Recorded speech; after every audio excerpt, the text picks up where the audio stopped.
Post-game show is brought to you by... Christ, I can't find it. The hell with it.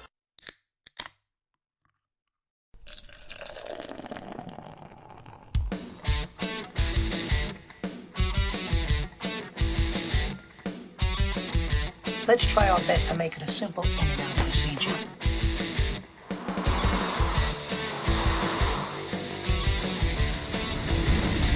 This is live. I'm on live TV. I would love to hear this. That's one hell of an ego you've got. Fat, drunk, and stupid is no way to go through life, sir. Don't treat me like a moron. Try me. Forget it. If it's like beer, we'll have some. Once it hits your lips, it's so good. I just want to tell you both good luck. We're all counting on you.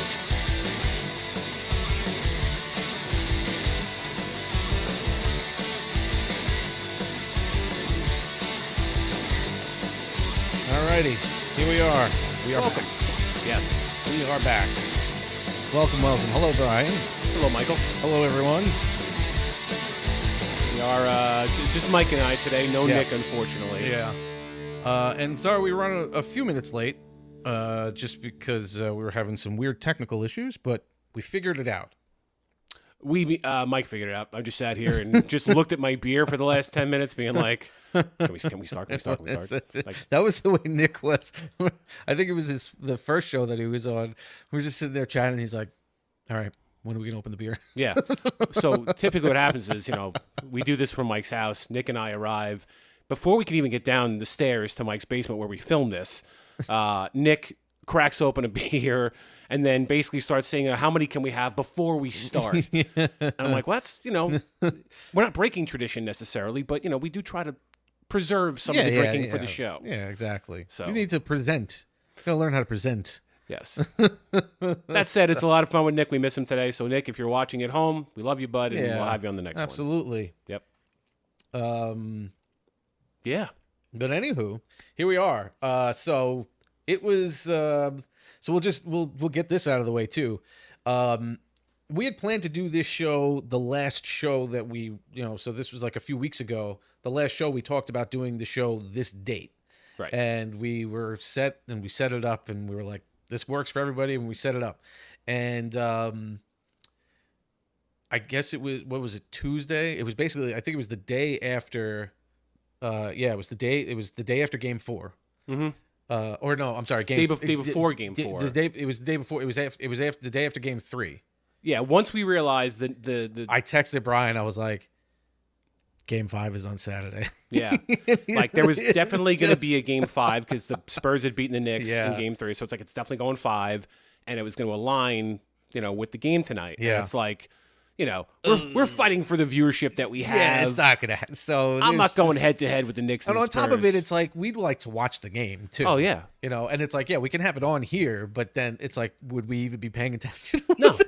No, we would just be drinking and watching the game the entire time and just commenting. Yeah, no, wouldn't be fun for anybody. Yeah, so we were like, all right, let's, can we do it earlier? Are you able to get here earlier? And thankfully, schedules aligned, and we were able to schedule it a few hours earlier, so we can. So we're gonna do the show.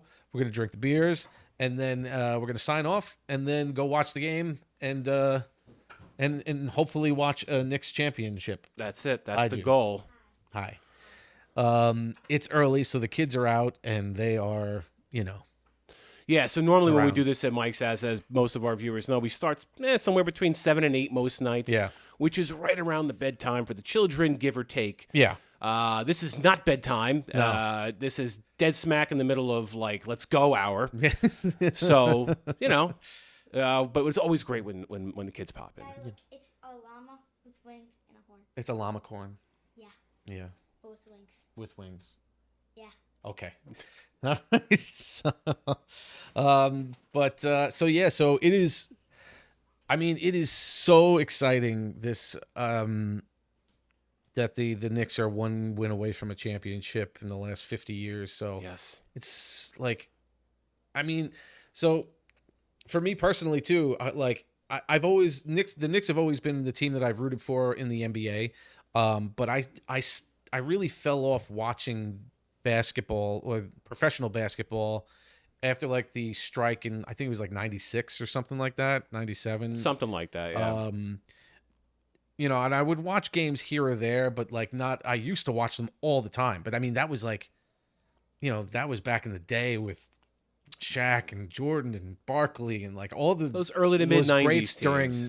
during our childhood was like, for us, those greats that everybody talks about and everything, like that was who we were watching. I think a lot of people our age jumped off around like that 96, 97. Yeah. The game was starting to change. A lot of the players that we grew up loving were getting older, retiring. Yeah.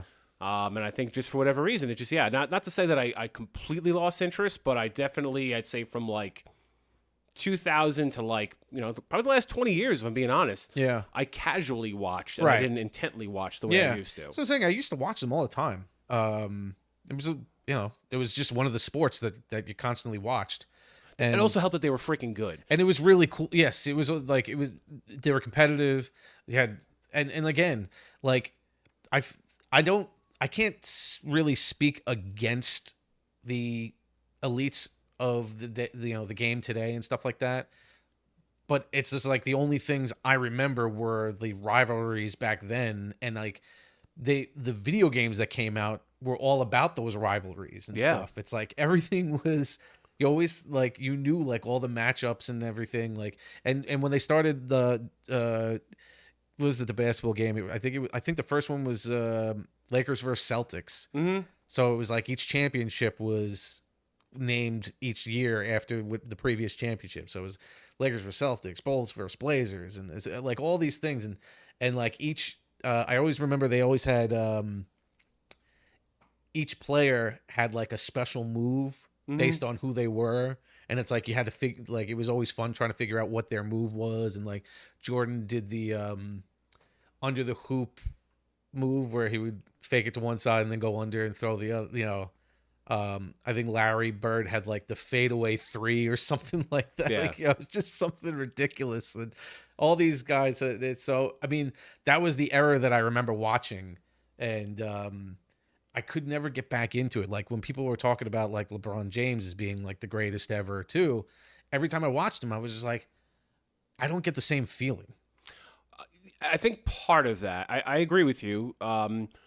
It's hard, first of all, during the free agency era of any sport, there's no real loyalty. Like when we watched as kids, like I assumed he wasn't, but I assumed Patrick Ewing was going to be a lifer Knick. Yeah. It's like this guy is he was drafted by the Knicks. He's going to retire a Knick. Whatever it was, the majority of their career was pretty much with one team. Right. And you associated them with that one team always. Always. Right. So like in the Celtics, like Larry Bird was a Celtic his whole career. Magic Johnson was with the Lakers. Yeah. And those teams, and they also hated each other. Yes. Or at least that was the perception. Yeah. Oh, yeah. Now, these guys go out there, they play a game, they're giving each other bro hugs and fist bumps and high fives, and they're on social media with each other afterwards. Like, they're basically friends, and I think a lot of that has to do with, like, high school basketball and college basketball. Sure. A lot of them play together. They play like AAU and stuff like that, so they come up the ranks together. Yeah. And then when they become pro, it's like, yeah, they want to win, but they also recognize that they're friends, and so the level of competition and hatred doesn't seem to exist.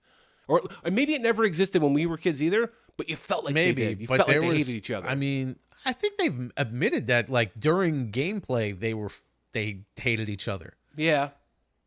Like, whether or not they acted that way off the court, but, like, on the court, they were, like, brutal to each other. I know, but you'd never see them after a game, like, dapping each other up. That would never happen. Right. But also at the same time, it was like, the way social media works nowadays, you see every angle from everybody. Yeah. You know, it's like back then it was only what the, professional cameras were showing you.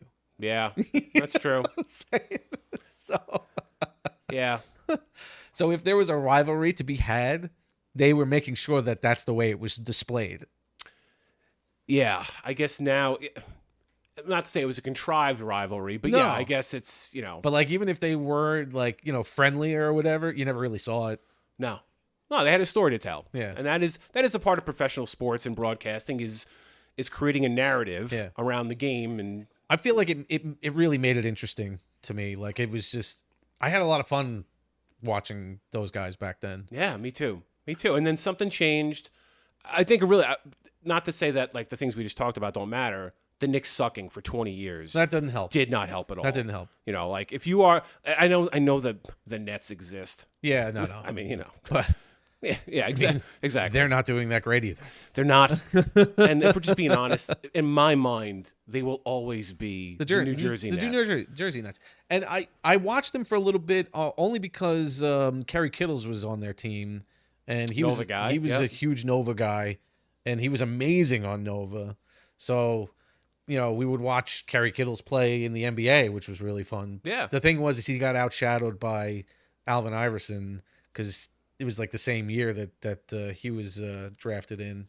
Oh, so, he was in the Iverson draft. Okay. Yeah. So he was just kind of outshadowed, and then he hurt his knee and stuff, and it was, you know. Yeah, he had a good but brief run as a prolific NBA player, and then he had the knee injury, kind of screwed him up. But that Nets team back in like the late '90s, it was like Kittles, Keith Van Horn. Was there too? Jason Kidd was the point guard. Yeah, that was a good team. Yeah, it was pretty good. Yeah, so it was fun watching, you know. But they'll always be the New Jersey Nets. Yeah. I can't look at Brooklyn. I don't even think Brooklyn people. I think they might go just to do something. It was so weird and everything. And even the Barclays Center, I remember when I never went to a game, but I just remember they even tried moving the Islanders there. Yeah. And it was like, it's not built for that. No, it's a nice arena. Yeah. I would say it's more built for like concert performance and stuff like that. Yeah, it's not really a good sports arena. Definitely not for hockey, because there are literally seats at the Barclays Center. Yeah, you can't see a damn thing. I remember them showing that picture of like the front seats. They had to like drop off because like the rink is smaller or whatever, or larger, so they had to take seats out in one section, and then it's all of a sudden it's just like a drop. Yeah, from where the seats end. So it's like when you're up top, you can't see past the front seats if you're in the section where it's cut off. Like just some weird thing. It was just like, that's not working. Yeah. I know. Now they're at UBS, and then I always like it when like somebody who doesn't know sports tries to say UBS Arena. It always comes out USB. USB. Everybody says it. And I don't want to correct them. I don't want to be. USB is the thing that goes into your computer. Yes. Not the arena, jackass. You know. Yeah, but it was, and I'm not trying to. I almost feel bad for not watching their season the whole way, but like, you know, I'd hear about it and stuff, and I would every once in a while at the bar would see the games and stuff like that. The Knicks, yeah. But it's like now that they're here, it's like it's so exciting to be a part of it. I mean, listen, we're in group chats; they're all blowing up. Yeah. Every time the Knicks are on, it's a fun time to be a fan locally in New York, just because we were saying it before, New York sports is starved for a win. Oh my God. Our last championship was the Giants back in 2011. Yeah.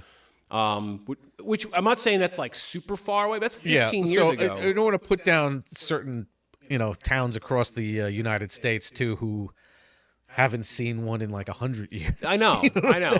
But part of it too is that New York has so many sports franchises. That's the whole thing too. It's like it's such a big city and it's a lot of money invested that you expect a little bit more. Mm-hmm. Yeah. You know, it's like the 90s Yankees. It's like that's what you expect out of New York teams. Right. You know, if you're not winning championships, you're contending. You're there all the time. Right, because you have the resources to do it.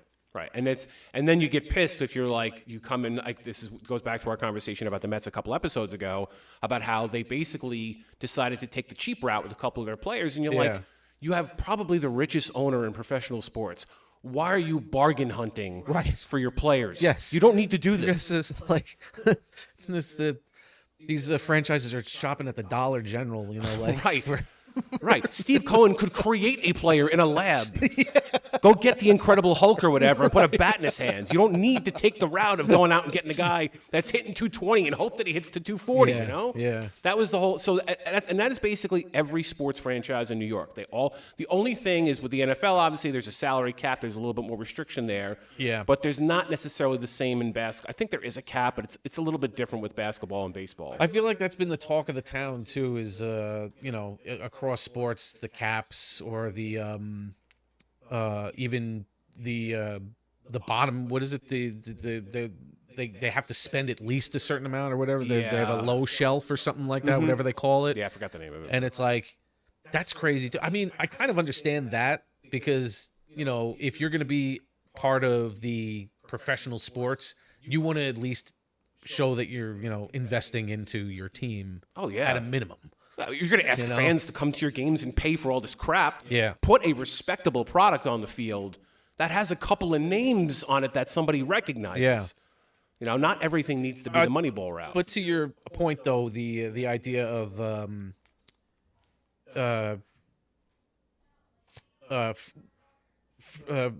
I'm sorry, the free agent market and stuff like that has kind of that's also really screwed a lot of things. It's good for players and everything like that. They can really shop themselves around and everything, but that whole thing, you look at LeBron James, it's just LeBron has been on I guess technically 2 stints with the Cavs, but I mean really if you think about it, he's been with 3 teams, 4 different depending how you look at it.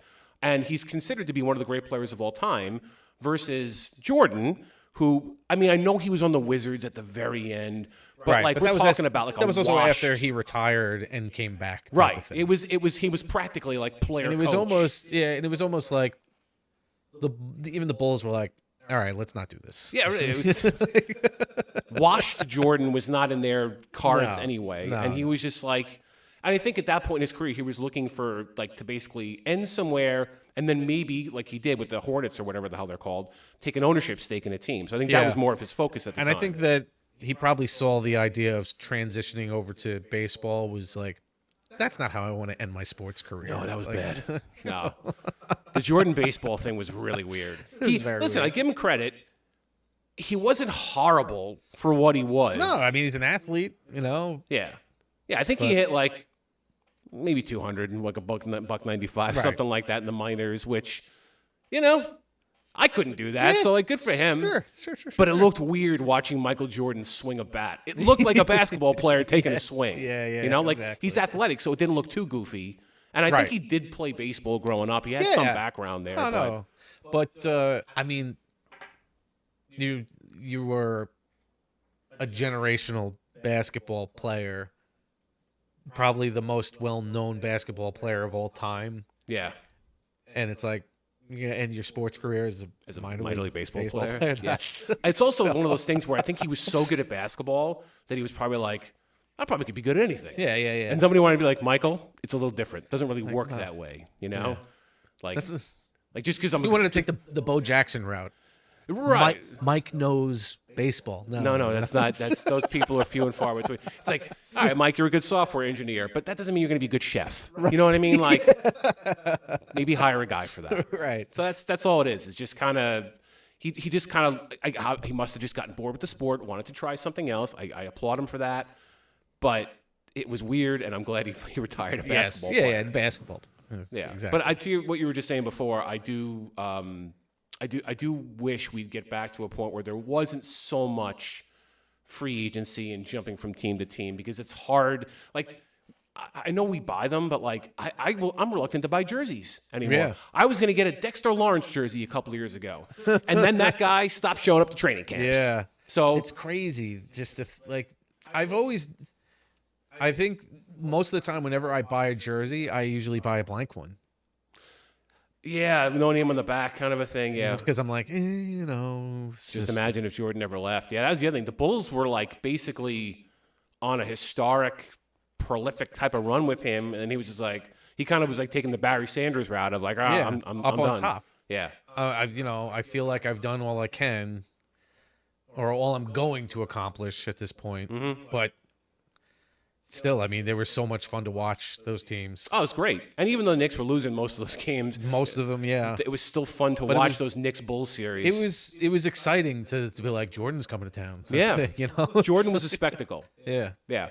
And then that's why I don't get as juiced up about LeBron, because LeBron might not even be on the Lakers next year. He might. Right. I'm not even sure if he's going to retire. I don't know what these guys. Kevin Durant, another great player, has been 8 teams now. Kyrie Irving, another great basketball. It's crazy. All these guys hop around. That's why it's hard for me to not gonna say hard, but I mean, like, I don't really get into the NBA that much anymore just because of that. Like, I feel like it's so wishy-washy. Everybody's just kind of moving around, and it's like I don't know who to associate with which team, basically. Right.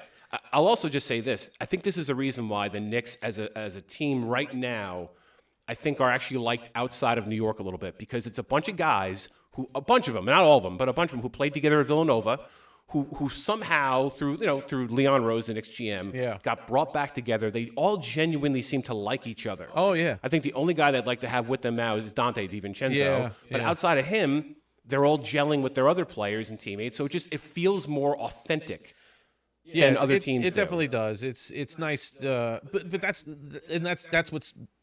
what you kind of look for. Like, that's what I'm saying. Like, back when I was watching basketball, all these superstars, it was like I associated them with a specific team. Yeah.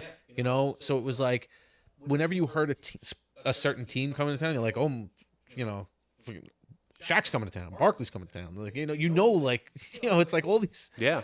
You just associated these guys, these teams, with the powerhouse that it is, and it's like nowadays it's my own fault, really. Like, just as I said, because I haven't paid that much attention because I kind of fell off of it. But every time I do try to like get into it and look at it, I feel like I'm looking at a different set of guys every single time I look at one of the teams. Yeah. I agree. My brother just brought up Chris Kreider, another Ranger. That's a Rangers guy. With you on that. I thought Kreider was going to be a Ranger for life, and obviously I understand how hockey's a little bit different, but for that reason, like I think Andrew has an Igor Shesterkin jersey. He's a high cost player. I could see them dumping him in a couple of years now. The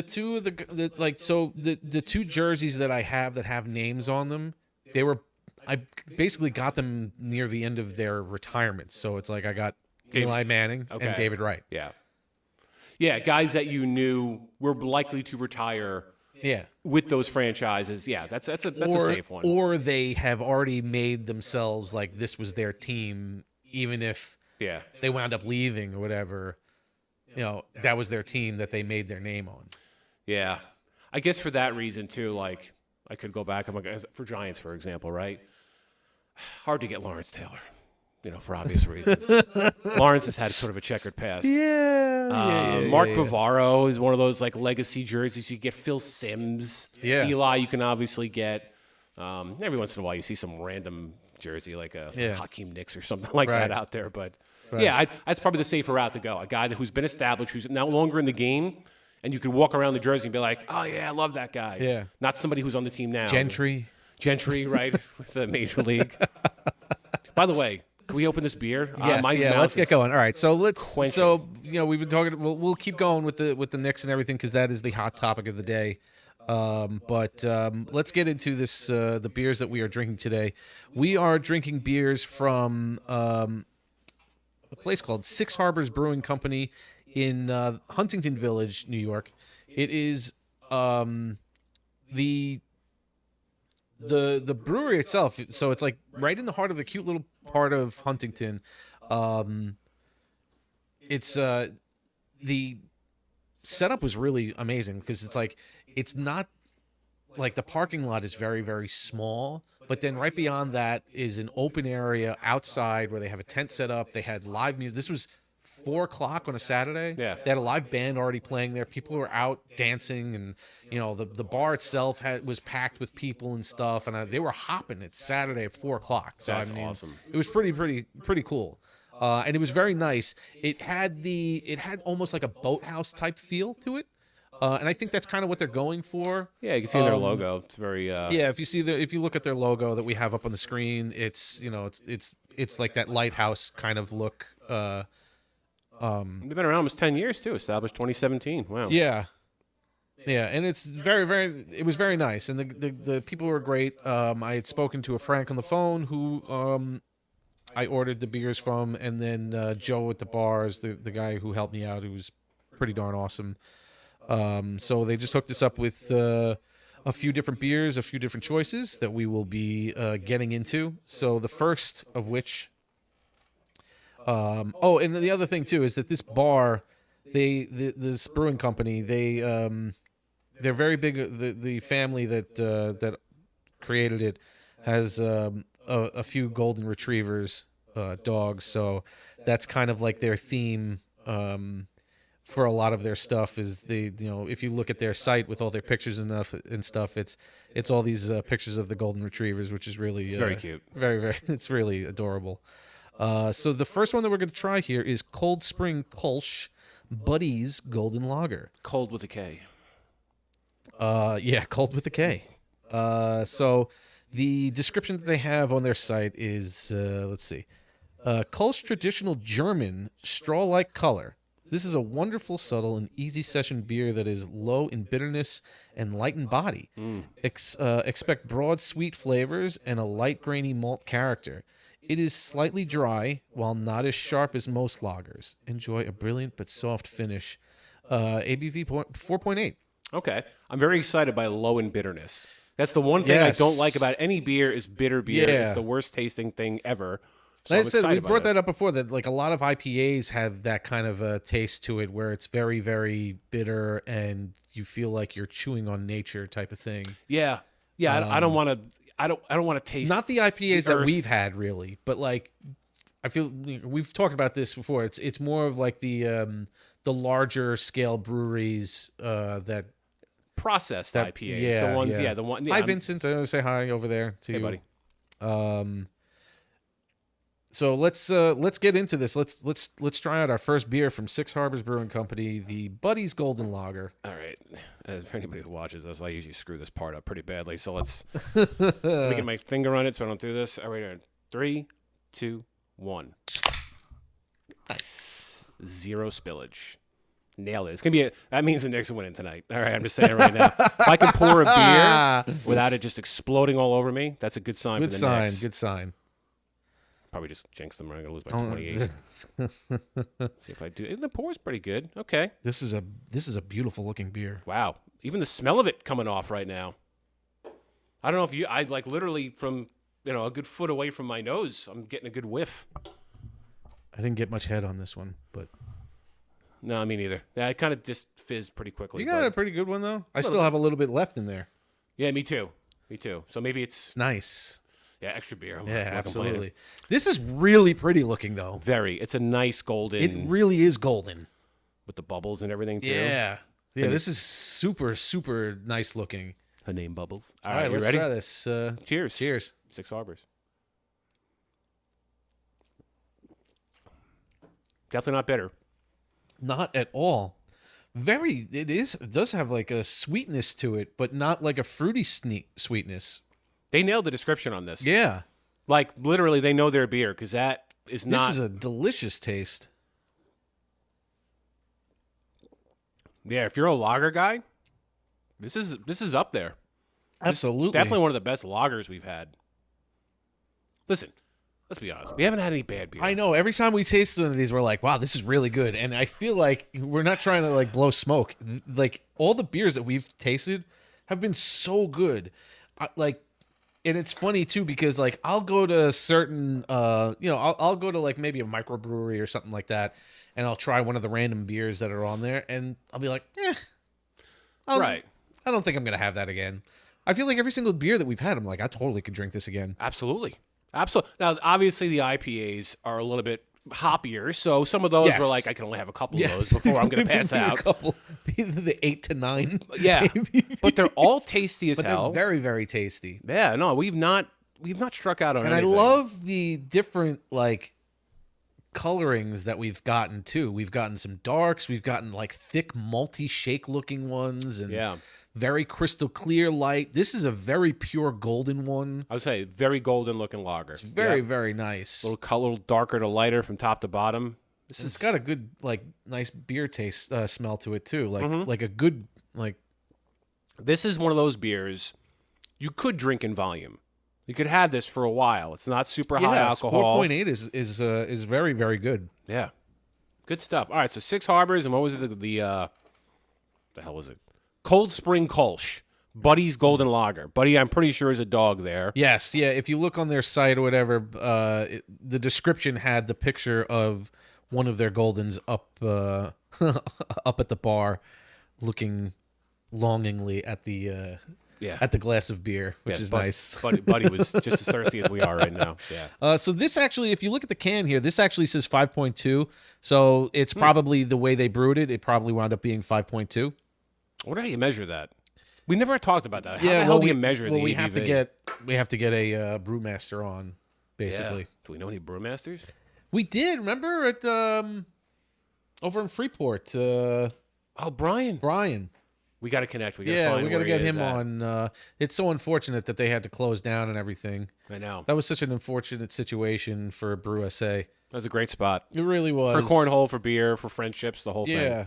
And also, they got unfortunately they a lot it's crazy to think because a lot of these breweries either started or kind of was able to power through the COVID era. Yeah. And they actually got screwed over. They had so we're talking about a place called Brewery in Freeport, right pretty much on the nautical mile. Yeah. Which I would imagine is a little bit pricier to have a business over there. And it was also an enormous building. So it was huge. Yeah. In terms of breweries, it's probably one of the biggest ones. And not to mention, it also had 2 parking lots, basically. Yeah. Too. Yeah. It was gigantic. Gigantic footprint. So I have to imagine the rents and the tax or whatever the hell it is was just through the roof. And yes, when you're going through COVID at that point, now you're losing all of your in-person business. And breweries, they need not just the customers for the beer, but they need to host events and line dancing and cornhole and all the crap that we do there. Yeah. That's how they keep the lights on. And when COVID hit, that they were out for a year and a half, and a lot of them just didn't recover. And one of them. They had to go through some things, and then I think it was the ownership of the nautical mile had changed, so it's their landlord basically changed, and they demanded different things from them that the previous owner was kind of letting go because of COVID, and the newer ones were like, well, we weren't a part of that, and we want our money, type of thing, that kind of a stuff. I don't know the specifics of it, but it was basically where they were promised because of COVID to be able to make up for lost revenue. Yeah. The newer owners were like, that has nothing to do with us, and yeah, it sucks. It really sucks. But if you're ever in Huntington, 6 Harbors, good beer to start. We got 3 more to go, or at least 3 more after this. But and we would love to have a brewmaster on with us one time. Yeah, just so somebody can validate all this. We don't we like beer. We like beer, but we don't know what the hell we're talking about. I mean, we're just but we're not beer experts. We're just we're the lover of products. Yeah, it's like beer. Mm-hmm. Yeah. Anyway, so I guess back to the Knicks a little bit. Yeah, sure. Why not? So I have a question about the last. I mean, who wasn't watching the last game? But I mean, that was heart attack inducing. I said to my Uber driver on the way over here, I don't know if it's the best game I've ever seen. It's definitely the best comeback I've ever witnessed. Yeah, because the first half was terrible to watch. Awful. Yeah. If you're a Knicks fan. As a Spurs fan, you're probably like, this is amazing. Yeah. Right, but it wasn't an entertaining game because it wasn't back and forth. It wasn't like it was competitive. It was not competitive. That's the reality. And I hate the idea. I don't like the idea of blaming stuff blaming games on the refs and everything like that. But and people, you see the arguments left and right. It's like, oh well, the refs missed a lot of stuff that the Knicks did too, and it's like, I get that, and I've seen those types of things, but if you're not looking at it going, this looks pretty one-sided for some reason. Mm-hmm. Very, very weird calls, things that, and even looking at this jerk Wemby, man. I mean, he's a jerk. He really is a sloppy, nasty player.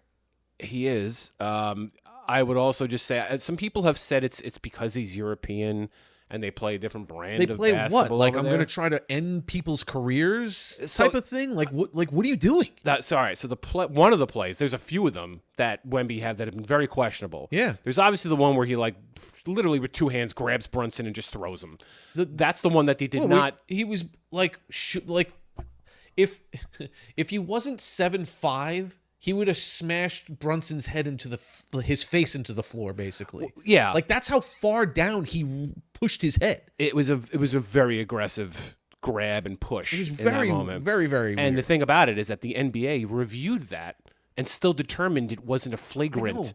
And That's I'm like, so how is that crazy. not a flagrant? That's so crazy. Like, what makes a flagrant if that's not a flagrant? Right.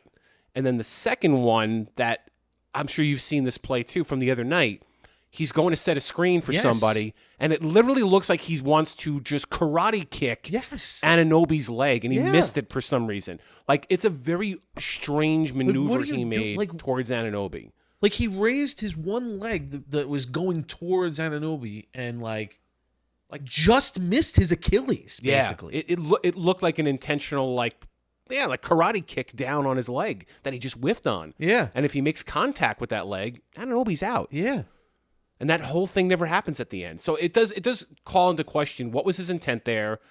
And this is a repeated thing with him. He's got 3 flagrants in the postseason. And I think it's because this is why I was saying that, like, I hate the idea of saying that the refs were like, you blame the game on the refs type of thing, because I mean, even I think it was game 2, or was it game?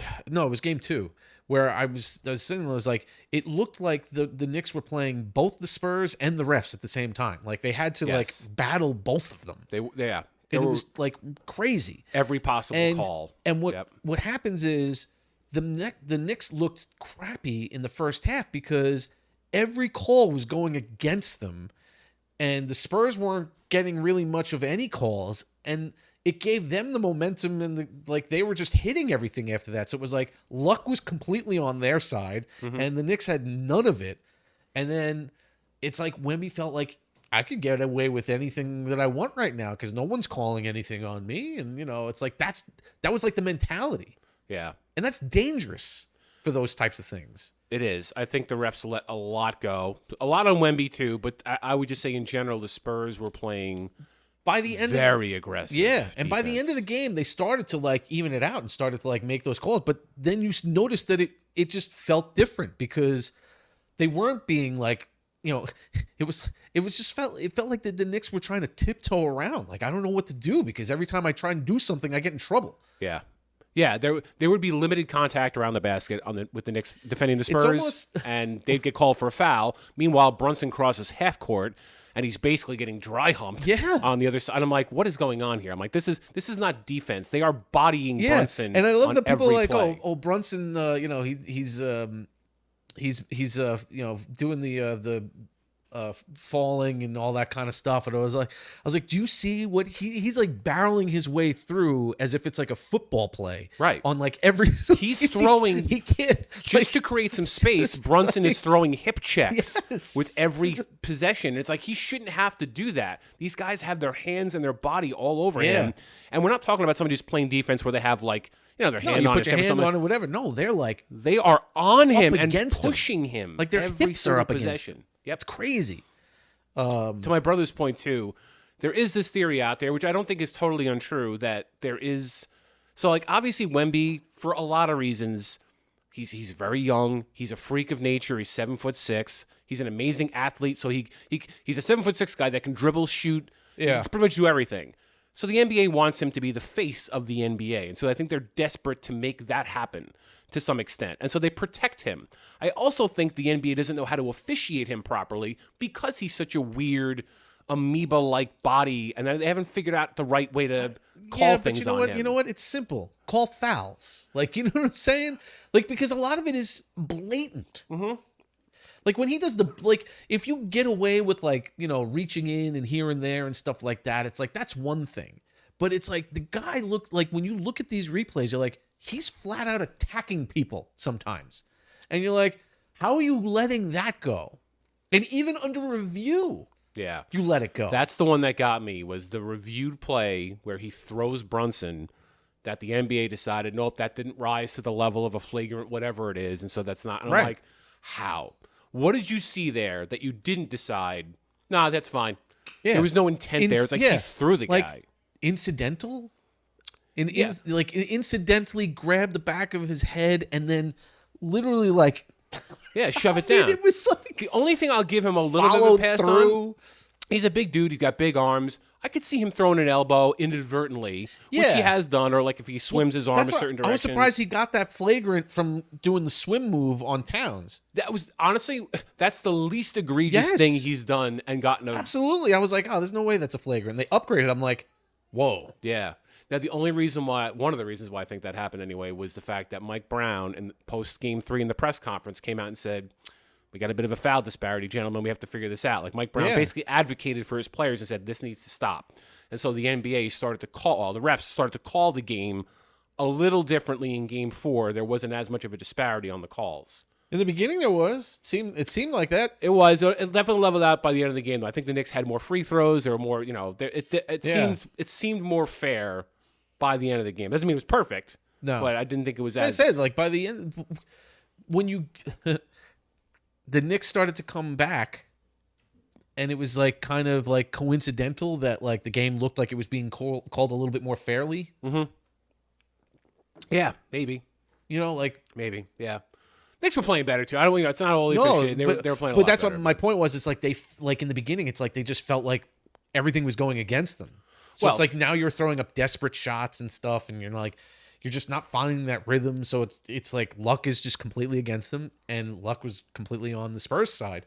Well, they were hitting everything. Look also no further than the fact that the Knicks' arguably second best player, Towns, was on the bench a minute into the game with 2 fouls, both of which were questionable fouls. Yeah. So if you're going to call it that tight against the Knicks, you better be doing the same thing in both directions, and they weren't. And that was what people were complaining about. Yeah. It's like, all right, so our second best player, and Towns, even though he's our second best player, from an offensive scheme standpoint and just running things through him, he's critical to be on the floor. Absolutely. Like we need Towns on the floor to be effective, and if he's not, the point differential's ridiculous. I think Tommy was here. My brother, he was here for Game 2, I believe, and he was just like, we're just looking at it. He's like, it's amazing because Towns looks so like goofy, uncoordinated sometimes, and it just makes plays. It's really crazy. You ever see Towns drive to the basket and the faces that he makes when he drives to the it literally looks like he's in pain. Yeah, I know. But he makes the plays gyrating too. all over the place, yeah. Like he does these weird, like even like his like, he goes up for a 3 and it's just kind of like, I don't know. I don't even know how to describe it. It's just so awkward looking. It's a very, It's like a dinosaur trying to like. Yeah, it's like a T-Rex. It's just so weird looking. He has he has a certain posture about him that it's hard to describe, but it doesn't look fully coordinated. But he's an amazing athlete. I know. That's what I mean. It's just guy his size with that ability to dribble, drive to the basket, make shots like that. It's unreal. But he does look weird doing it. Whereas Brunson is a very great Brunson for what is he 6 foot maybe 6'1", uses every inch of that 6'1" frame to create space, make insane shots. Like there are things that. TikTok having connectivity issues. I was just gonna say I didn't say any bad words. It's not. Time. I just want to make sure. I don't see. There's no warnings or anything. I'm making a concerted effort to be a behaved boy today and not get us kicked off TikTok. Well, you know what? I'm gonna do this because you started talking about Brunson being a little bit on the small side, and something came to my head. I'm like, not saying it. Don't say it. Don't say it. Just keep. Let's do. Oh, my brother! Did you guys lose connection? I am buffering. Are you back, Matt? I hope so. Oh, we do have an excellent connection now. Maybe we did have a brief interruption in our internet. Maybe. It happens every once in a while down here. Yeah, let us know you're back. All right, good. Back in the New York groove, as Ace Frehley would say. Good. Nice. Okay. Sorry about that. Yeah. That's what happens actually, because I everything down here is Wi-Fi connected. I don't have I'm actually considering looking to do hardwire because my router and everything is set up upstairs, right above us though. Oh, you could drop it then, yeah. I just have to. I can we have the radiator up there, and I could probably get through here, but it comes in over here. Yeah, you don't want to hit. So I'd have to go down and try and fish it out somewhere.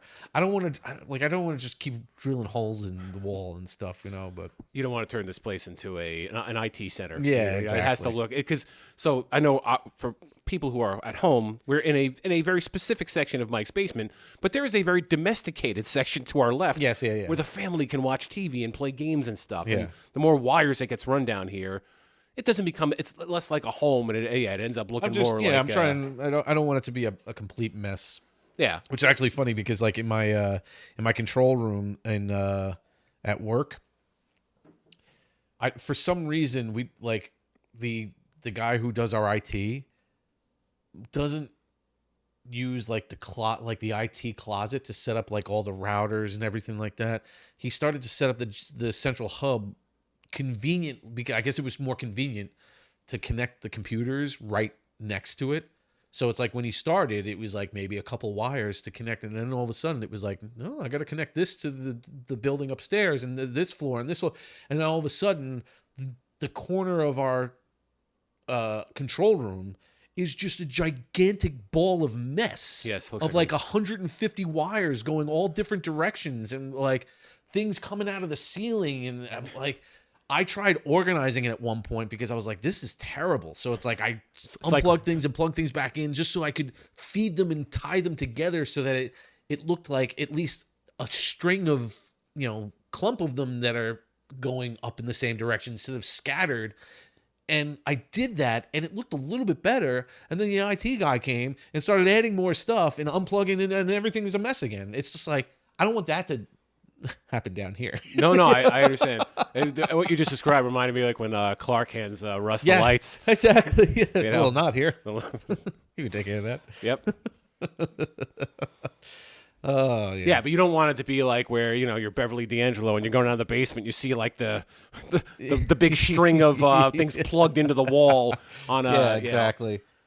That's not safe either. I'm trying to keep it. Yeah, no, you want to try and keep it neat and organized, and like we kind of. I mean, it's quote unquote a studio area over here. This is I haven't reset up the drums and everything like that. We still haven't had time to like really do music stuff either, because I mean family and things. For those who are unaware, Mike is a prolific musician, and yeah, Mike had a we have. I'm not gonna say I don't want to say past tense because you never know. We still technically have a band, and we just also have children. Thank you, Ron. I appreciate that. That's really awesome of you. Sports show. Thank you, dude. Also, I have to say, which is pretty amazing for TikTok. Even though we got booted off last time, we did say a word that got picked up by the AI and shut us off, unfortunately. And we are doing our best to avoid saying those types of things. The word we said didn't really mean to be in a derogatory term towards anyone at all. It's just that it was picked up and they shut us off. So we're doing our best to not say those types of words. But meanwhile, our TikTok account, we are over 200 followers now on TikTok, which is nice. Nice. Yeah. So. Now listen, I'm just going to be honest.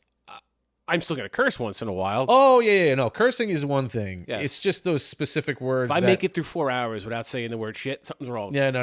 All right, I'm just saying, like, things are going to come out. I told you, I've done that on my streams, like, because you hear me here. Like, I drop F-bombs and whatever while we're here. And but when I'm doing my gaming streaming, I do not curse. Yeah. Like a Nate Bargatze. It's really crazy. Yeah, it's really crazy. Well, also every once in a while when one slips out, someone's like, "What did you say, Mike?" Yeah. Well, to be fair, the gaming stream is more geared towards a younger audience because there's just a broader age group with that group. With the Drinking Buddy show, I mean, first of all, we have to be over the age of 21 to purchase the alcohol. Everybody who drinks with us is of 21 or older. Absolutely. So yeah, it's just different kind of audience. Yeah, Matt. So like the things that can't be said. Now I've actually made comments about this. Like when I see people. Now I can understand live, during a live stream, people censoring themselves for some reason, like for specific words. But like I'll come across like, clips and stuff, and people censor very strange things, and I'm always like, why are you saying that? Yeah. But now that we got kicked off last episode, I'm like, I guess that's why, because they just don't feel like risking it. Yeah, it's not, even if the context in which you say something is not offensive, it's not hurtful, you're not poking fun at a group or anything like that. So like if you're going to say something like when someone's reporting something about like a news thing about somebody who committed a murder or something like that, they don't use the word murder. They say unalive. Yeah, yeah. They unalived someone, and I'm like, why aren't you saying the other way? Because the And M it's word. Because they just want to make sure that they're not getting flagged for whatever reason, and it goes through. Which is crazy. It's crazy that you have to censor That you really yourself. have to think about it. It's that whole sensitivity thing where it's just like, can we just act like adults here? Like, well, we can, but AI does not understand that. Yeah, No. AI is not, and I understand we all use. again, to things my like- point, when I started flipping out, that if you were on YouTube, you saw me flip out, that computers are never going to take over the world because they need guidance from a human in order to operate appropriately. Agreed. If a computer interpreted anything that we said last show as being offensive, the computer has the problem and not the humans. Yeah. So yeah, I'm with you. But yeah, unalive. What kind of bullshit is AI? Yes, it's very, very weird. It's very weird, man. So to continue with our Knicks thing, I wanted to ask, what kind of game would you rather watch right now? Now, this is like, so they're one game away from winning the championship. Okay. Would you rather watch a blowout and just be like, nah, they got it, and then like the whole game you're just like, yeah, they got it. Yeah, this is it. They're always up by 30 and it doesn't matter. Or would you rather watch a game like Game 4? I think coming off of Game 4, my heart needs a break. So I'd rather watch a blowout today, just because I felt like, I mean, we were all on edge that last 9-10 minutes of that game. We're all texting each other. I don't know about you, but like when that shot went down by Anunoby, the tip in, I got out of my couch and I was like, my hands were on top of my head. I couldn't even. I was frozen. Nikki had texted me and she's like, "You woke the baby." Yeah. Like, sorry. Yeah. The last time, though, it's so I actually, the last time I watched a championship game, where the inbounder made the winning shot was the Villanova championship game, where Jenkins inbounded the ball, ran down, and then received the pass to make the three to from what's his name? win the game. From what's his name? Who's on the Bulls? The little, not little. Yeah. I can't believe I'm I'm gonna blanking call on him his the name. little white guy. But that's what I'm talking about. I just don't know his name. I can't believe I'm blanking on his name too. He has a very unique name too. It's like a very, it begins with an A. Avadanchi, something like it's that. Abacadabra. Archie. Archie. No. My bro's gonna get it in a second. Archie Diacono. That sounds right. It's close if it's not that. Right? Oh my God. Well, anyway, it's like that was the last time. Like it was, and it's Nova people playing and everything, and it's that mentality of teamwork. Like you think it's going to the one guy, and Brunson did. That almost went in. Brunson almost hit that shot. Had the line. But the way OG crashed the board was unbelievable, because it wasn't like his job wasn't over. He inbounded the ball and was like, I'm going to the basket right after this. Yeah, well, I don't know if you saw, there was a hot second there where he looked back and basically called for the ball. Yes. Brunson either couldn't get it to him or didn't see him, so Brunson fires his shot. Archie Diacono, yep. There you go, Ryan buddy. Archie Diacono. Thank you. Thank you. But then, Brunson's like, all right, I'm sorry. OG's like, I'm not getting the ball. Sees there's a wide open lane for the rebound, and then just makes a beeline for the basket, and then ball and at the comes same off the rim. time, like Brunson, it was such an important thing that Brunson even recognized that Wemby was going up against him, because then he's like, I put this up now. Wemby is not there for a rebound. Yes. Yep. Yeah, the idea that there were going to be board opportunities with Wemby away from the from the basket. I mean, it was such an amazing setup. Like the whole thing was just crazy on edge type of thing. But so when that happened with Villanova, I mean, if nobody knows out there, went to Villanova. My family went to Villanova and everything. So we've always been huge Villanova fans. So to watch that championship unfold, the girls were basically infants at the time, and everybody was asleep, and I was the only one watching. And this is at the old house, So, remember it was a little bit smaller. So it's like I was basically right at the bottom of the stairs watching the game. And I had a moment of in Big Daddy where he's trying to watch the hockey game and he feeds them all the sugar or whatever and he passes out and he's trying to watch the game without making noise and he jumps up and he's like that was exactly what I was doing during the Philadelphia championship. I was going crazy in silence. But not the other day. The other day I was screaming. I was in silence the other day because Bridget was in the other room. And much like a 1-year-old, Bridget would have been pissed if I had woken her up. So I'm like, all right, but I shot up. I was just like, my hands were on my head. And I saw the phone blowing up. I assumed it was you guys. Yeah. And it was. And I'm just like, I needed a moment. I needed a moment just to catch my breath from what I had seen. My heart was racing, man. I was just so much like energy and adrenaline. Yeah, but for that reason, that's why I'm with my brothers. Like, I want the Knicks to win by 20, just because. And I will just say this: one of the most fun games I've ever seen in my life. Yeah, not a Knicks game. Matt and I went to the Giants 2000 NFC Championship game win against the Vikings. So my family used to have Giants season tickets, as you know, and we went to that game. And honestly, they were underdogs that game. This is 20-something years ago. Yeah. That was the Dante Culpepper Vikings.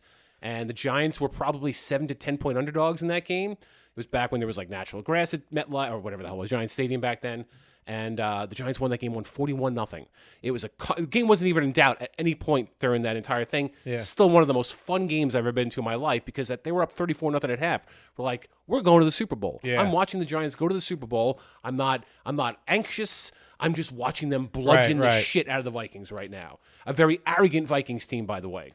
So I'm all for that tonight. It would be cool for them to come back to the Garden and win it, but I need my anxiety to go from here to here at this point. No, it's understandable. I mean, if they're blowing them out or whatever, it's going to be a fun thing for the fans to watch. Yeah. Like I said, like it was like the first half of last game was probably so much fun for the Spurs fans to watch. Yeah, oh yeah, absolutely. I'm sure they were sitting there going like, screw the Knicks, coming back 2-2. They went back to New York, think they're going to sweep us. Yeah. And yeah, listen, as a Spurs fan, for 6 quarters, you felt really good about yourself. Yeah, absolutely. And then the last 2 quarters, were like, nope, shove it up your ass. It was just finish it off. Yeah, yeah. Same. I want them to win too, and I don't need them to come back to MSG to win and everything like that. It's just the idea of like, as nerve-wracking as it was, even just reliving it and watching the clips over and over again and watching everybody's reactions over and over again. It's like, God, it was such a good feeling though. It felt great. It was such a good feeling. It's almost going to be hard. Listen, obviously winning a championship is going to be amazing. Yeah. But the feeling of them winning that game in the way that they won it is going to be hard to top, even with the championship. Absolutely. In hand. And obviously the championship is more important than any one moment, but it's the way they won that game the other day is the most dramatic thing I can ever recall, probably since the Eli pass to Tyree. The Tyree catch. Yeah. I mean, but a couple of those, even the Manningham one. Manningham catch too was like amazing.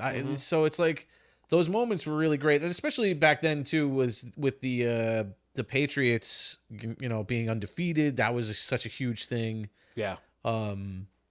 So it was cool, but basketball is the different type of sport. It's almost like between basketball and hockey, where it's just constant action, and it's like nail biting to the last second. Mm-hmm. Like it's a lot of fun. It is. Very, very few of these games end up being blowouts. Are we inactive? We just did this again.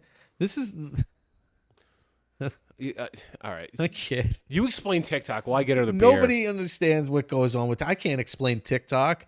This is actually we had this the last not the last time because we got kicked off, but the previous time before was we got the same flag for inactivity. I don't understand Yeah. how we're not active on here. We're super active right I now. even had we're listed as talking, like a talk show type of thing. So I know. I don't know. Knicks winning might be second best sportsman of the year too. Oh, U.S. hockey winning, that was a big one too. Yeah. I actually thought for a hot second that meant the one with Al Michaels. You believe in miracles? That one. No, yes and no. That last USA hockey win was cool. so much fun to watch too. But that's the thing. It's like those are the types of sports that are just, in football, it's like, you're coming down to the last second, but you have a break between plays. Yeah. You know what I'm saying? It's like, yeah.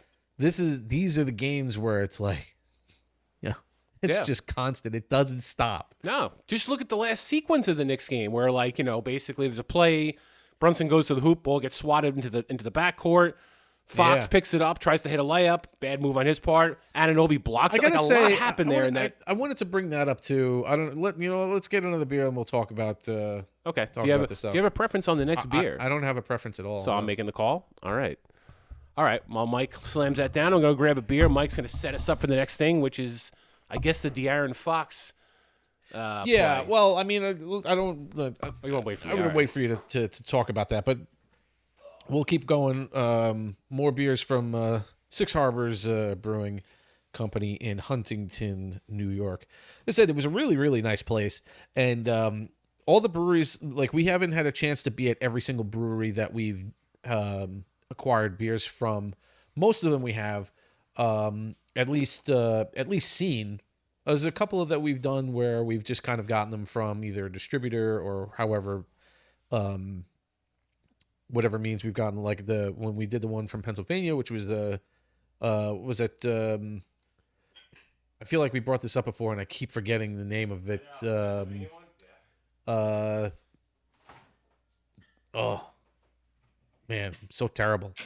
But we didn't go to the brewery there either. It was my cousin's buddy, was the owner and he brought me the beers and everything. So, but this place was really, really, really nice and smack dab in the middle of a town too. Kind of like the way Lunchbox is. Lunchbox is right in the middle of Belmore and everything, right in the village there, which is really nice for them. So this was the same thing. I think they've kind of boasted on the fact that they were the only or the first microbrewery or brewery in the village of Huntington. So what do we got now? I grabbed the Session. The Session Ale. Nathan Hale. Celebrating Nathan Hale's 271st. I'm going to say something that I probably should know. Who the hell's Nathan Hale again? I don't know. He looks like he's somebody historic. There's a horse and carriage buggy thing here and a statue. Somebody out there's watching how does he not know who Nathan Hale is? I know, right? I don't know. I don't know who a lot of people are. I don't see it on this list. I'm an all-time stupid person if people haven't figured that out by now. So I don't see it on this list. Oh, wow. They gave us it off? Well, the thing is that I bought these last Saturday. Oh. So it's new. Let's see. It's possible that it was just that they switched up their stuff from last week. Let me see if I can. Let's see if we can do some diving in on this. Nathan Hale Session Ale. Is it even listed on their tap? Let's see. It's not even listed on their tap, so it must be something that Nathan Hale's. It's on Beer Advocate. Yeah. Yeah. And they've had it for a while. This was updated in 2019. So, let's see. We got a Google AI. Nathan Hale Pale Ale, often styled as the Patriot, is an easy drinking American pale ale or session IPA produced by Six Harbors Brewing Company in Huntington. It's known for being crisp and balanced, featuring light, fruity, tropical hop notes. The beer pays homage to Captain Nathan Hale, a Revolutionary War spy and Connecticut state hero who was captured by the British in New York. Oh, he's the guy that said, "I only regret that I have but one life to lose for my country." Oh, That's okay. who that is. Nice. I've heard that quote before. But if you read me that quote, I would have been like, yeah, JFK. Yeah. Like I have no idea who Yeah, the hell exactly. that is. So He plays for the Dodgers. now batting, Nathan Hale. All right, let's open this. Number 3, Hale. Nathan Hale,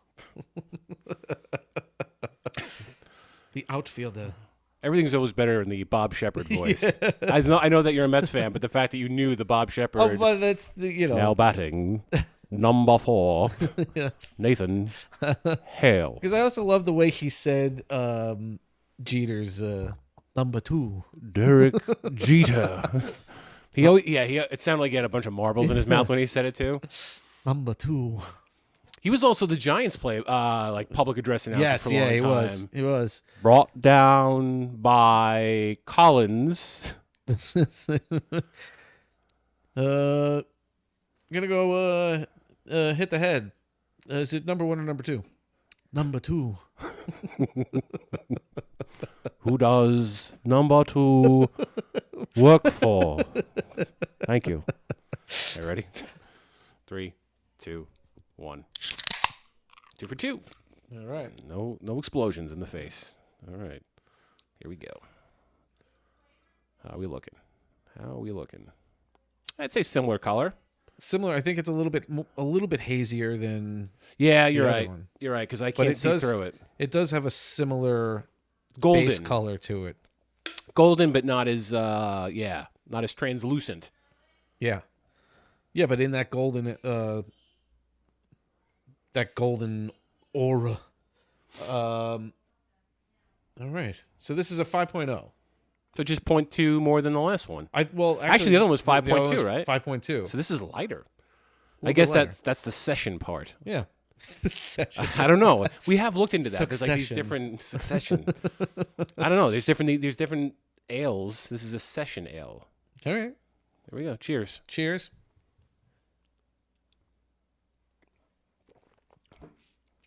Different. I was saying right away it hits different. Yeah. A little more bitter. Not bitter, but a little bitter. Yes. Like I said, it's not bitter, but it definitely you can taste a little bit more of like I guess it's hoppy. When you say bitter, it's more hoppy. Yeah, I would say it tastes. It's a session ale, not an IPA or whatever. But like it tastes more IPA-ish. Yeah, you can taste the hops or whatever the hell it is. It's very good though. Mm-hmm. I would actually say when you're drinking this, it's really good when it first. Like I'm gonna frank the tank. When it hits your lips, it's really good. But like I would say the initial and then the back half is more beer like. Yes, yeah. But the front half is like, oh, this is crispy. Yeah, light. I was gonna say like it did hit me differently, like just going down initially. Like I guess like it almost has like a more cooler like feel to it. I guess it's hard for me to describe that. Yeah. Like I'm trying to describe the way the initial taste felt. Like it was it doesn't have a beery taste as you're drinking it. Like it's a lot lighter. Yeah, it actually kind of hits you more like a summer beer when you first take a sip of it. Yeah. And then as you're starting to drink more, you're like, oh, okay, this is definitely like a beer. Not that any beer isn't a beer, but yeah. It's good though. Yeah, it's very good. So I was gonna say, like, is Matt, I feel like the same thing. 9 times out of 10, it's either a layup or at least a foul. That was the way I was saying, like, because people were really criticizing Fox's choice on that play. Yeah. And it's like every time I look at it, I'm like, it was a split second. Like it wasn't like he picked it up and ran down halfway down the court to make the layup. He was like a step and a half away from the hoop. So he picked it up and just went like Pretty much. I'm going to pick it up and put it in. It's either I'm going to put it in for the layup or I'm going to get fouled. So one way or the other, we're getting 2 points out of this. Yeah, I guess if you're looking at it where he receives the ball, which is basically the foul line extended where he was, it is like either a dribble or a shot or just 2 steps and he's in. And then putting themselves 3 points ahead at that point, that's... Yeah, Knicks have to make a 3 then at that point in his mind. It's super clutch. So I don't blame him for going... Like, people are, like, really criticizing him for that decision. Like, why wouldn't he just dribble it out and get, trying to get the foul that way and stuff? And it's like... But... You're gonna like the way it was developing so quickly. Like supposedly he what if he picked it up, went to go dribble and hit off his foot? You know what I'm saying? Like it was such a quick. Like if you really look at the replay at it, it was really really fast. It happened so quickly. So I feel like in that split second decision, I don't blame him for trying to go for that layup. It's easy for us to armchair quarterback the situation and say in hindsight, because absolutely. He missed the layup or because he was blocked or fouled or fouled and it wasn't called, whatever you want to say. Well, I love that people kept calling it a foul and they're showing the follow through after he hit the ball. Yeah. Right.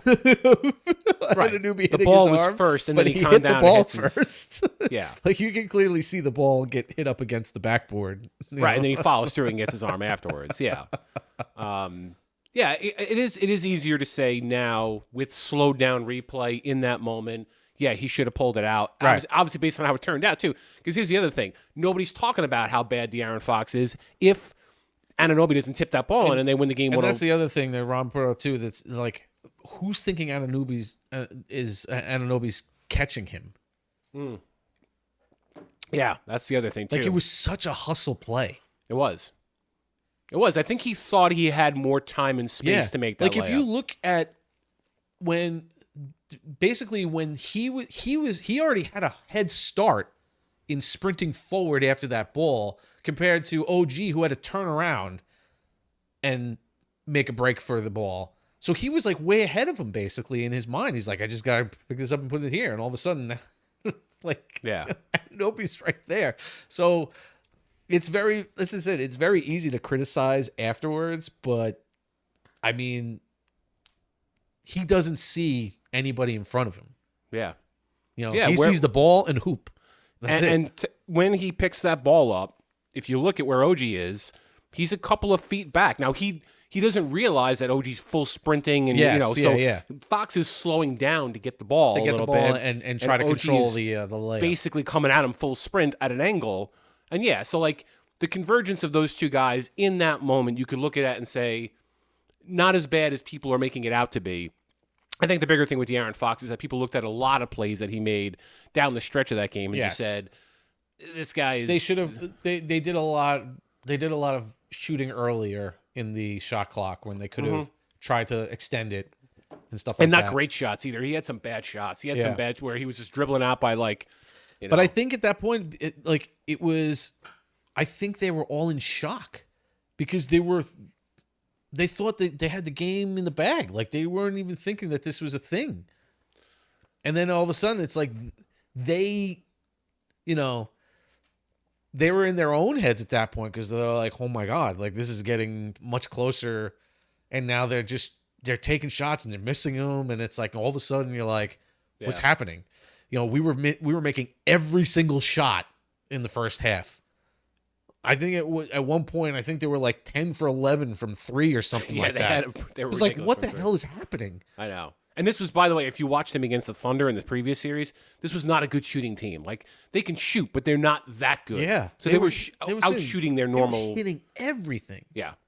So I think all around, they were kind of just in a panic mode of like, what? I don't understand. Like, because earlier in the game, we were throwing up these shots and they were going down. Right. And they quickly realized you cannot just rely on the 3 ball to get you there. The other thing I'm really surprised about, I haven't heard a ton of criticism of their coach. I think Mitch Johnson is his name. Yeah. I don't recall him calling a lot of timeouts during that stretch. They were Knicks were cutting into the lead pretty substantially, and he wasn't doing a lot to change course. Right. And so they basically were just doing the same thing for the second half, which is why they only put up 30 points. I think that's...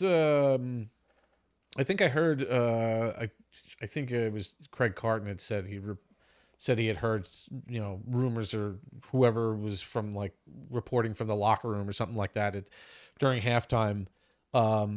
Mike Brown didn't say anything to the Knicks until it was like 30 seconds basically. And he just was like, all right, guys, let's go. Like, nothing fancy or whatever. Yeah. And on the opposite side, the coach of the Spurs was just like, his speech to them was like, keep doing what you're doing. Keep doing what you're doing. Like, it wasn't like, let's make sure we watch out. We want to make sure we keep a distance from this, and let's try to extend the clock out because we want to, we have the lead. So let's not take these types of risks. And I was just like, yeah, just keep doing it. Keep doing what you're doing is also a terrible message because they played most of that first half with Towns on the bench. So the Knicks are going to change. Yeah. They're going to look a lot different in the second half with him out on the court. So to say, keep doing what you're doing is bad coaching. I'm sorry. It's not good. They made no adjustments. Whereas Brown, listen, I don't know. Maybe he didn't say anything at halftime. Strategically, they did things differently in the second half. There were so many times, like, throughout this series so far, too, where it's like they're running the bench, like a full bench team for like half a quarter or something like that. And you're like, and they're holding the line and everything. You're sitting there going, holy crap, like this is crazy. Yeah, well, so that first half when Towns is on the bench, at one point Mitchell Robinson is fully gassed. I was looking for the I don't know if we have the soundbite. This guy here is dead from Major League. I don't have that here. Yeah. But basically the Knicks went to their full bench other than I think Kolek and one other guy. And so there was like Sochum or something. I forget the dude's name. Oh, yeah. He came out for like 30 seconds or something. Just because everybody's getting winded. Yeah. They brought in Robinson's backup. I forget the dude's name. Yeah. The big tall guy. They're like, he hasn't seen he hasn't been on the court since like game 1 of the first round. They were reluctant to put that guy in garbage time against Atlanta when they were up by 48. I know. So that guy, like literally, I'm sure. Me, coach. Yeah. I was getting Gatorade. All right, and he was as surprised to be out there as anybody else. He was like Ollie from fucking Hoosiers. Hoosiers, yes. No, when Ollie makes his second shot, and you will make your second shot. Strap. God wants you on the floor. No, that's really. Ollie being out there was Coach, like, we need one more. My team's on the court. Yes. Imagine Brown did that. He didn't want to put Sochum out there, so he just played with 4. Oh, my God. But to be fair, like having that guy out there, he was just a body. Everybody else was so dead tired. It was like, all right, we need 5 players out here, and this guy's wearing socks and sneakers, so let's just, I loved Alvarado guarding fucking Wemby, though. Oh, yeah. That was awesome. He was like, I mean, at one point he freaking picked up his leg to drop him. I know. Just like, Alvarado's head basically comes just above Wemby's shorts, the back of his shorts, basically. I know. He's pushing on him, looking up like that. Yeah. Great. Yeah. I can't believe they didn't call that a flagrant, though. I know. I was very surprised. It totally should have been. Yeah. But at the same time, it's like, you're going to let things go, then let things go. If you're going to call them, then you're going to call them. Right, and maybe in that particular case, it's because of the size disparity between the two. Maybe men. That's what works against Wemby. But I think that's why Alvarado was doing that though, because it was like he's like, screw you, you're bullying us. Go ahead. I'm going to make you call this on me. Yeah, I'm going to be a guy that size has to fight for every inch. And like I feel like he didn't care if he was gonna take one for the team regardless. Yeah. Listen, Alvarado picked up 5 fouls in 10 minutes the other day. Yeah. So he was out there just being scrappy and fighting for his life on every possession. Didn't give a shit how many fouls he racked up. It was just like, I'm going to be out here. I'm going to fight. Yeah. And he changed the game. He took his fouls. He definitely got called, awesome. But that 3 that he put down was awesome. Oh, God. The 3 and then that little pivot move in the paint that he made. That was that turnaround. Once he saw Wemby start to push off to the edge, he was like, yep, whoop, I got a lane. I'm going to take it. It was really awesome. Those 2 plays, I think, completely changed the game down the stretch. Yeah. That and the bounce pass he made to OG in the corner to put him within 4. Yep. It's one of those, like, I think I even shot the text to you guys. It was like, when the Knicks are like, when you see them just constantly doing the quick passes and they're just throwing it around the horn, and like, who's taking the shot? Who's taking the shot? And they just keep doing it. But like, that's the Spurs are like doing this too. And then they find the open guy. It's like when they're moving the ball like that, it's like, that's when they're going to score. Yep. And in the first half, they weren't doing that. No. They were just like really scrambling. It was bad ball handling. It was just ugly shots. A lot of Brunson carrying it up, dribbling 20 or 25 times. Yeah. One pass and shot. That was the game with Cat off the floor. Then with Cat on the floor and then Alvarado on the floor in the second half, the ball was moving. Yeah. Side to side action. What you saw in some of those earlier games where it was like they basically had the Spurs in a blender and they're just everybody's scrambling around like, who's taking this goddamn shot? Yeah. And sometimes actually, I will say, sometimes the Knicks are a little too unselfish at moments where it's like, right, you're open. Just take the shot. Yeah. So, I mean, I appreciate it. That's the right thing to do is to be unselfish. But sometimes, if it's open and like if Cat's got room and you get like the 6th or 7th pass in the sequence, throw it up there. Yeah, go ahead. Take the shot. I'm fine. But it's when they're playing that kind of team basketball, it's fun to watch. It's also very un-NBA like to see the ball move like that. A lot of NBA games are around like the 1 or 2 man game where it's like guy brings the ball up the floor, throws it to somebody in the block. He looks around, then he's looking for a guy cutting or something like that. But it's basically a 2 to 3 man game where they cut half the court off. The Knicks, when they're playing well, are moving the ball around the entire court. Yeah. And it looks beautiful. It's really cool to watch. It is. So if they're like that tonight, my hopes are high. If it ends up being this stagnant bullshit, one-on-one basketball, Brunson carrying up and then Cat's in foul trouble again, it's going to be tough. That's basically how the series has gone. Yeah, here's hoping. Yeah, so that's the other one. So Mike is hosting me after the game, so the drinking continues after this. Yeah. Which is great. I know.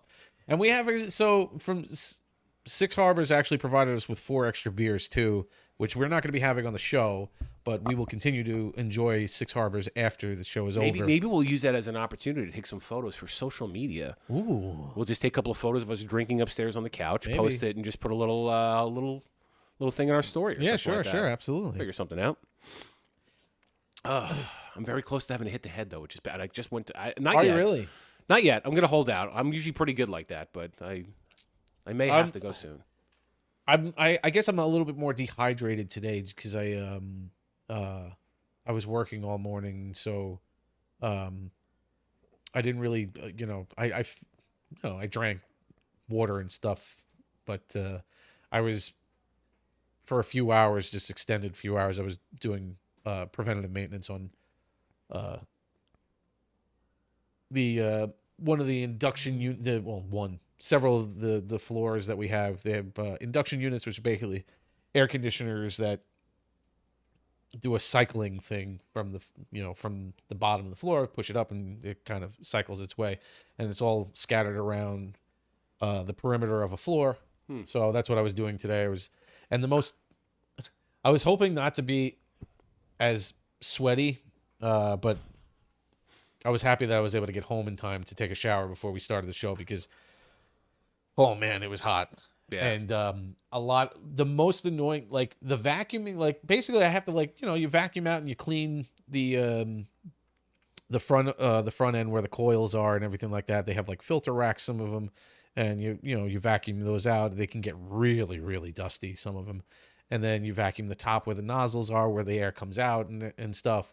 And then anything in between, the channel, basically, where all the units are and stuff. And that part of it isn't terrible. The worst part of it is just removing the covers, because it's like it's kind of like a shelf that's built into the side, the perimeter of each floor, and it's like a metal shelf that has vent holes and everything. So in order to get to them, you have to kind of remove it. So it's like you have to lift it up and pull it out, type of thing. But they've been there for whatever. 70 years or something, decades, you know what I'm saying? Like, so I'm sure they've been revamped over and over, but it's all metal. So it's like expanded and then contracted and warped and bent and pushed and pulled and all this kind of stuff. So some of them are like, I mean, I feel like I'm like at the gym lifting weights, trying to like, pull these things out, and I'm like jerking them, I'm kicking them and doing whatever I can to get them off. And it's like just getting one of them off. I'm like, after I'm done, I'm just like, all right, that's one. Right. Just only have 75 more to go.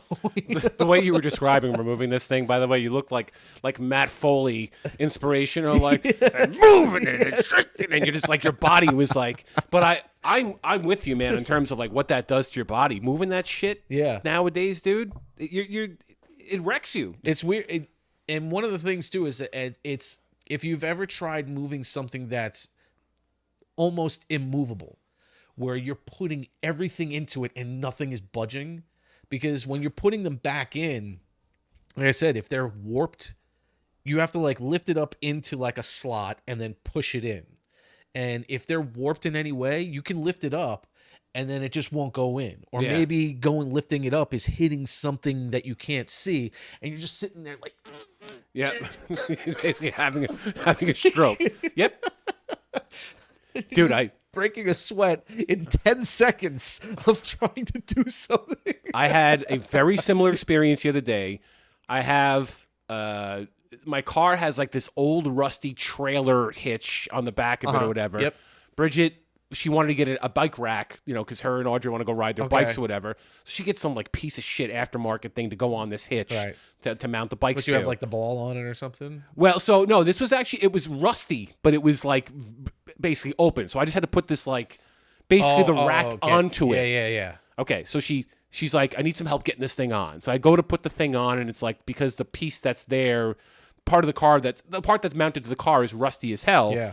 I get it on, but now it's it's like sticking out a whole bunch, and I'm like, Bridge, it's not fit properly yet. Like you have to get it into the. I need like a mallet or something like that to get it in the right spot so I can secure it or whatever. And then I'm like, all right, what happens when I have to take this off? So like I get it on, and it took me 10 minutes to get this freaking piece on. I'm like, Bridge, let me see if I could take it off. And now I'm sitting there, and it looks like a fucking tug of. I'm like looking back at her. I'm like, I don't think I can do it. I need to sit on a bucket in case I drop a deuce while I'm trying to do this. Veins were popping out of my head. I was sweating within 15 seconds of doing this shit. So terrible. And then she's just there behind me, and you know how Bridget is. She's like, all right, well, it's not going to work out then. And I'm like, now I just need to get this goddamn thing off the car, Bridge. I'm breaking a sweat. It's stuck to the car now. Yeah. I had to get like WD-40. I was say you got to get that rust stuff. Rust-Oleum, yeah. There's something that we got that helps dissolve. It's kind of like Rust-Oleum, but it's like a combo of WD-40 and the Rust-Oleum. I can't remember the name of it. You spray it on the thing, and then like you hose it off in like an hour or whatever. Shit. Let's see. Archie's come back. Are we live? Are we live? Hello? It looks like it. Okay. Let's hold on. Let's try going. Oh jeez.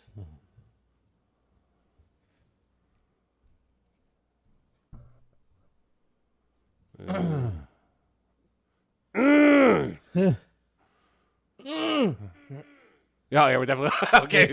My bad. What is that on? YouTube. So okay, so let me go to TikTok. Let me just double check. All right, we're back on YouTube. Oh no, that's not it. Let me.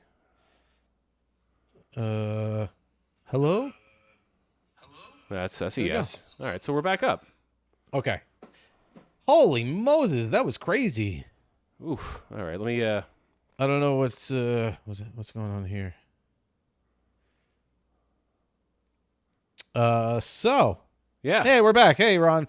So we don't know what happened, but the lights flashed, and I'm blaming it on PSE&G on Long Island. It was. Well, yeah. I don't know. That's our utility company, by the way. It was very, very strange. All the lights flashed. Nikki said she didn't notice any lights flashing upstairs, but the internet. When I went over to my router, it was flashing like it had gotten disconnected. Yeah, we lost internet because we lost power very briefly somewhere. Because, all right, Mike and I are doing the show. All of a sudden, there's like this poltergeist moment with the lights go out briefly. Like we're talking like a flicker. And then I'm like, are we still live? And then Mike's, yeah, looks like we're live. I see excellent connection, blah, blah, blah. And then it was like, nope. Yeah, he's just like everything goes down at that point. So and then it just. all right. So unfortunately, I think our YouTube audience abandoned us, those sons of bitches. But hopefully they come back on in a second. It's all their fault. Yeah. And it's like, even on TikTok, our whatever we had over here, where it shows like people coming in and out, is completely gone. Oof. Well, I don't know. Ron, get the word out.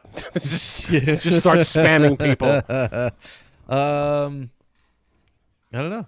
All right. Well, we're on. We're back. So that's the main part.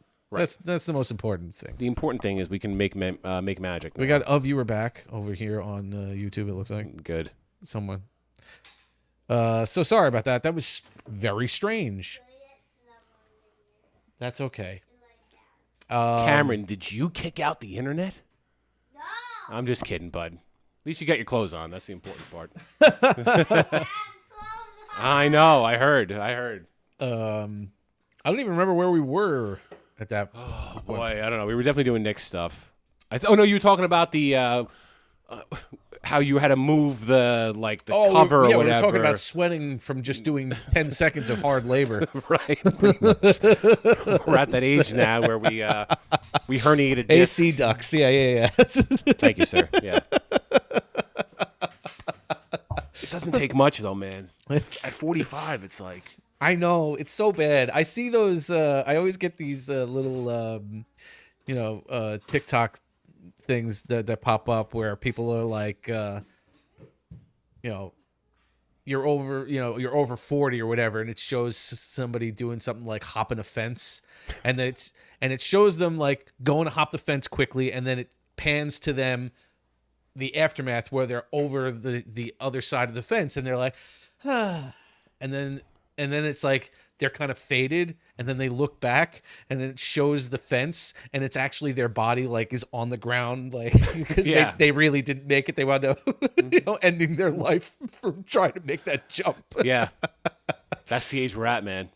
I've done that before with certain things too, where it's even like just playing with the kids and stuff like that. You do something with they're running around, and I'm like, I'm gonna run around for a second too because I can do that, and then like after like a minute, you're like, oh my God, this was a terrible idea. I don't know what I was thinking. Yeah.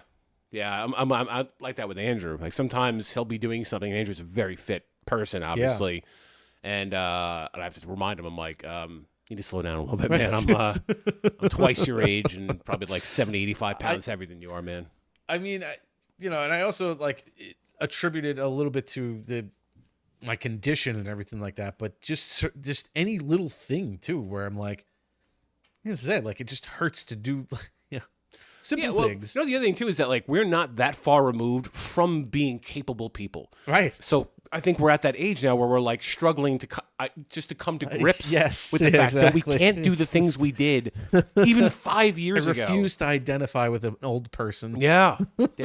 So like I don't, your brother is in like a workout group with us. Yeah. And listen, it just is what it is. Tommy is the oldest one in the group, and so he's the one dealing with the most ailments. Right. So like Tommy be the first one down typically when something goes on. It's like, oh, I just can't do it, guys. We gotta pipe her down. Yeah, pretty much. It's just the age, By the way, it's my fault. I was going to say, you were drinking while I was trying to figure out what the heck was going on. You were troubleshooting, and I was just putting them back. It's fine. I can do this, though. I can drink. That I could do. I'm just glad Ron didn't leave us. That's all. I'm glad. Yeah, Ron came back. That's awesome. It's really awesome. You okay, Juge? You're tired? It's 5:50. It's early. Are you going to stay up and watch the Knicks with us or no? Okay, yeah. I thought so. They did watch one of the games with us when my brother was here. Oh. Audrey's happy to see you too. Oh my God. You know Audrey, right? Remember Audrey? Yeah, Audrey's very excited to see you guys. So I don't know what she's going to ask you, but she's going to ask you weird stuff probably. Just letting you know. So Mike is hosting the after party, the after drinking buddy show party. Yeah, so they said that comes back to the realization when we were like, oh my God, Game 5 is the same day as our show. Yeah.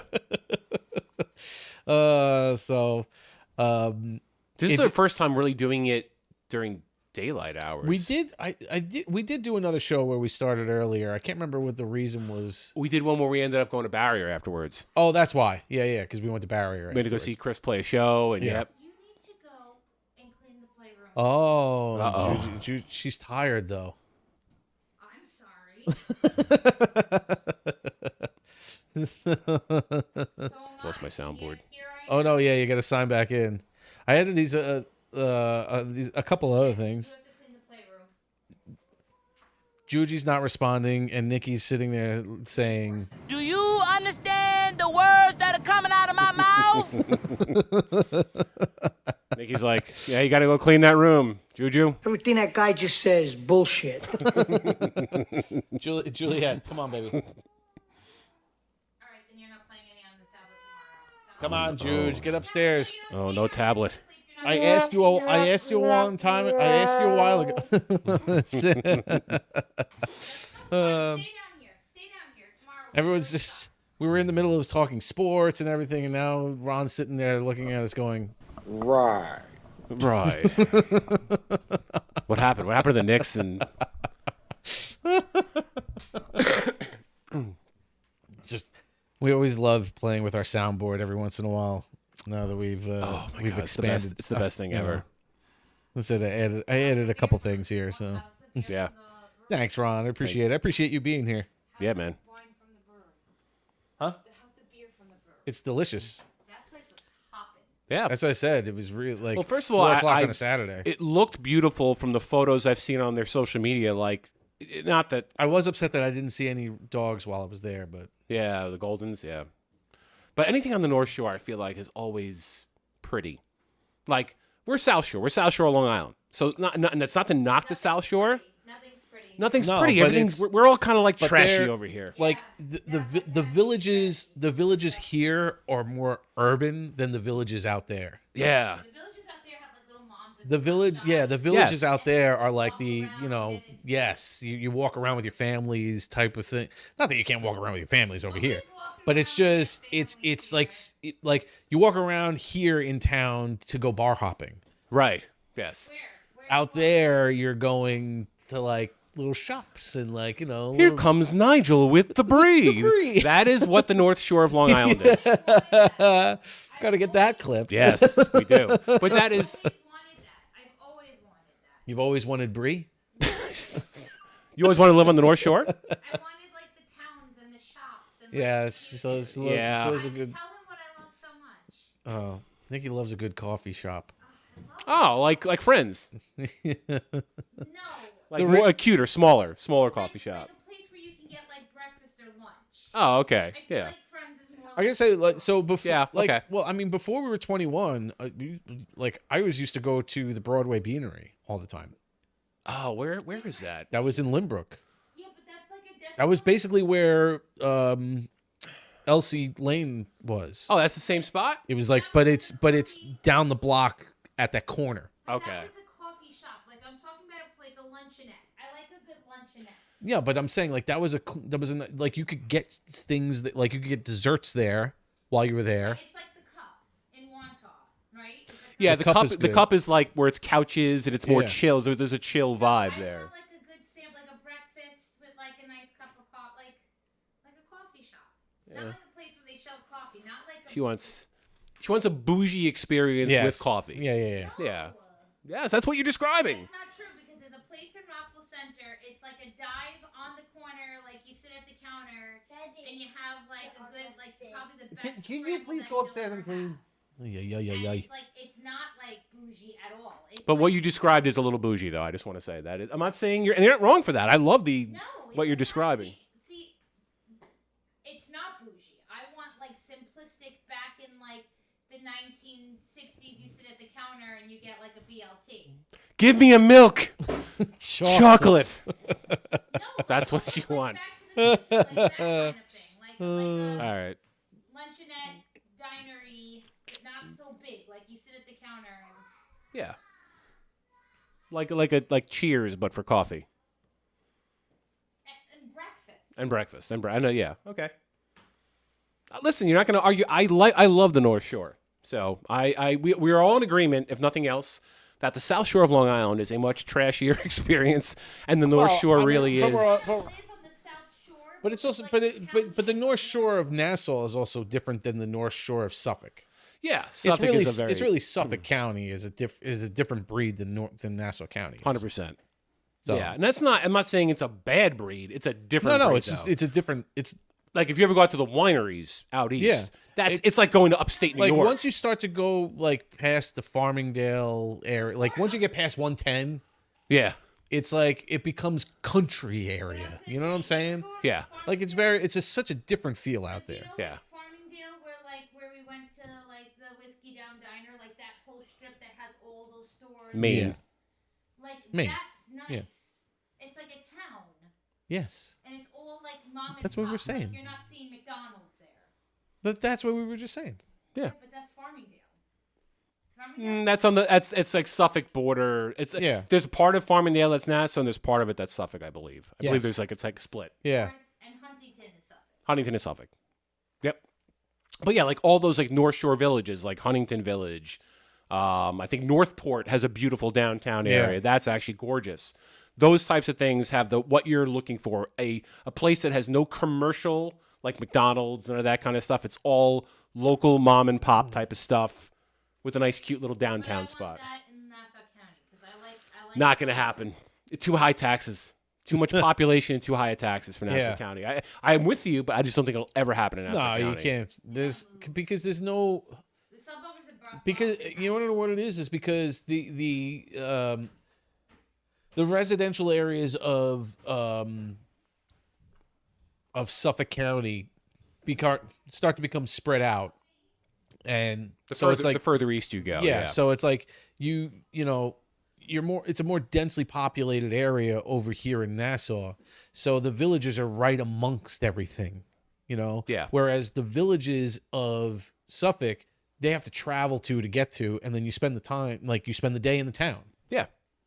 Yeah, exactly. Yeah. I'm not saying it's like, it's not like immensely far, but comparatively to Nassau County, it's just a different feel. Right. Like you get out, like people can walk from their house to town here in Nassau. Right. I live in Wantagh. I am a 0.6 mile walk from my residential home, which is, there's nothing. If you've been to my house, it's very residential looking. It's a normal neighborhood. Yeah. But you make like a left and a right, and then I'm right by like the downtown area of Wantagh, which has all the local bars and restaurants and all that stuff. And it's pretty much the same thing in Rockville Center. Like Sunrise Highway's right there. So right. And that's pretty much all of Nassau County, where all the big establishments are just off the residential area, but they're also right in the middle of Sunrise Highway, Hempstead Turnpike, Merrick Road, which is where you're going to see McDonald's and Taco Bell and all these kinds of absolutely. Commercial type of businesses. Suffolk, it's just more spread out. Yep. And especially North Shore of Suffolk, it's kind of what you just described, which is like there's like an actual village, and then there's like just more space and then residents. Like people make a day of going to town type of thing. Yes. Yeah. I'm going to go into town today. Yeah. And they're going to go to the farmer's market. Yeah, absolutely. The farmer's market in Nassau County is basically in the parking lot on Sunrise Highway somewhere. Because it's like, and like these places don't have parking lots per business. You park in the town's municipal parking lot, and then you go walk around town. Right. Yeah. It's just a different feel. It is. And not that one is better than the other. No, it's just how it's set up. But it is, I will say, and I do agree with Nikki, that it is cuter. It's a cuter, more like... Yes. No, absolutely. It's very, very like old school feel type of thing, where less populated. Like Nassau feels like the city compared to parts of Suffolk. Yeah, Nassau has been... I'm not going to say it's not turned into Queens, but there are parts of Nassau that resemble Queens in some ways. I remember working with this kid when I worked at a party rental company. I was, we would deliver chairs, tables, and everything, and set up tents and stuff for parties for people's houses and stuff. And we would drive all over Long Island, Queens, and sometimes into the city to Manhattan and stuff. But it was my cousin's business, and he started it in Queens. He started it as a party hall in Queens, a little party hall that turned into like a child's party hall type of thing. And he basically he was a DJ. So he started a party hall as a DJ, and it was more kids parties that he was doing. So he developed it into a kids party thing, and then he started renting out tables and chairs, and he expanded. So when he first came into Long Island when he first moved his business over to Long Island and expanded and started doing more of just the general renting of tables and chairs instead of parties at the hall, a lot of his employees were from Queens, and they started working for him doing the deliveries and stuff like that. And I remember it was a young kid that I was working with, and he was in the truck with me, and I was driving, and we were driving like through Freeport, and he's like, yo, they got places like this in Long Island. Yeah. I was cracking up. Very perceptive, though. So yeah. it's just funny because it's like, there's certain places in Nassau that have that. In Suffolk, too. I mean, there's, Brentwood and stuff that you don't want to deal with. But it's, it's those places that resemble more of a Queens feel and everything. Yeah, so. Places that have been, like, urbanized, for lack of a better word, to resemble Queens. And it's not... I think some of it's the population. Like, there's actually like just more people in those cities and stuff like that. Absolutely. I there's don't know. like smaller housing. They're closer together, and a lot of things are just kind of, we said, like towns or right on top of residential areas. Yeah, know. And I think at some point Suffolk's going to be exactly like Nassau. It's getting to that point. I mean, maybe, I don't know. Long Island's huge. It is. People don't think it is. I know. But to get to like Montauk, like if you're not from Long Island, where we are right now, it's 2+ hours easily to get to Montauk, just to get to the Montauk, end of Long Island. We're on Long Island. Right. Now, I can get to Jersey quicker. You can. Much quicker. Much quicker. It's crazy. Right. So the thing about Long Island is that there's only a couple of highways. It's first of all, it's so overpopulated. It's super congested here. So to get from point A to point B, like I live, I want to say 8 miles or 9 miles from your house. Right. But to get here takes 35 minutes. Yeah, it's typically, crazy. Because it's a lot of traffic. There's, the roads that you got to take here. I used to think that too. Like when I think of my surgeon, his office was in Massapequa. Mm-hmm. And the practice that I was going to at first was they have an office in Rockville Center, but then when I had to go to, when I was emergent taken to the hospital to get my surgery done, luckily the practice that I was going to, he was also part of the surgeon that was there on call was also part of that practice, which was great because then he could see the files and everything of when I was going to get my neck looked at before I had the surgery. But he worked out of the Massapequa office. So when I did follow-ups, I had to go see him in Massapequa. Now, to think about that, it's like, it's Massapequa. It's in Nassau County. It's like I live in Nassau. Massapequa's in Nassau. It still takes me fucking 45 to 50 minutes just to get there. Yep. Now, if you don't know Massapequa, Mike is not 45 to 50 minutes. If there was no traffic, there were no cars, if Mike left in the middle of the night and drove from where he lives to Massapequa, it should be 15 to 20 minutes tops. But because Long Island and Nassau County, it's double, maybe triple, depending on the day and the time you leave. And I'll give you a counterexample of that. My brother-in-law lives up in the Albany area.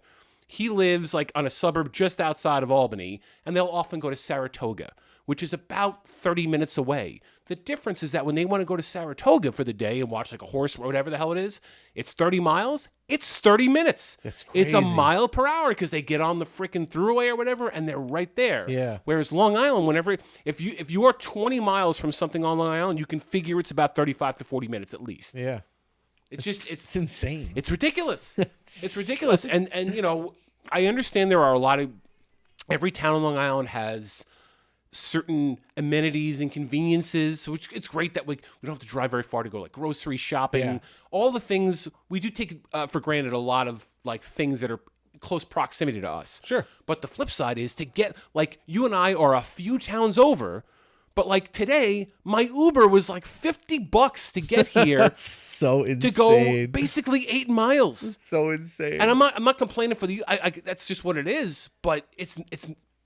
There's a better way. I remember when I was younger, and like we would go to the beach, during the summer and stuff like that, and I always recognized it as like it's beach traffic. So it's like you would go and everybody's going to the beach at the same time. So that's beach traffic. So it's kind of like rush hour with the sense of like, the traffic goes in one direction in one day at one point of the day, and then traffic in the other part of the day. Nowadays, I feel like it doesn't matter. No, it's in all directions at all times at any moment, unless you're driving in the middle of the night. Yeah. Like you're always going to be hitting some kind of thick traffic at some point in any direction. Pretty much. Yeah. You're exactly right. You're right. The beach thing was a thing for a while. It's like, oh, I'm on the Southern State Parkway and I'm heading towards Jones Beach. Yeah. So that explains why there's all. But now you can look at it going in the other direction. You're like, it's all backed up. Where the fuck are these people Where's everybody going? Right. It's everywhere all the time, every day. It's so weird. Except, like you said, you have to find pockets. Yeah. Like if you want to leave somewhere, if you're going to go on a road trip and you're like, all right, I got to go over the Tappan Zee or whatever, the Cuomo, whatever the hell it's called now. Right. So now you're just like, all right, when do I leave? If you leave at 8 o'clock in the morning, you're not getting over the Tappan Zee until 9:30, 10 o'clock. But if you leave at 6 in the morning and you're going to get there way too early, you'll avoid all that stuff. So it's like, do I just sit in traffic for an hour and change? Or do I beat it and leave at a crazy early hour just to avoid all this crap? When we drove down to Disney and we did it in 2 days. We did, the full trip is 16 hours. So it's 8 hours. We went, drove down to North Carolina, stayed over, and then drove the rest of the way. But it's like, the reason it took 8 hours to get to North Carolina was because like 2 to 3 hours of it was getting out of the tri-state area. Yeah. Which is freaking crazy. It's ridiculous. I know. That is a big thing. So for non-New Yorkers, when you leave the state of New York, or if you're coming from Long Island and you're going to like Jersey, Delaware, wherever it is, the first 2 hours, 1.5 to 2 hours, is just getting off of Long Island, out of New York. Like, if you want to take like the Verrazano, for example, you're like, okay, so I'm going south. I'm taking the Verrazano. You know that it's going to be an hour on the Belt Parkway. Yeah. Which is insane. And it should be more like 30 minutes, 20 minutes most. 20 to 30. But you're at least an hour on the belt, and then you're getting through a bunch of crap and over the outer bridge and all that stuff. So, like, just getting off of Long Island to another state is a 2-hour process. Because even, like, you sit there and you say, like, it's the Belt Parkway sucks with traffic, so it's like getting to the Verrazano sucks. But then you're going to sit through Staten Island traffic. Which is actually almost as bad, if not worse. Worse. It's terrible. You think, oh, thank God I'm off the Verrazano. And then you clear the Verrazano, and you're like, what is this bullshit? And it's like, there's fucking 10 lanes after the Verrazano. Why are we still crowded? I know. I don't understand. I know. And then you realize about a half mile later, like, oh, it goes from 10 to 2 lanes. And you're like, who designed this goddamn road? So stupid. It's amazing. So, like, there is, I don't know what's going to happen. Like, all of our friends and family are here. But, like, there was some part of me that's like, one day, I just want to get away. Yeah, because, I mean, especially, price-wise, you look at some of the land that you can get if you move to, like, South Carolina and stuff. Oh, God. I'm like, damn, the price that I paid for my house here, I could have a fucking ranch. Yeah. Like, like the Dutton family. So it's crazy. Big, yeah. But, you pay for, the proximity type of thing. That's it. It's for the conveniences. You have the trains that take you to the city. Like, there's all these things that you can do here. If you're out of state, you're basically paying for a cheaper lifestyle, more space, a slower, maybe easier way of life. Like, that's the trade-off. But maybe it takes you 20 to 30 minutes to get to Walmart or Target or whatever, too. So, like, that's the flip side to it. We always talk about, we always bring this up, my wife and I, in the movie We Bought a Zoo. Do you know that movie? Yeah, I love that movie. So at one point, he's like, we don't have any butter. How important is butter to this meal? Just keep in mind that it's a 45-minute trip both ways. Yeah. Just to get butter. Yeah. And that's what it is when you're outside of Long Island. Yeah. Not everywhere, but a lot of places. No, but it's like, I mean, you think about like, oh, I got to run to the store. It's like, all right, Stop and Shop, CVS, 7-Eleven, they're all like right here. Yeah. You can always get something somewhere at some point in the day. Right. Yeah. Have you ever done the thing too with like Nikki where it'll do like fantasy shopping where like, oh, you'll go on a realtor and be like, all right, what can I get in this town? Yeah. So do South Carolina. We've done upstate New York, and you're like, we've done you're from Staten Island in Manhattan now. Oh yeah. Oh God.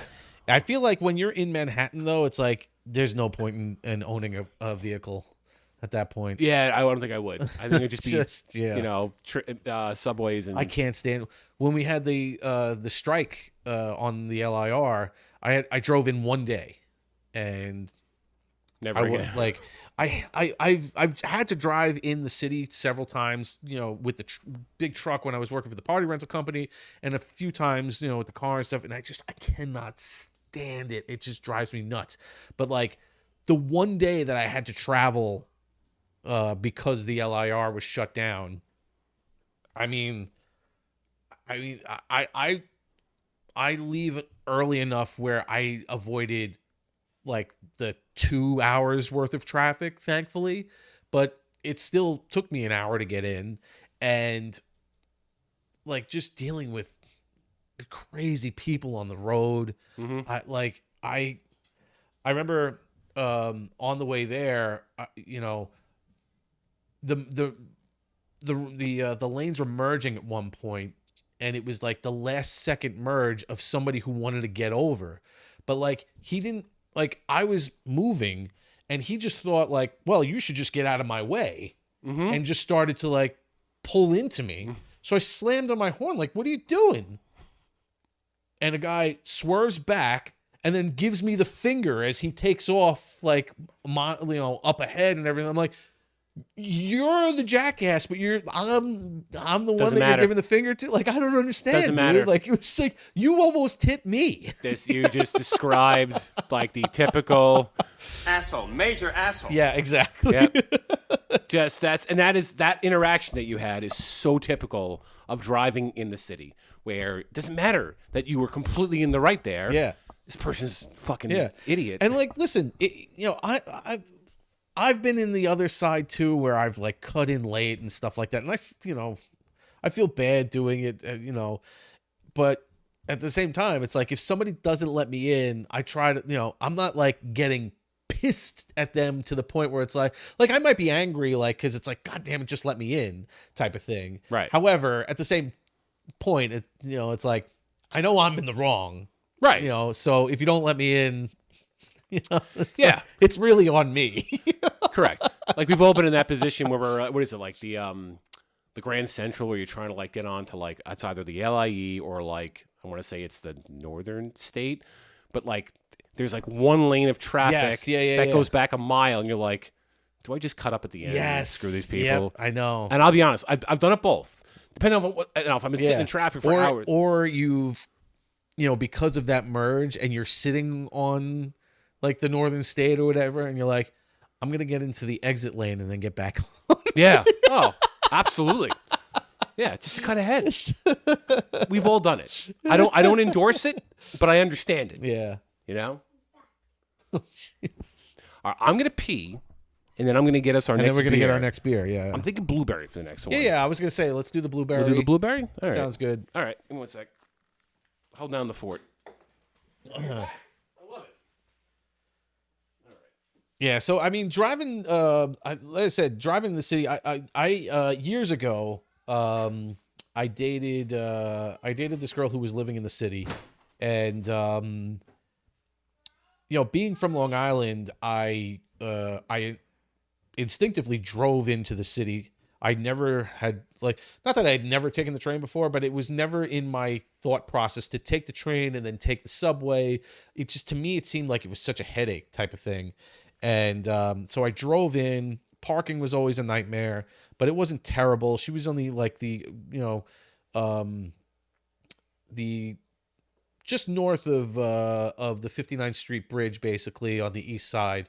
And when I went there like 2 times driving in, and she was like, why don't you just take the train? And I was like, I don't trust the subways. Like, I don't really understand them. And then she's like, the subways are so easy. And to me, I was like, they felt like a foreign thing. Like, I really had no idea. Like, it didn't make sense to me. I'm so used to, living in Long Island, I've drove around. I read the handheld maps and everything around, and that was my understanding. All roads had names; they didn't have numbers. But it really is. Once I started to understand and look at taking the subway in the city and stuff, it really was so simple. So I started taking the train and the subway, and I'm like, this is crazy easy once you start doing it. And it just became like so much easier for me to go into the city that way. And now that's all I do. When I go to work, I only take the train in. I don't have to take a subway right now, thankfully. I used to until they opened up Grand Central from the LIR. Yes? Remember Timu Duck? Yes, I do. Okay. All right, Juji. I found Very cute. him. Okay. Timu. Yes, thank you, Juge. My daughter Juliet. So now that I take the train, like I couldn't imagine not taking the train into the city, because it is so much easier. And even walking around the city, like I've done a lot of walking around the city because of having to like leave my building to go to the Union Hall or whatever it is, and it's as expansive as it is, it's actually not that bad. Yeah. And I prefer it much more over driving to the city. What's up?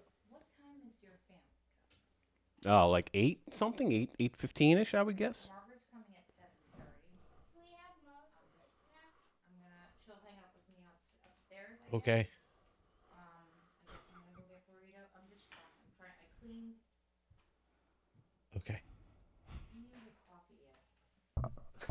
You can get coffee in the window. You want a beer? We have extra. Want to partake? So Mike's he's never gonna let me live this down. So a few episodes ago, Brian was not able to drink alcohol. No. Out of an obligation to his wife because of, Previous.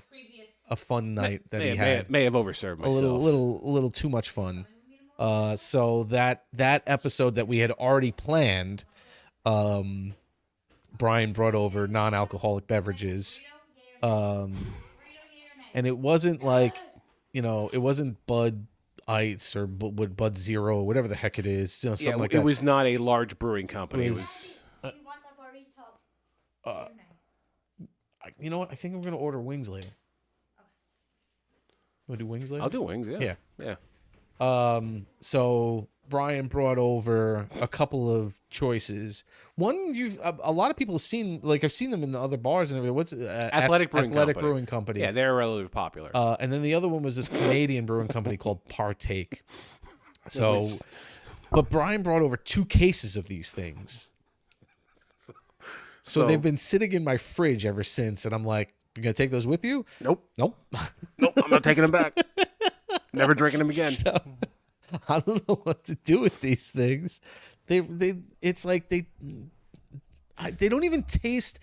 They don't even taste like seltzer water. No. It's as you said, it is basically seltzer flavored beer, basically, or beer flavored seltzer. Yeah, it's very weird tasting. Yeah, the aftertaste is not great. And this is no disrespect to the Partake people or non-alcoholic beer drinkers. Do your own thing. However, there's a better way out there. Gatorade would be a better option. Apparently there are non-alcoholic beers that taste like beer. Well, okay, so like the weekend after that, I went over to Nick's house to watch, I think, like WrestleMania or something like that. Uh-huh. And I went and got Blue Moon non-alcoholic beer. Okay.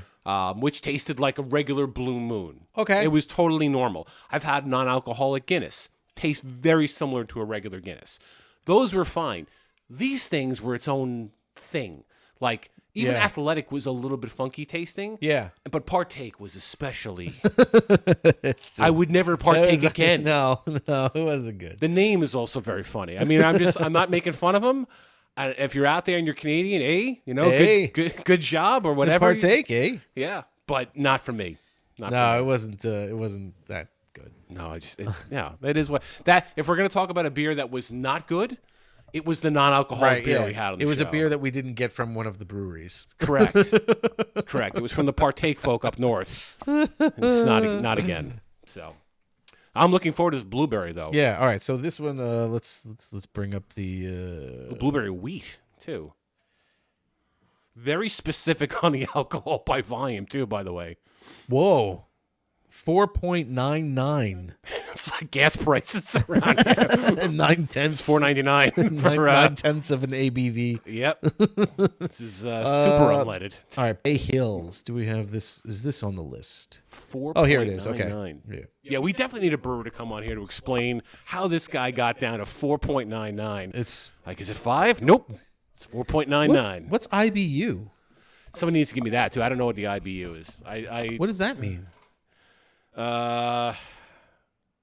You be me? IBU. I feel like Whiskey Ron might be a good help at this point. Ron, any idea what an IBU means in terms of beer? Or could you just look it up for us? That'd be great. Yeah, I don't know. All right, IBU 9. This is okay. So our easy drinking blueberry wheat carries a nuance of berries that perfectly complements its light wheat malt textures. Not too sweet, with a pleasing clean finish. Okay. I will say the last time I had a blueberry beer, I actually got a keg of it from the hell's the big ass brewery that's out in Suffolk. They're out in Patchogue now. They were bought by Bud Light or Budweiser for a while. We've had some kind of a berry beer, I believe. Oh, we did? Maybe it was from Lunchbox? It might have been from Lunchbox. I don't remember. Okay. But I'm pretty sure we had one on the show. It was one of those things where it was like you had the hint of it. It wasn't overwhelming. Because I remember bringing up the idea of where, like, I don't typically go for these types of beers because I don't want the overwhelming fruity flavor of a specific fruit. And it wasn't. It wasn't super. And it wasn't. It had a hint. It was a very, very nice fruit. International bitterness units. Interesting. It said it was a 9. Is it 9 out of 10? Yeah, it's like what's 9 out of is the out of is a very important critical international bitterness units. Okay, well, thank you for looking that up, dude. I appreciate it. I have no idea.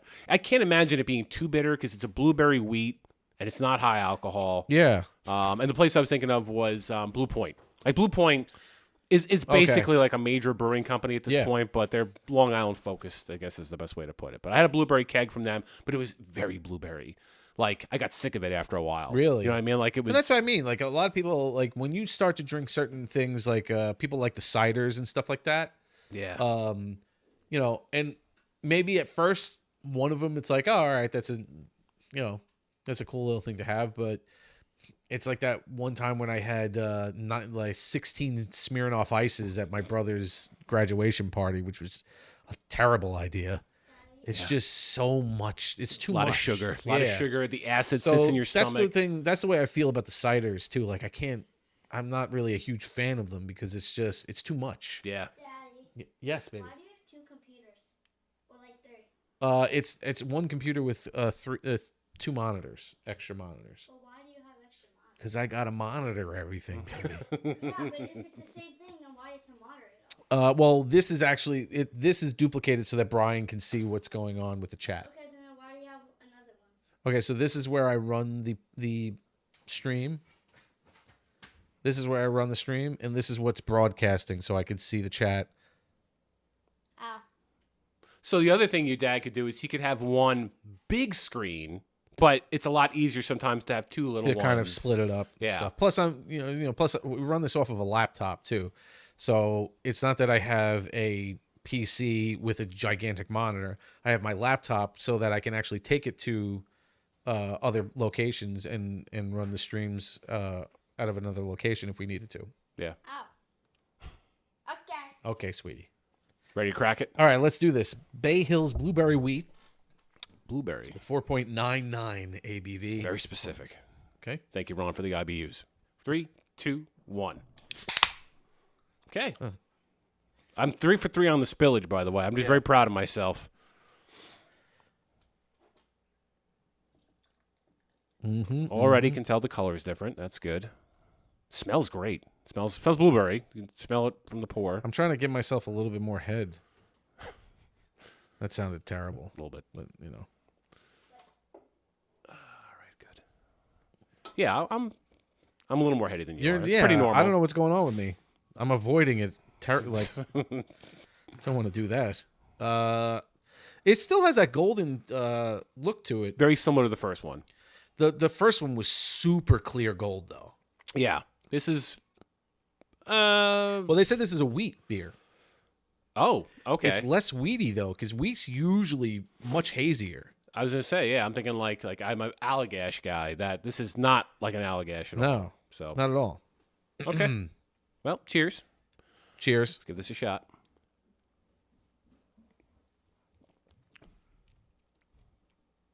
I'm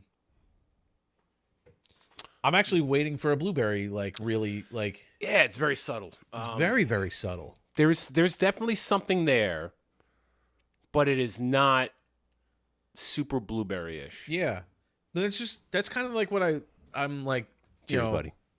I'm liking a blueberry at Fenway. Dude, Nice. I've never done Fenway, and I'm dying to go. Yeah, I've never been to Fenway either. That's definitely a place I'd love to. Screw it, Ron. We're going to Fenway, bud. We get your info after. Let's go. Not serious. I'm dying. I'll to bring go my Fenway. laptop to Fenway. That's it. They got Wi-Fi there. Yeah. Apparently, it might work better than here. Based on our last. It's good. I'm trying to a little more in the second. I'm really not tasting like a lot of the blueberry out of it, though. Yeah, there is a little something, but it's not. It doesn't have a beery taste to it. No. And I don't want to say that it doesn't taste like it's missing alcohol, but it's not heavy on that side. You know what I'm saying? Like, it doesn't have like heavy. Dude, smell it. It smells more like blueberry than it tastes like blueberry. If you really get your nose in there. Yeah. Maybe not. I'm not stupid. No, you definitely can smell the. Let me smell it out of the can.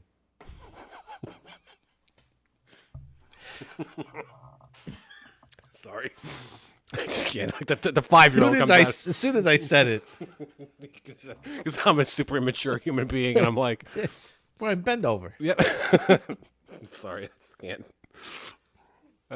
Christ. I don't have enough in here. I'm trying to drink it right out of the can. I only left a tiny, tiny bit. That's the same, yeah. Yeah, listen, it's not bad. I actually, to the point we were making before, I want a little more blueberry. It's a good tasting beer. I feel like I just tasted it in that one. But at the same time, yeah, like it's not. I want more blueberry though. I think it's like if I gotta have more cowbell. What happened? My blueberry. I feel like if I was expecting a lot more blueberry, and even wheat, like it doesn't taste like a wheat beer. No, it doesn't taste like a wheat beer at all. Thank you, Ron, for sharing. By the way, I appreciate you. Oh yeah, thank you, Ron. It kind of tastes like a pilsner. Yeah, that's what I would has say. A hint of something in it that I can't quite. It tastes very light. Yeah. It goes down smooth. I'll give it that. Yeah. It's just not as when I think of wheat beer, I think of like a very hoppy kind of taste to it. Yeah.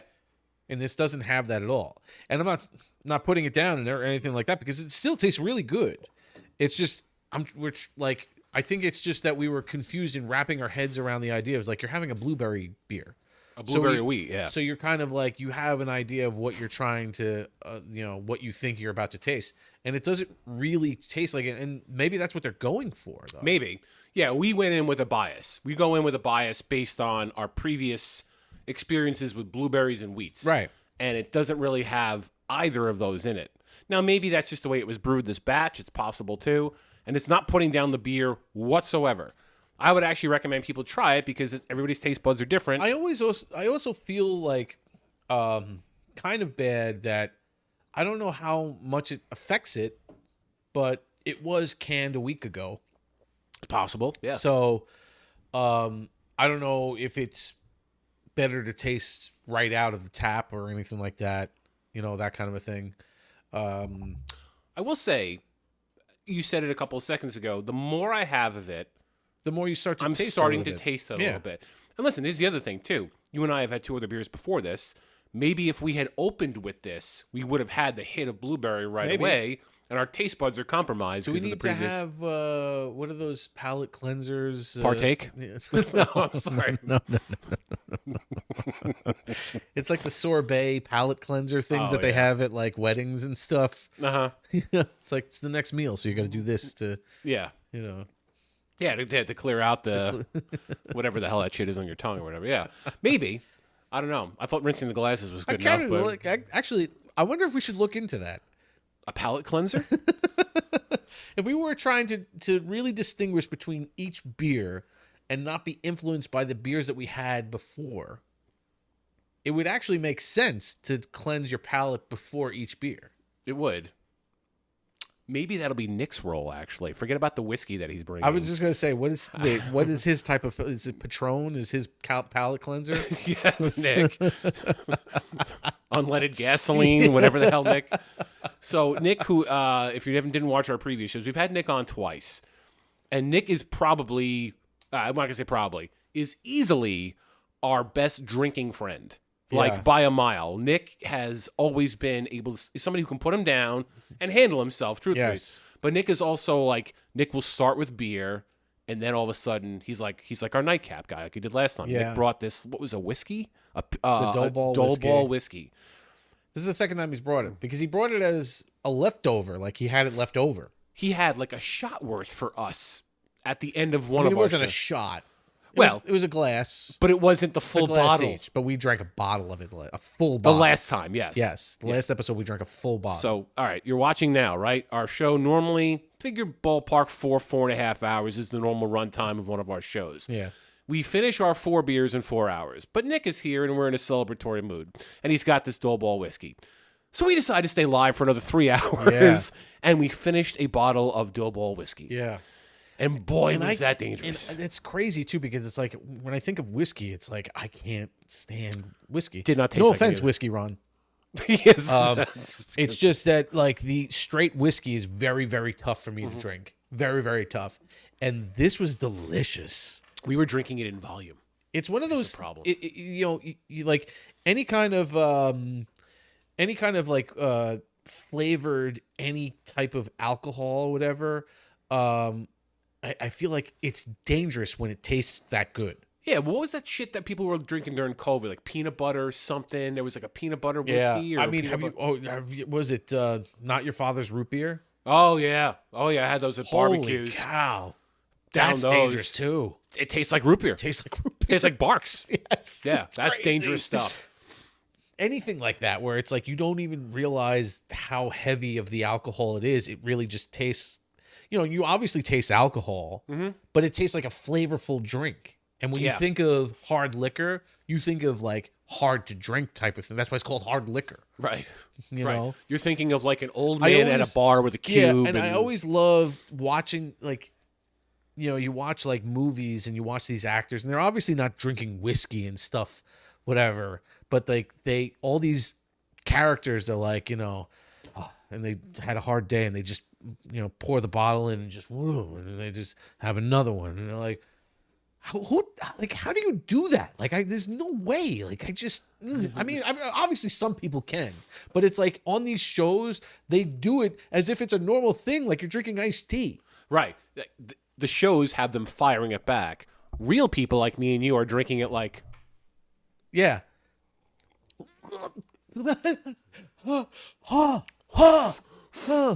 Your chest is burning. Right. You're making a face. These guys are just throwing it back like, fill it up again. Okay. And I definitely can't do that with whiskey and stuff like that. Again, no offense, Ron. There's a funny, there's a comedian. I can't remember his name. He's pretty famous too. I can't remember, but he did a skit where he was like the 007 type of thing. And, so he's at the bar and he's doing like the, whiskey shaken, not stirred type, whatever the heck it was that he was ordering or something, and he goes to drink it and he's like, oh, this is real whiskey, huh? And like, yeah, we had to, we ran out of whatever it was. So it's like, he's drinking real whiskey, but they had to keep doing takes over and over again. And it's just every take gets worse and worse. It's freaking hilarious. Yep. But it's just the idea of that same idea where it's like, where something tastes so good and it's, what was it was like, I can't even remember what was it was like 40% alcohol by volume or something. Oh, it's ridiculous. Like, I mean, and we didn't stop. No, and we just drank the whole thing, the whole bottle, and literally, if somebody was glasses, I'd be like, Nick, yeah. And then and that didn't stop for 3 hours. And this was on top of, I think the beers we had that day were a little higher in ABV too. Not crazy high, but I want to say at least two of them were 6.5 to 7. Yeah. Oh, that was when we did Root and Branch, right? Yes. Root and Branch, which by the way is awesome, but most of their, I'd say, flagship beers are in the 6 to 7. They're IPAs. Those are their better beers. So we were already pretty hopped up to begin with. We had extra beers too afterwards. Right. Yeah, I think and didn't we start? I know Nick and I started too. Well, we started. I think you guys might have had something before, like a High Noon, but or then something like that. Yeah, we brought some. Nick brought something that was similar to a High Noon. Yeah, it was like a knockoff High Noon. It was like a. And then so I mean, we had a lot to drink, and I review these all these episodes. I review them so that I can make clips out of them, and all the highlights and stuff. And it just cracks me up just to see the progression. And I'm texting the guys. I'm like, like 3 hours in and we are plastered. Yeah. Correct me if I'm wrong too. Was that Mother's Day weekend? It might have been. I'm only asking. I don't remember. I think I could be wrong. I don't. No, it wasn't, because Mother's Day would have been the next day. You sure it wasn't Mother's Day? Oh no, it would have been. Yeah. Oh no, it was a Saturday. No, it wasn't Mother's Day. Was it 2 days before Mother's Day? It was. It might have been the week before Mother's Day or the week after. Okay. It wasn't, though, because I remember it was because we did it on a Friday, and Saturday I was just. I couldn't move. I was not human. I was just a ball of mush, and I was a complete waste of life. I remember because the next you and I woke up to you guys were texting each other for a little while and like, is Mike even alive? Like, I texted Nikki. I'm like, is he okay? And she's like, I'm not sure. He's still asleep. Because I woke up and I was still drunk. Yeah. That's what I'm saying. I wasn't even hungover. I was still drunk. It was so bad. I went to my mom's. I'm telling you, it might have been the Friday before Mother's Day. We ended the show around 2:00 in the morning. We did, because I went to my brother's house, and I'm pretty sure it might have been the Friday before Mother's Day, because I went there to go visit my mom for Mother's Day, and my first words in my brother's mouth were, "Ran a little late the other day." I was like, "Yeah, you think?" Because I guess even my mom was aware of this too. She's like, you didn't have to come out here. Like, she was very much like, you don't have to come out here for Mother's Day. And I think it was because I was out here till 2:00 in the morning, possibly falling asleep at the desk as we were doing the show. We were a mess. Yeah, it was a lot of fun. It was always a lot of fun. But I'm never doing that whiskey again. Not that whiskey. Not that much. I will drink whiskey again, but I'm never going to have Dole Ball whiskey at the scale that I was having it at. I said, it's dangerous when it tastes that good. Yeah. It was another one that I got hooked on for a little while back in the day when it was, again, another COVID drink, Fireball. People were doing Fireball like crazy. We did that at my bachelor party. We brought Fireball. Uh-huh. Yep. That's another one, though, that it has like that cinnamon taste to it. Right. So it's hard liquor, but it goes down smoother than normal hard liquor, and you're like, yeah, fuck it, I'll do another shot of it. And all of a sudden, you're like 6 or 7 shots in, and you're like, okay, I can't walk right now. Yeah, it's bad. Yeah. As that, we woke up the next day, we were like, ugh. Yeah. Yeah. Oh, sorry. Yeah, that's a good point. So we go to Mike's. Mike is probably, I don't know, I'm trying to think in terms of order of weddings. But we had Noah and Nick's in like, 2011, 2010, 2011-ish. Then we had a bit of a wedding hiatus. Then you and Nikki had yours in 2014, 2013? What the hell was it? Yeah. 2014, right? Yeah. So we had a bit of a break. So we were all juiced up to go to Mike's, as it was like, we're going to go on, at a bachelor party. Mike's bachelor party, even though we were busting his balls about it, was also really cool. It was like in the middle of like the Paulie Walnut scene out of Tommy's was the year before. Oh, right. We did have Tommy's too. That was the golf one. Okay. That's my bad. But we were still juiced up because it was like we still had opportunities to do bachelor parties at that point. Yeah. Well, it was also it was also the first time that the wedding party was the complete friends thing.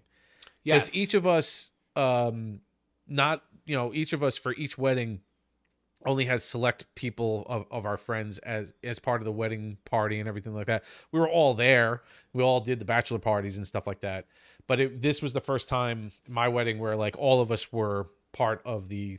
Yeah, Mike actually had our core friends group.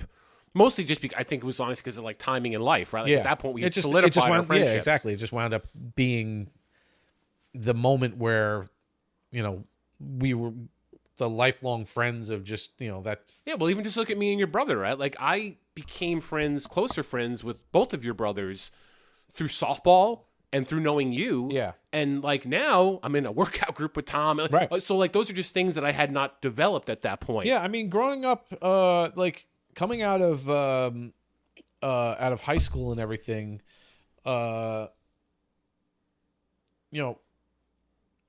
always been close with my brothers, and we've always hung out and stuff, but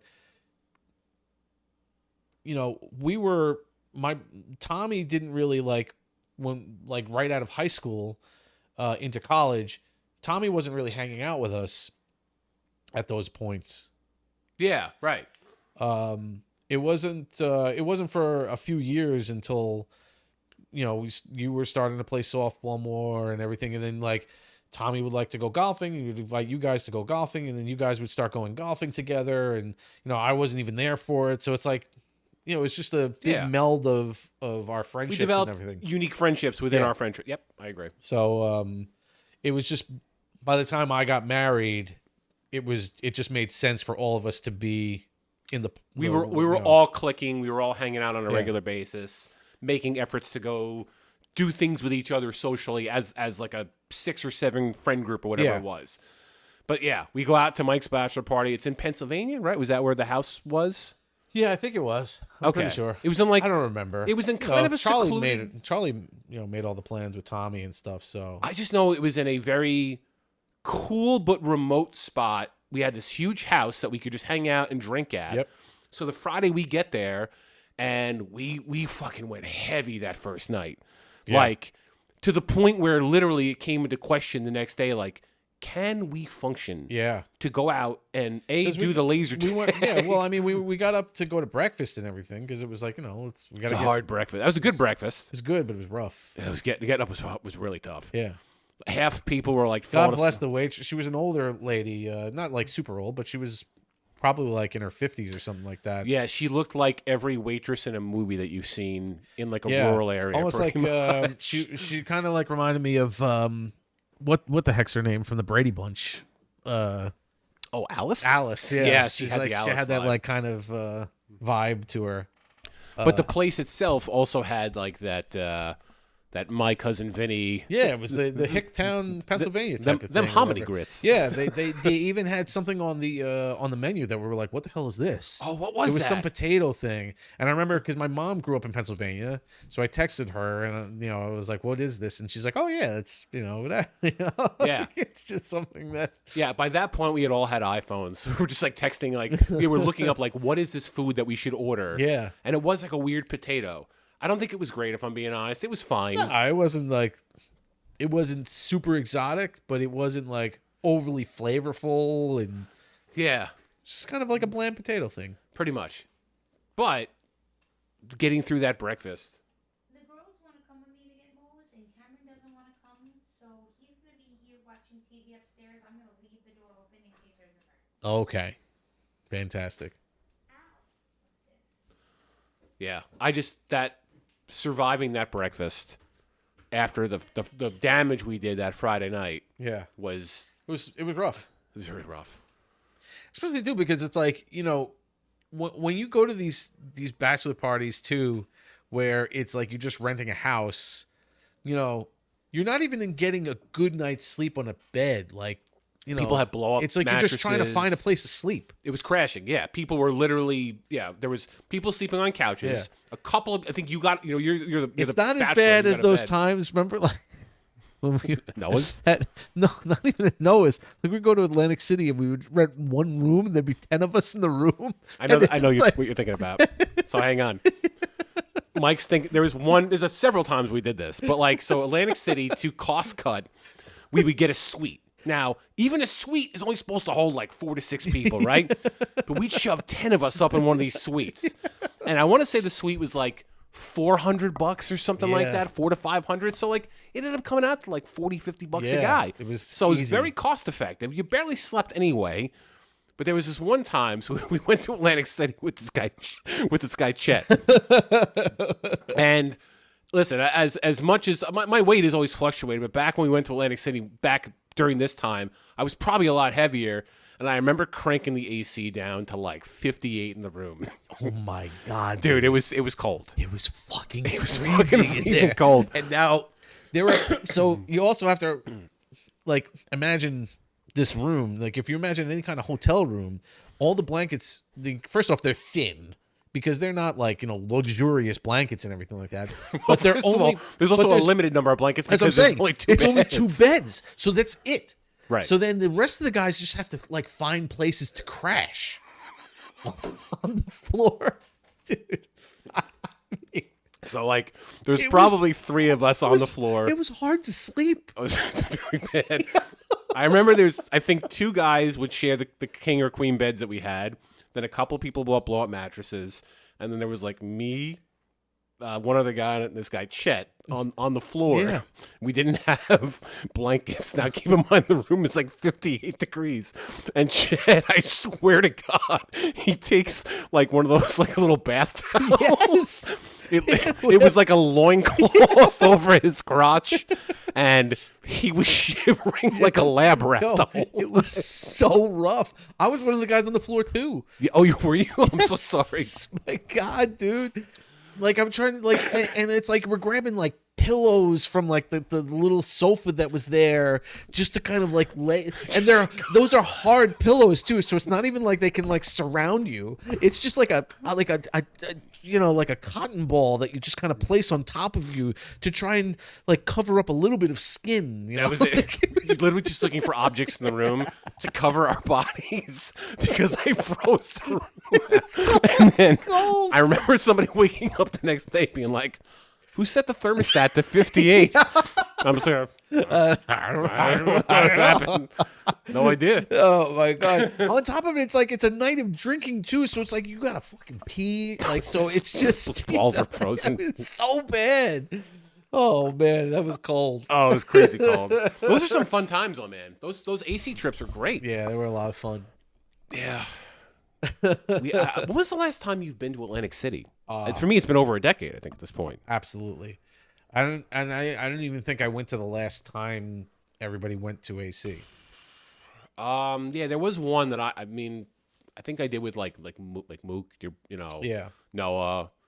Yeah, not everybody went every time. It was sort of like hit or miss by the end. Mm-hmm. People were like growing up. They're like, all right, I've had this experience.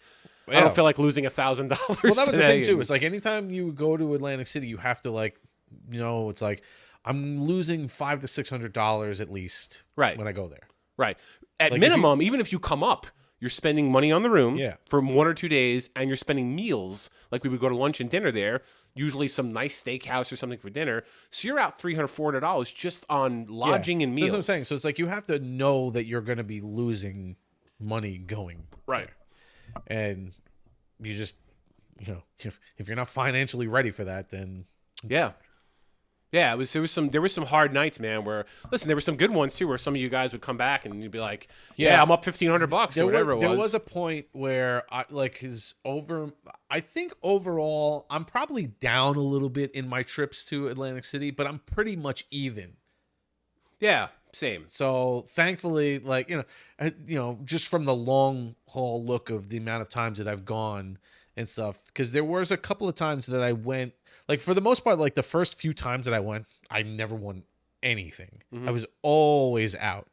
But then there was a couple of times where I was like, holy shoot, I'm like actually up 500 on this trip, and it happened a couple of times. So I think, over like 3 trips, I wound up being 1,500 to 2,000 over.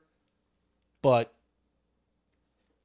in altogether, with the other trips, I probably was down 2,000 from the other trips that I was there. Right. So, and then there's something I've always tried to make this argument to Bridget. Like, if you're going to Atlantic City, part of the experience, like, you have to go in as if it's like going to a theme park, right? It's like you're going to lose some money here, potentially, but part of the experience is playing a table or walking around. As I was saying, the idea is like you have to know that you have to go in with the expectation that you're losing money, right? Type of thing. Now, if you have the self-control to walk away, that's good on you. Like, I remember. Yeah, you have to have a discipline to say it's like this is the amount I'm going to be spending, and that's the end of it. On gambling, because obviously you want to make sure you have money to do other things too. Yeah. But one of the great things about Atlantic City is that even if you're just standing at the table watching, you can still get drinks. Yeah, for free. It's great. I mean, you tip them the chip or whatever. No, yeah, absolutely. I mean, you're tipping and stuff like that, but I'm saying like you're getting drinks. Yeah. While you're just sitting there watching. Right. So even if you're out, but your friends are still playing, you're still there and you're in. Right. You know what I'm saying? Yep. The key. So it's a lot of fun. Like it's a fun experience regardless. Oh, it's great. And honestly, I needed to watch you guys do it. The key really is find a low limit table of anything. Yeah. So you can just bet small bets. $10 to $15. Right. So that way you're like, you can play for an hour or 2 hours, and the most you're going to lose is like $100 or $200. Yeah, because it's like while you're getting you win drinks. a hand, you lose a hand, you win a hand, you lose a hand type of thing. So at least even if you're just putting $100 down at a table, at a $10 table, at least you get 10 plays. Right. And you're probably not going to lose 10 times in a row. You could. Yeah, obviously you can. Right. But you'll be there for a little bit. Right. Yeah. And to what you said earlier, once in a while you hit on something, and then that pays for the whole goddamn weekend, and then you end up coming out even after I think a couple my of birthday, my bachelor party, I did a roulette, and I hit the first or second roll, and I just played it out because I was like, I got house money. Oh, that was when we went to Mohegan? Maybe. Was that night for dinner, right? Was that I don't remember which one it was. I think it was Mohegan. And you did hit roulette. I think you're right. I think you hit roulette. But then I just played it out, and I lost it after that. Ah, okay. And the thing is that this is an inexperienced gambler playing roulette. So I was betting on my birthday number on 16, and I hit, and then I changed it to 21, which is my baseball number, or my softball number. And the first bet, when I changed it, I didn't realize that they would just leave your previous bet, even if you won, on your last number. Oh, I would never have known that either. I didn't realize that. So I was just like, all right, I guess I'll just leave it there. So I was actually betting on 21 and 16. So, and then I wound up spending, betting whatever I won until I lost it on 21. And then after I was out, the next number that hit was 21. Oh, that sucks. And if I had taken back the one that was on 16, and I would have had it in. Interesting. And then I would have been like, oh, then I'm leaving now. But am I wrong for thinking this, though? Shouldn't the person, not the dealer, or whatever the hell the roulette guy is called? Yeah, I mean, shouldn't he have flagged, or she have flagged that for you? He should have probably said to me, is like, did you want to keep that on? Right. Like, I have to believe that most of the people that are playing these games don't know what the fuck they're doing. Yeah. So they need some adult supervision, some guidance. We went to Atlantic City with you guys weren't there. It was friends that I knew from Rax. I went with Doug Yee. You remember Doug? The guns. Yeah. And the fish. And he had money to spend, dude. So like we were going, and it was our first time doing like blackjack tables. We sat down. The dealer was super awesome. She was teaching us everything, telling us when to hit, and we were luckily at a table where there weren't any strangers with us too. So it was like 4 of us learning how to play blackjack, and great. The dealer was teaching us, and she was awesome. And but it was like a $10 table, and Doug comes up, and he's a gambler, so he just comes up and whatever, and we're putting $10 down, and he puts $200 down. Yeah. That's a little obnoxious, though, if I'm being honest. But that's just the way he bets. He wasn't trying to like take, it's just it's just how he plays. I guess if you have that much money, that's just like. But then why is he at that table though? Well, he came over because we were. Because all you were there. Okay. You know what I'm saying? Like it was just he's normally going to the high roll tables to play, but he just came over. But to now, us. if he's betting that much, do you guys have to? You have to match him. No, not for blackjack. That's You're playing against the blackjack. dealer. You're just playing against the dealer. Okay. But you are trying to help each other out. Yeah. Because there are times when you're supposed to hit and when you're supposed to stay.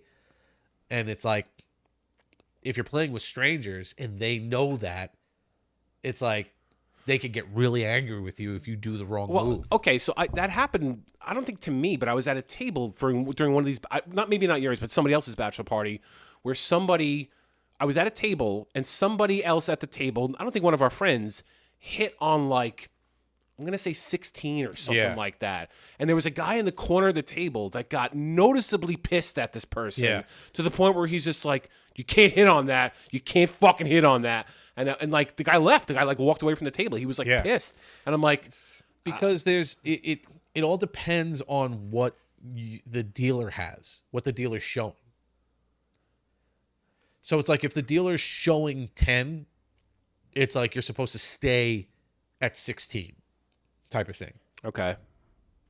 I think it even has it written on the table. It's like stay at 16 and hit to 17 type of something like that. One of those things. But it's if you don't play it, you don't really know. No, this is a novice person that was just sitting there. If that's where the dealers are supposed to come in and say you should probably stay because blah blah blah blah blah.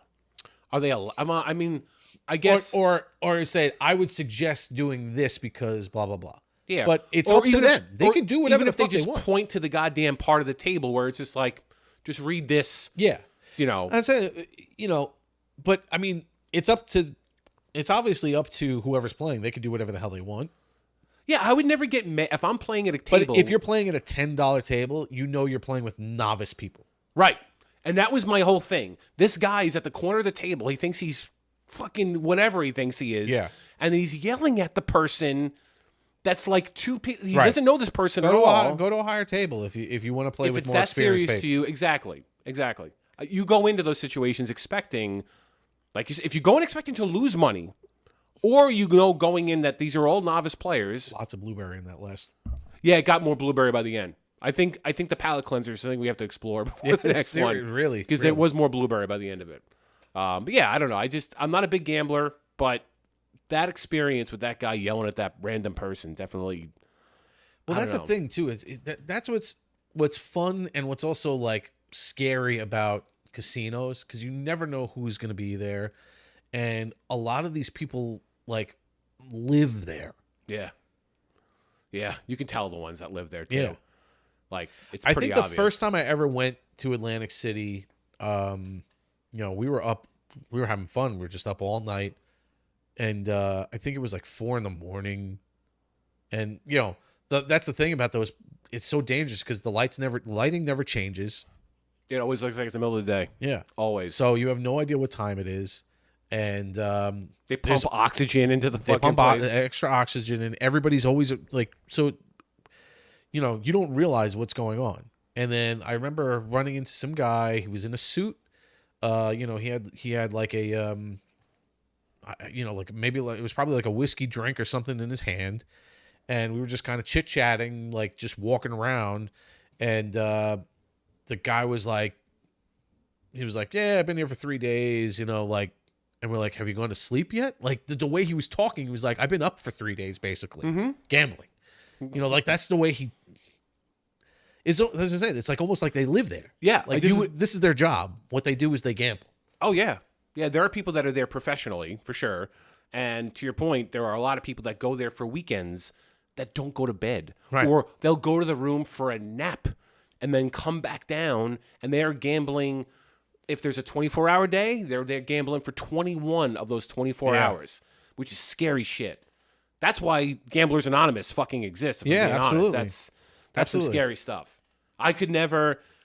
Yeah, we all looked out for each other. I'll give us that. Like our friends group, nobody was ever like a big gambler. Like we all got an allowance from our wives, so we were just there like with whatever we had. I would love to have the funding to just be like, you know, I would spend a couple days at Atlantic City just gambling away and stuff like.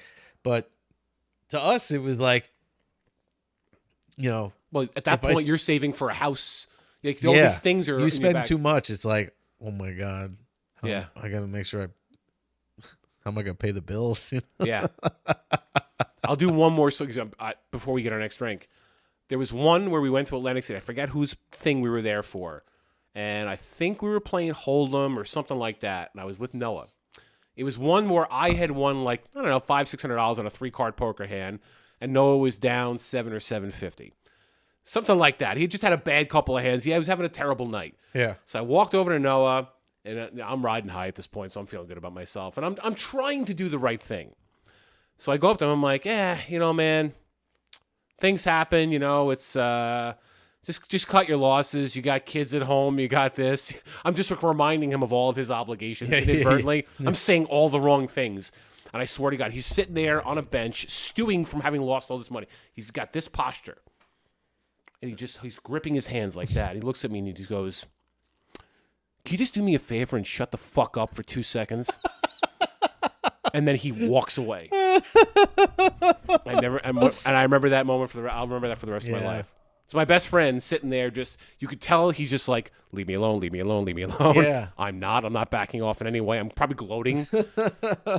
He was so pissed at me. It sucks though, you know, just to be that, you know, you're on the opposite end of the spectrum. I was up 1,200 compared to him. I was up 6 or 7. He's down 6 or 7. So he's just looking at me, and I'm just like, yeah, you know, it's going to be okay, pal. Yeah, trying to be supportive.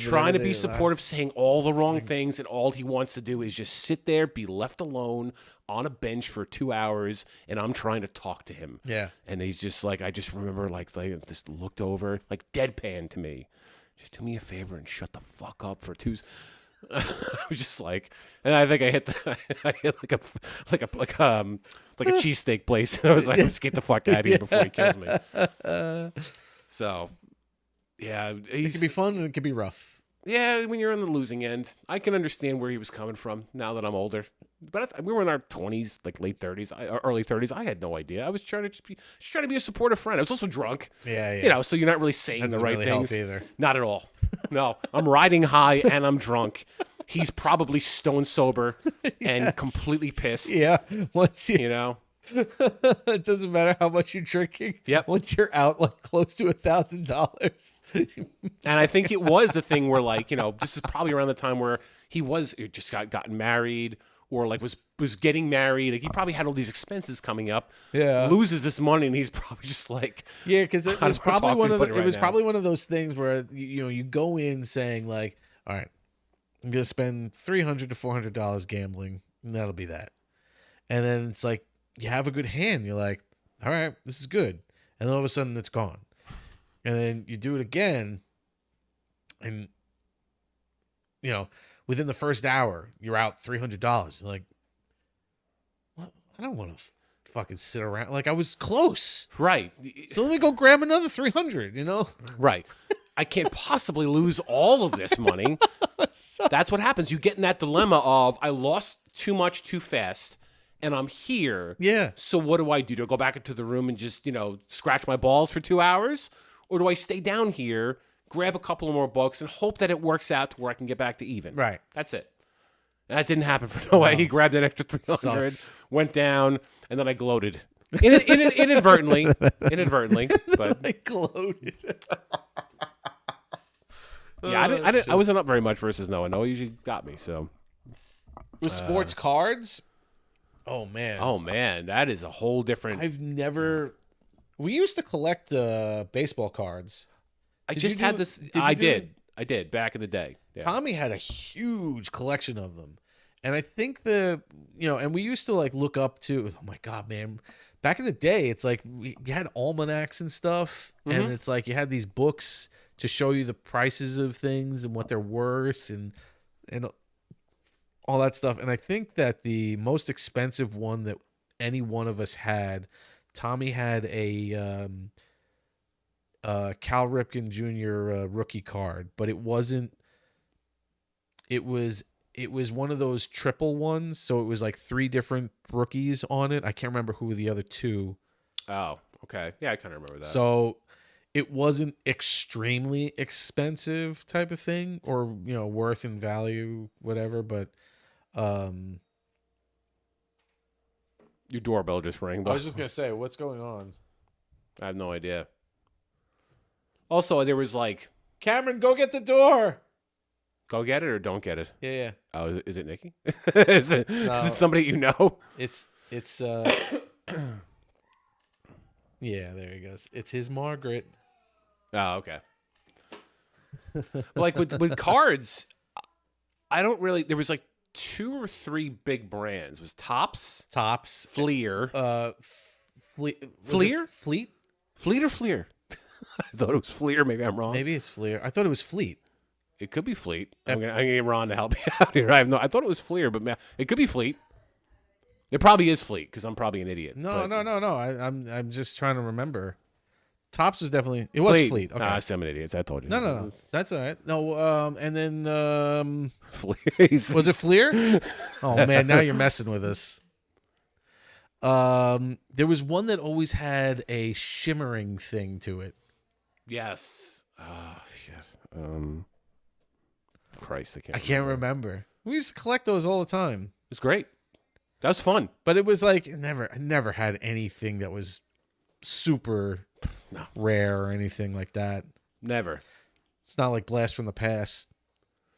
Oh yes, the stock certificates and the what was the card that he had? I don't remember which one it was, but it's yeah. This is a Alicia Silverstone comes in. This is a so and so. This blah blah blah, and this like this shady freaking. I just want some 10s and 20s for the box. Yeah, and the guy at the card store was looking at it. I was like, yeah, I think I can give you something for this, pal. What did he have in his pocket that he's Rogers Hornsby or something? What the heck did he have? I think it was a Hornsby. Yeah. Wow. Yeah. It's something. He's like, I was saving it, but Yeah. And it's really weird how Alicia Silverstone's character knew the worth of that card, like as if she was a huge collector. Because she was somebody who seemed like she was moving from job to job. Right. And just happened to be in a card, Right. Like she didn't have her shit together, but she knew who Rogers Hornsby was. Yeah. And knew his value and how this guy was going to get hosed on this card deal. Yeah. We were talking about like that for you and I, that movie. It's not like super obscure. I know. Oh, so I tried looking up for a sound clip for the My Backyard. Can't find it? No, it's hard. I'd have to get like the DVD or something. Yeah. And then like try to clip it off of that, which I don't even know if it can because a lot of them are protected. Like if you put it in to a computer the DRM. and you try to do like a screenshot of it, it blocks it. Yeah. Yeah, it's hard. Mike and I are talking about a movie called Blast from the Past with Brandon Fraser, Alicia Silverstone, Christopher Walken, and who was it? Missy Spacek was the mom. Yeah. It's actually a really hysterical movie. One of my favorite movies, just because of it's such a funny premise, the whole thing. Yeah, everything about it. Well, first of all, if you love Christopher Walken as a comedic actor, it is Christopher Walken playing Christopher Walken as a father who basically gets locked in his own basement or a bomb shelter for 35 years, raises a child there, and then when that child goes out into the real world, this guy's still living in like the 1950s, thinking that so the world hasn't changed. They went into the bunker during the Cuban Missile Crisis, and Brandon Fraser's character was born. And then 30 years later, he emerges. Mm-hmm. So the son, I mean, that was so great too. It's like, who are you? I'm the mother. It's the mother. It's the mother. And they're all like praising her. Oh my God.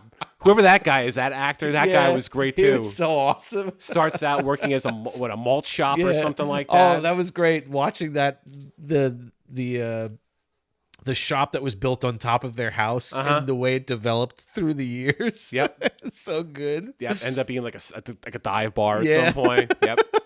So good. Love that. But that one quote that we love is when Christopher Walken first emerges from his little rural house in the 60s. Like imagine a house from Pleasantville. Yeah, it's pretty much. He has this beautiful residential picket fence house that now 30 years later has now turned into basically a urban, an alleyway, basically. Pretty much with a bar and a porn shop next to it. So like he wakes up, he goes, finally emerges because the radiation from the nuclear bomb, which they thought had dropped, it was actually an airplane that crashed on their house, but they thought it was Cuba basically, sending nuclear missiles to the United States. And so he had this bunker that he built, and then he emerges 30 years later. The locks unlock officially. Yeah, and he goes up, and he's in the middle of this sloppy slum city or whatever. And the first thing that he says is looking around, and he's going, "What happened? My backyard." The perfect. The way Mike just deliveries. He's like.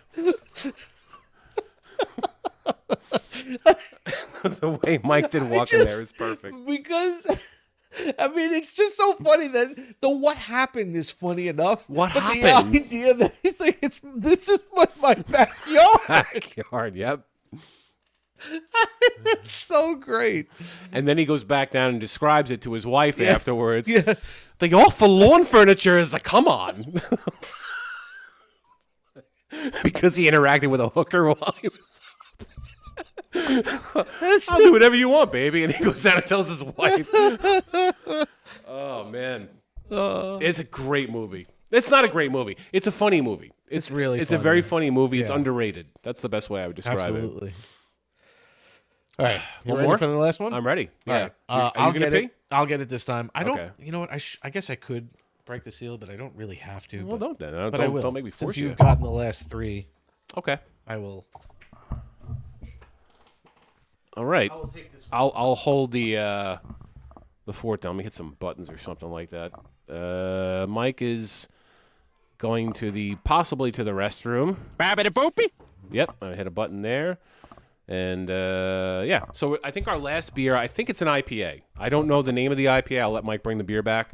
So it's interesting that we're going to do the heaviest beer probably heading into the Knicks game, with more beers to do after that, because these Six Harbors generously provided us with like 4 other beers from their lineup, which is awesome. Like, so Mike goes in, he meets the people that were working there, and has a nice interaction with them.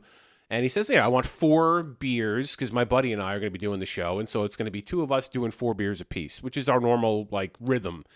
And, through that interaction, the guy's just like, hey, I'll give you some more beer, basically. You like beer? I'll give you more beer.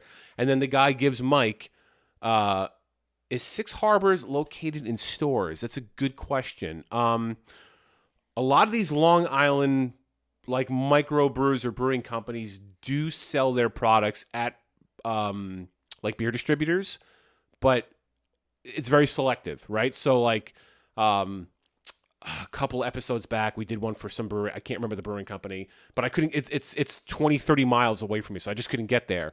But they happen to sell their product at a local beer distributor. So that question is a TBD. Ron, I will have to look into that and get back to you, or just post something on our social media. They probably do. Most of them do distribute their product. I'll put it this way: they have cans. So if you can your beer, you're almost certainly in some place. The thing with Long Island and a lot of these places is that they're mostly distributed locally. So I don't know if they'd be on, to your point, are they on the other side of the Verrazano? I don't know. It's a good question. almost certainly somewhere on Long Island. I just don't know where outside of, a 20, 30-mile radius. The only place on Long Island that I think really distributes widely is Blue Point. Blue Point Brewery is the largest micro brewer beer distributor on the island, and they were bought out by Budweiser a while. I think they got sold, but for a while they were owned by Budweiser or Anheuser-Busch. So they were able to distribute throughout the country. There was one point where Blue Point was all over the freaking country. Sorry, dude. That's a rarity. Most of these breweries are distributing, within a 20 to 40 mile radius. That's sort of what they do. And so, if you're, to be honest, I'm not sure if it even makes sense for them to distribute beyond that, just because there are so many breweries all over the country now. You probably know, I'm sure I don't live there, but in Staten Island, I'm sure there's a brewery within 10 miles of your house. There's breweries all over the place. By the way, huge fan of the brewery experience. It's like wineries, but for men. It's kind of and dogs. No, I listen. Women wineries. I know. I'm half kidding. But breweries really are their own experience. If you are a beer person, if you don't just want to go to the bar and get hammered off of generic beer, and you want to try something that tastes different, there are so many options out there. Yeah. And that's why Mike and I did this. Was I had this podcast, this Drinking Buddy show idea, but I was just hammering back Millers and Buds and stuff like that. Yeah. And Mike was like, well, there's so many microbreweries out there and local breweries. Why don't we try their product? Made a thing. So we developed this idea basically because we had we'd love to do that. We would love to do big breweries, a big time place Sam Adams. That's a huge thing. But the idea was to promote the local stuff. We had come up with this idea. So like I said, it's 20 years ago almost. Yeah. That Brian started his the Drinking Buddy show, and then we took a 10 to 15 year hiatus of doing it. But back then it was just Buds, Bud Lights, whatever it was, just kind of getting together and having a drink and talking. Yeah. And I had mentioned this idea of doing a fun kind of a competition of us trying out different, if you go to a microbrewery, they have the whole board of beers, of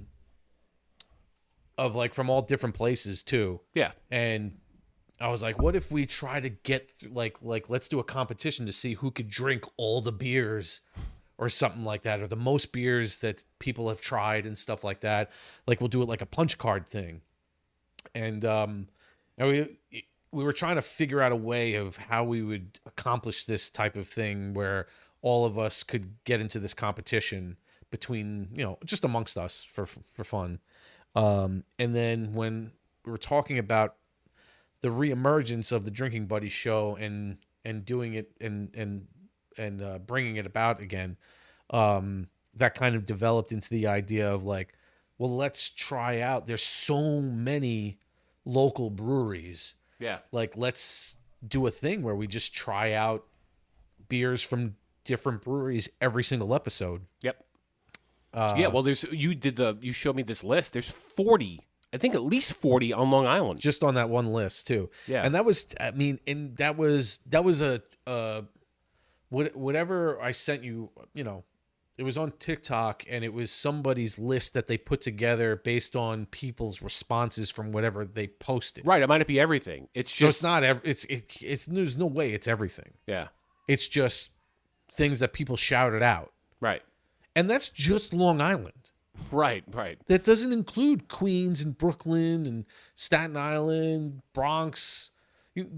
There's so many. Hundreds. And then on top of it, we have family outside of New York, and that's why we were able to do the one brewery from Pennsylvania, because I was visiting my family in Pennsylvania, and I grabbed some beers while I was there and brought them back. So it's we're going to be expanding as much as we can and doing all these different breweries from all the different locations. But we, right now, obviously we're focusing on Long Island because it's the most within reach.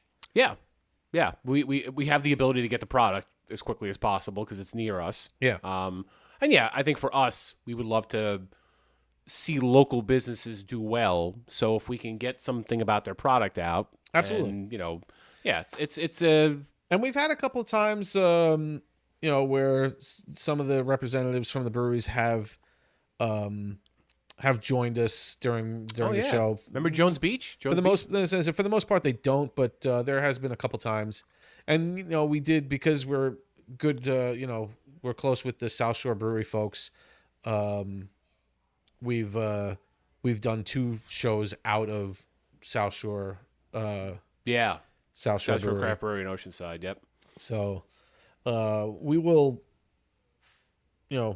expand and do other breweries as well, as long as they allow us to. Yeah. Once we I feel like lately, even my brother-in-law said too, he's like, it seems like you guys are picking up a lot more steam with the Drinking Buddies show. And I was like, well, we're trying actually, that's why I've been trying to put together as many clips as possible.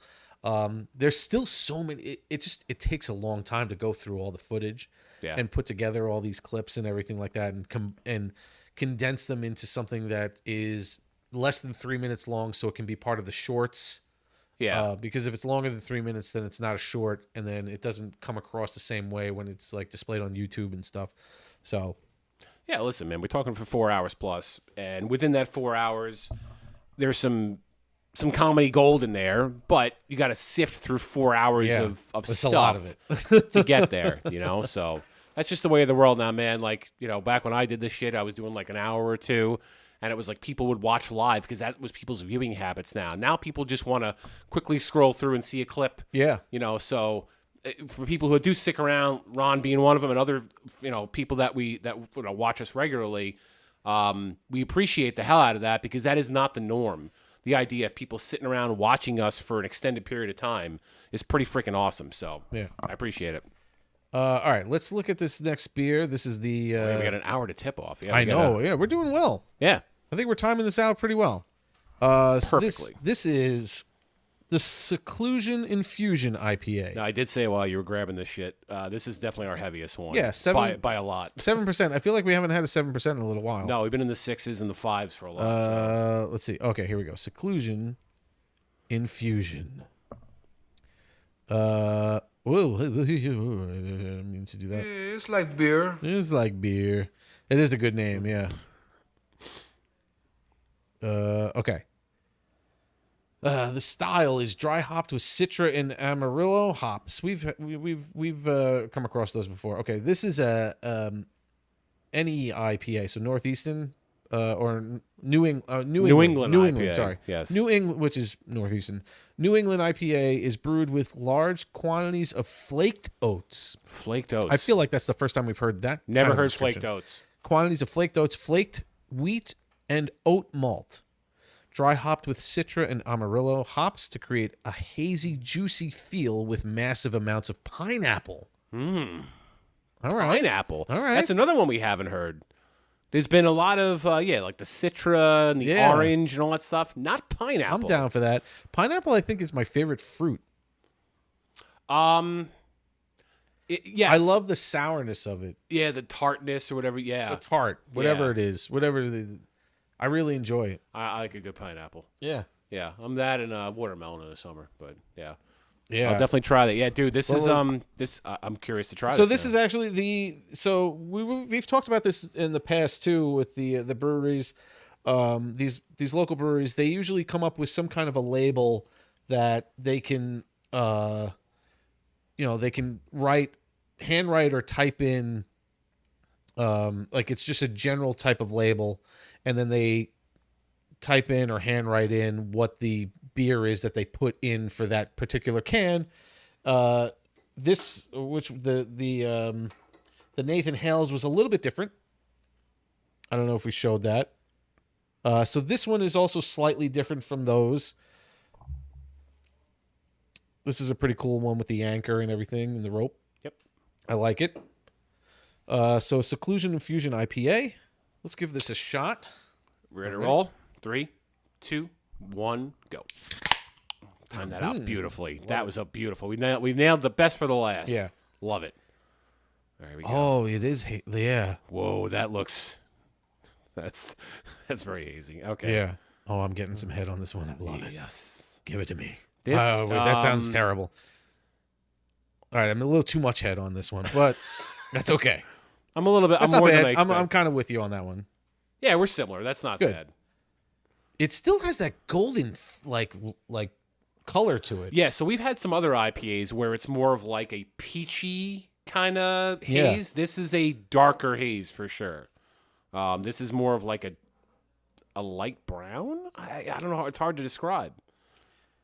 You know what I mean? Like it goes from like a lighter to a darker brownish kind of tan. It does almost look like it has like some kind of a settling thing where it's varying in color based on the depth of the glass. The bottom looks a little bit lighter. Yes, which is weird because you feel like the bottom would be sandier. Yeah, like the ocean. Yeah. All right. Well, I'm enjoying this one. Cheers, man. Cheers. See how this is. Mm-hmm. That is good. That is an IPA for sure. Yeah. This is this makes sense. This being the 7%.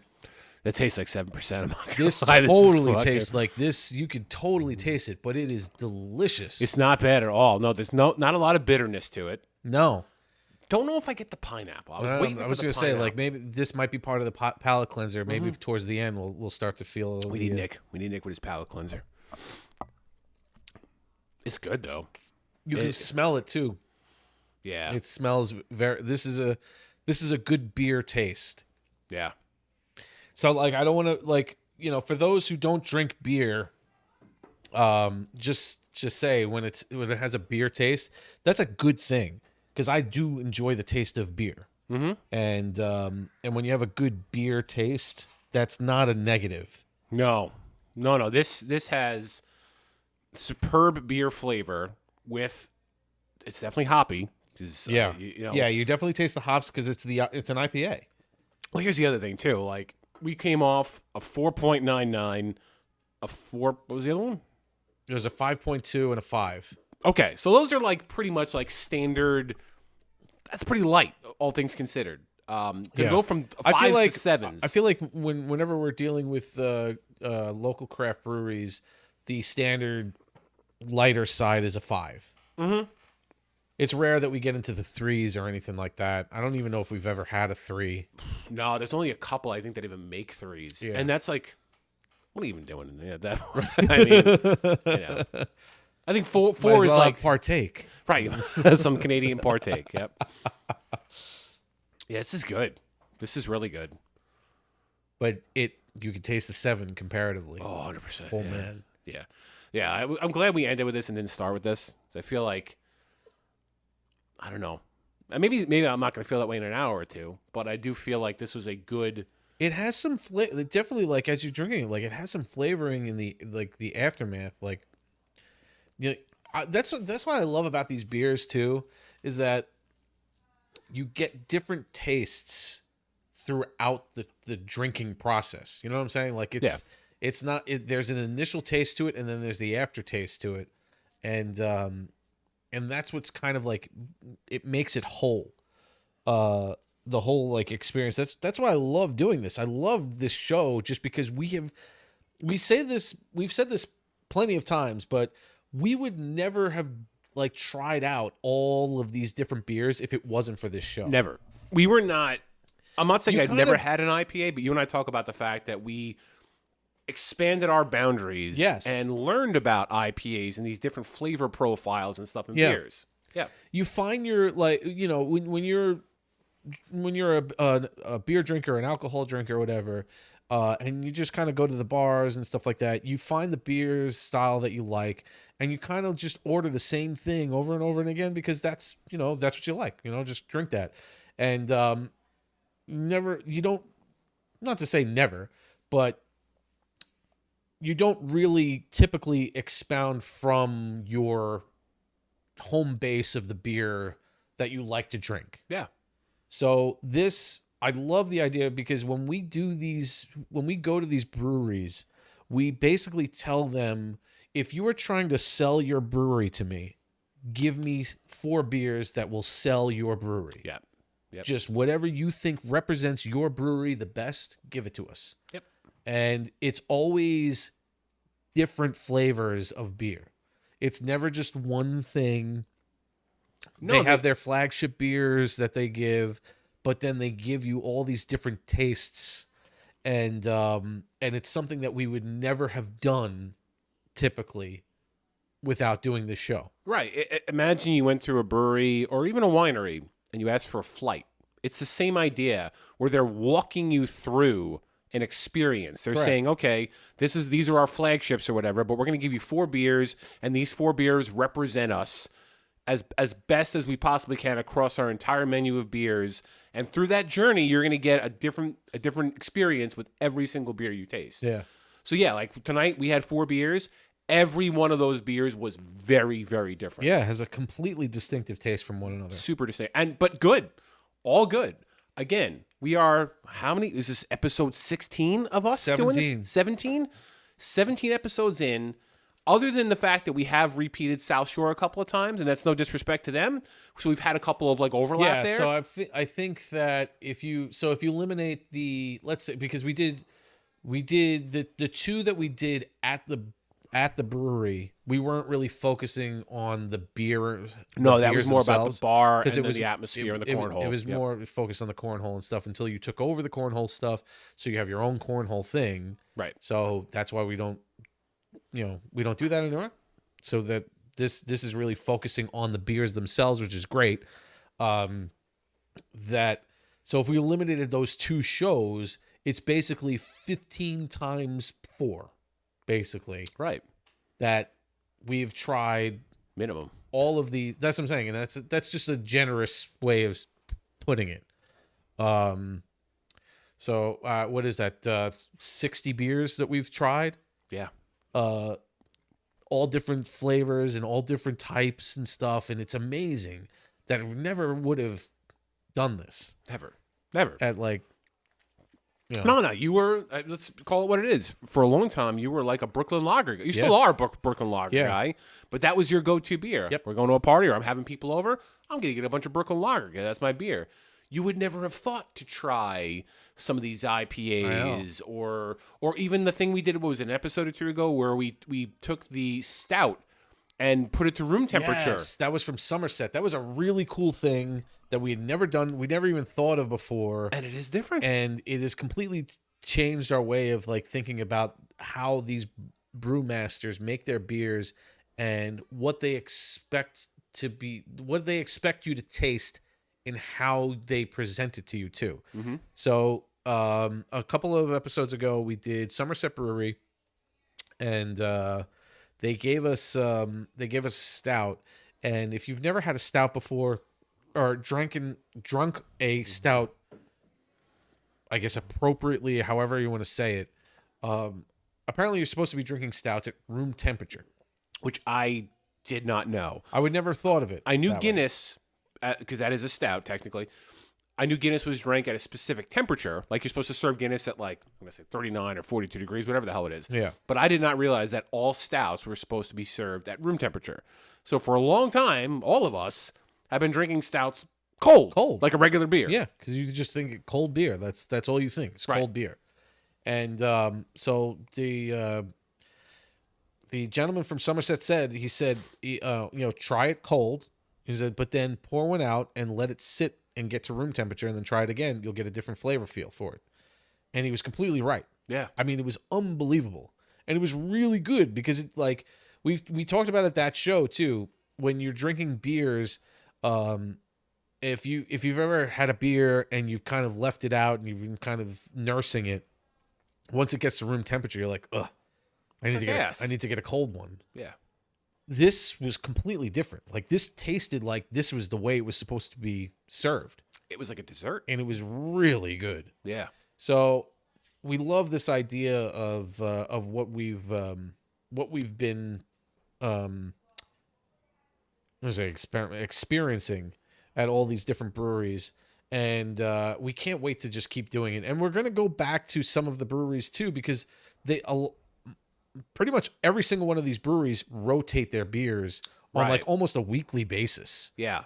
The ones, especially the ones that don't can their beer for like mass distribution. Right. Like this place looks like I think they actually can, and like, but it's like they'll rotate these things out. They can their own beers. That's why they make these labels so that they could just print out new ones. Right. For whatever it is that they have for that week. Right. And I did remember we did one Root and Branch last time, and when I talked to them, they're like, yeah, every Wednesday or Thursday we change out what our beers are going to be. So if you're going to come back and do us again, you might have an entirely different 4 beers to pick from. Yeah. Which is great. That means that we can redo some of these places. Absolutely. Down the road. I'm excited about that. This is good shit though, man. I definitely I hate to say it. I think I've kind of become an IPA guy. I feel the same way. I would never have thought of myself as an IPA person, but these are so good. Every single time we go to these, have IPAs. And we've had, for some of these shows, we've had like 3 IPAs sometimes from some of these places. Yeah. And that is tough. Just having 3. 3 IPAs is, and remember, we're doing, most of them are 16 ounces. There's been very few places that did 12. Yes. So the 16 ounces, you're really talking a beer and a half or a beer and a third or whatever it is. Yeah. And if it's 6 or 7%, you're really having like 2 beers. Yeah. So 4 beers at, 3. So 3 IPAs is like really more like 6 beers. Yeah. And then 6 you to have 7. Yeah. Maybe even 8. Right. And then throw in the whiskey on top of that. And then have some whiskey. Yeah.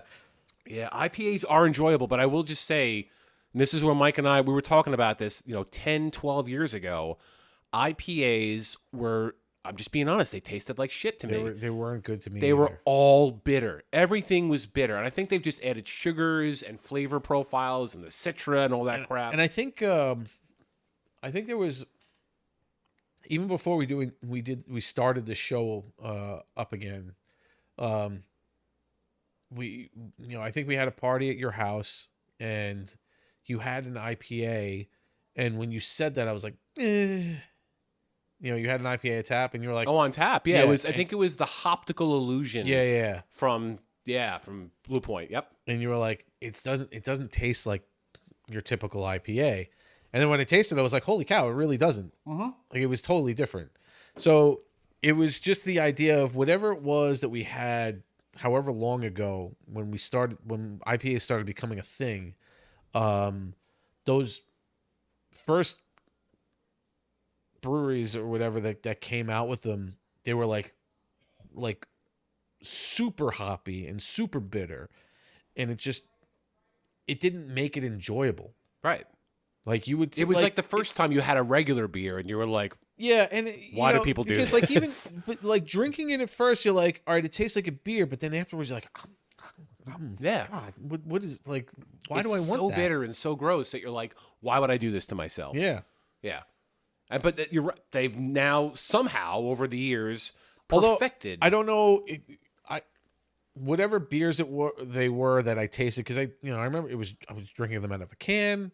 Whatever, whoever gave them to me at the time, I'm curious as to what I would think of them at this point, if they're the same taste or if it's just that those were actually brewed differently than these that we've been having. Maybe just our palates have expanded over the last, right. That's possible too. But I don't know, man. I feel like when I first had one, and this is probably going back to like the 2012, 2013 time, I went to some bar in Wanto with my father-in-law and his friend, and he got Stone IPA. I think Stone is like a California-based IPA company. And he said, oh, yeah, I always get his, but his last name happened to be Stone. So he's like, I just like it because it's got my last name in it, and I get Stone IPA. And he gave me a sip of it, and I swear to Christ, I spit the shit out. It was one of those things out of where I went like... I did the thing, and I'm like, this is ass. And I said, we call him Stone. I'm like, Stoner, how are you drinking this? And he's just like, oh, I kind of enjoy it. And I'm like, what do you enjoy about this? Right. To me, it was the same thing as like, I guess you like eating ass. Is what right. That's kind of how it felt. I was like, okay, well, I know what you're doing at home because I can't. Yeah, so it's not just us. IPAs are different now. Mm-hmm. It has to have been a thing where it became it started to become popular, and then they just, these breweries started focusing more on them and getting them more flavorful to to expand their audience, basically. Yeah. Listen, like anything else, people wanted a better experience out of a regular beer. So they were like, all right, how do we do that? Well, we add more hops to it. That's going to get you more drunk. But then the other part to that is, all right, how do we do that while not making the taste like total shit? Right. And so that's fruits and sugars and all these things that probably add calories to it. But the other side I would think to so. that, Do they have? Do I even want to look? I don't think. I mean, listen, that just comes with the territory, right? Like, I think we did Treehouse one time. By the way, Ron, I'm sure if you're an IPA guy, dude, you probably know Treehouse. It's like one of the premier beers in the country. And Treehouse has a number of different IPAs, and we did Treehouse many episodes ago. But I will just say that they have it down. The way that the beers come out, it's very. Yeah, like you can't see through the glass. It's almost like a peach-looking consistency. Yeah. But I think I looked at it one time. It's like 260 calories a can. They don't have it on here. I'm gonna guess. You know that what I it's just double noticed, the which is amount of actually pretty freaking cool, is that they have on their cans, as part of their thing, is they have the longitude and latitude coordinates of the brewery. I find that Where is it? so freaking cool. At the very bottom. Like, go to the front with the anchor and look right below. Find your harbor. Oh shit, you're right. It's pretty cool. That is very cool, and it ties into the whole boating. Yeah. North. Okay, that's really cool. It's really awesome. Considering these are like these, obviously these labels are something that they make on site or whatever. Yeah. It's a cool little adding a little thing for themselves. Like, that's what they do. Yeah, and that is. Listen, we talked about it a lot. All these brewing companies do a little something like this. Yeah. You mentioned the dogs before. That's another little angle that they have. Like, they all find the little niche that kind of it's speaks theirs. to the local. Yeah, it's their thing, and it also kind of like ties into the local community kind of a thing, which is great. I love it. Yeah. Oh, man. All right, man. It's 7:42. We're getting close to game time. Oh, what time is tip-off? Is it 8:30? I think 8:30. Okay. So we have some time. Oh, Sean's coming over. Oh, is he? Well, I guilt texted him. He's like, oh yeah, man. Took a nice power nap. He just sent to me. We're gonna pop over for the game by tip off. That's yes. Cool. All right. All right. Let me warn Nick. So Sean is one of our friends. I met Sean through cornhole, through Mike through cornhole a couple of years ago. And Sean's great. He came down to sub for us at cornhole on this past Monday. And I told George, the bartender down at South Shore Crepper, I'm like, George, just a heads up, Sean's coming down. I need you to make sure the taps are all full. Just in case. He can drink. Sean can drink, yeah. He's a fun dude. Sean is one of the funnest drinkers we have, too, as our friend group. Like, he's a good dude. We have a lot of good friend drinkers, too. Like, we talk about Nick. Nick is obviously sort of a mainstay on the show, but we have some really good drinking friends. Yeah. Muller's a good one. Yeah. Muller's an animal, but he's a good one. I know. And, I was thinking about, so it sucks, we got the Greg's Wings coming up and everything, and Tommy's missing. This is 2 years in a row Tommy's missing. I know. Sucks. I know. And Muller stepped in last. It's great though. He's a good sub. Not a golfer, but it's so awkward watching him golf. Yes, but I mean, it's just care, it's a good day of drinking and golf. Well, just golf outings in general, right? So, like, I was talking to Bridget about this the other day. Some of the joy in those days is watching bad golf. Oh my God! It's actually like 75% of the fun. It's one of those the things that it's like you kind of like by towards the end of it. I know people are like, I know Noah gets a crack watching me just get drunker as the day goes on. We all do. And seeing what happens on each swing and what's going to happen to me and where my ball is going to end up. Yep. And if I'm going to kill somebody by accident. It's so much fun. It is good times, though. We're all waiting, and we all do it to each other. But, like, yes, there are people who are funnier as they get drunk. Mike is definitely one of those people. And Mike he'll be lining up for his tee shot. He's definitely feeling himself by, like, the 14th or 15th hole, barely able to stand over the ball. And we're just like, all you're waiting for at these golf outings is for somebody to hit their shot and then it goes dead right or dead left, and then you hear that ball hitting Pop. the pop of hitting a tree Something. or a home or a person or a human being. Yep. Like you just like, all right, wherever happens. We're in the fourth hour. Remember there was when Nick came that one time where he freaking hit a line drive at someone's house, basically. I can't believe it didn't shatter some window and go through to someone's living room or bedroom. Oh my God. So Nick, we're playing at this beautiful, beautiful course on the South Shore, and there are these like multi-million-dollar residential homes just on the outside of the course. Yeah. Nick, for like 14 holes, couldn't even make contact. First off, Nick has never golfed before. Never golfed. He was borrowing my dad's clubs. He was there to drink. And if you saw Nick, you can see he's a big, muscular dude. So him trying to like get into a golf position to swing is one of the funniest looking awkward things too, because he's played baseball, so he's thinking, up here, but now he's doing it and it's just all like, it's like, Popeye muscle just hovering over, and then just and this gigantic swing that is so not a golf swing. Not at all. And he would rarely make contact, but like if you made contact, oh boy. Yeah. So most of the time it's like he's swinging, woods and stuff, because it's like he's not really making any contact. So it's like if you can get something that just gives him some kind of a, distance, just give him the woods, like let him hit. Right. So, we're like 120 out. Yeah, use your driver. It's fine, I think it was like a driver, a 3-wood, or one of those like hybrid clubs. Yeah. And he's within 100 yards of the hole. And keep in mind, we're 14 holes into this. He hasn't made solid contact for 3.5 hours. And this one goddamn shot, he hit it clean. Oh, yeah. Holy hell. Got all of it. Got all of it, but he was 100 yards out. The ball. Line drive right over the hole. Over the Corvette. That was the guy's driveway. Into this beautiful house. Yep. All we heard was a window crack. It was like that sandstone type of house. Like it was just. Yep. It looked like Tony Soprano's house. I couldn't believe. Yep. He didn't fucking smash through a window. Oh my God. You just heard a banging sound. And then the four of us dropping to the grass, laughing our ass off. Great shot. That would have been perfect from 300 out. Yeah, exactly. But it was only 100 yards away. Oh, it was good stuff.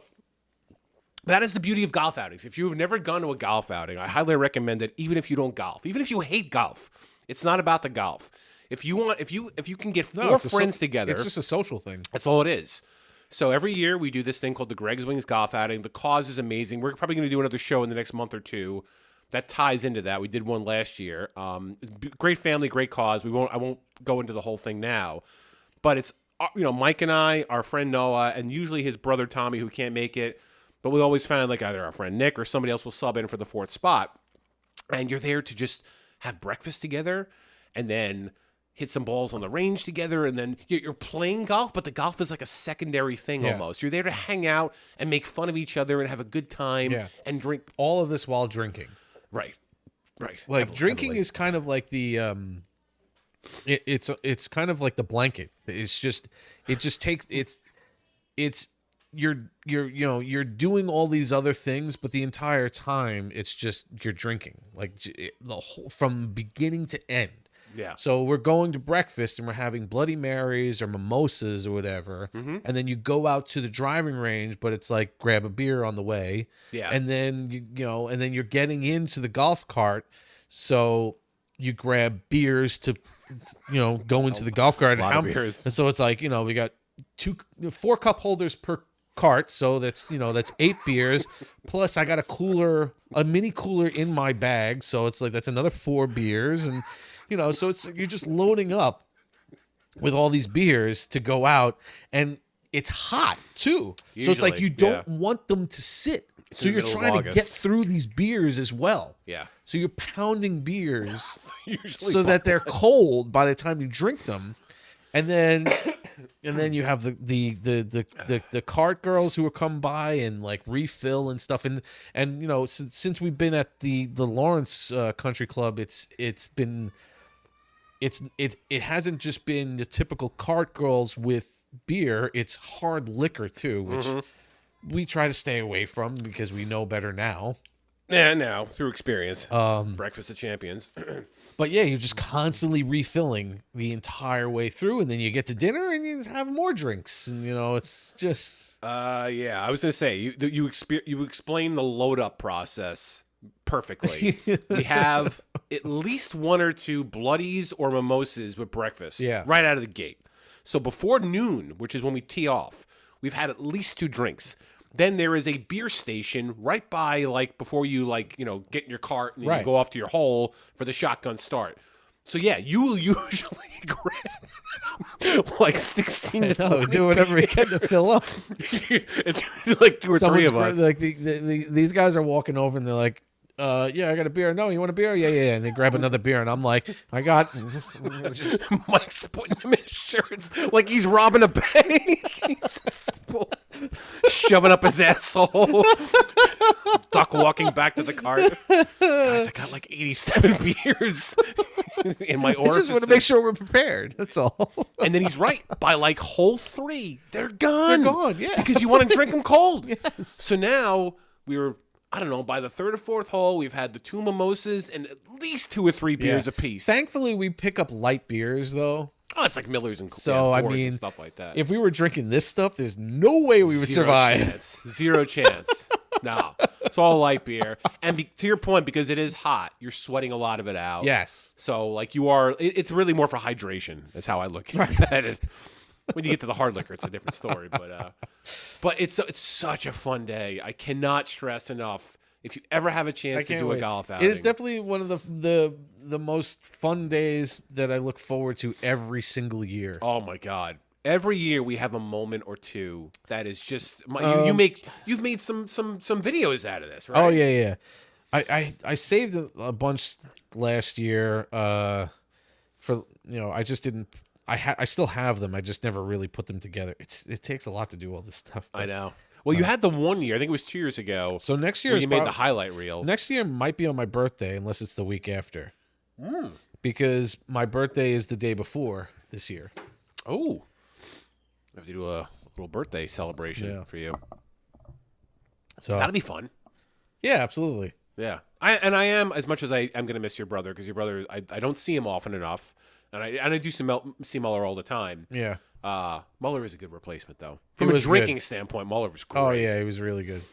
That I don't even think I had it. It was so, or I don't know if it was it the first one, dude. He almost like killed somebody, dude. So he doesn't, kind of like Nick. He hadn't golfed really. He's not a golfer. He's an athlete, but he's not a golfer. Yeah. And when he swings the club, because even when you're an athlete, a golf swing is completely different. Totally different. Golfing is really hard. If you've never done it before, it's so hard. It's very difficult. That's why, like, when you go out there and you play around by yourself, if you hit like 5 or 6 good shots, you're like hanging on to those shots. And if you play with someone who's a professional golfer or whatever, it is one of the coolest things to observe. Oh, totally. Just to see how smooth they swing and everything like effortless. that. Their ball it is flight. Crazy looking. It's unbelievable. Yeah, and the guy that runs this outing we go to is a golf pro. He's a pro. He's a pro. So to watch him swing and to watch it's like his ball has a second flight to it. It was a few years ago where I think we were on 18, and however far out we were, I hit a 3-wood, and we were on the fairway, and I had the best shot of all of us, and I hit it. It was dead straight down the fairway, and it came up a little bit short of the hole. That's that elevated one, right? But it was a great shot. But Brian he wound up being right behind us because he travels around the whole time and mingling with everybody, but he wound up seeing that shot or whatever. So he just, right, and I didn't even realize he was there. So it's like I took the shot and it was like a great shot. And he just like kind of, it was great. He walks up, he drops a ball, and he probably had like a fucking like 6-iron and hit it right next to mine. It was like Like no thought, no effort. Yeah. Just like I'm gonna cuck this guy right now. Yeah, that's what he did.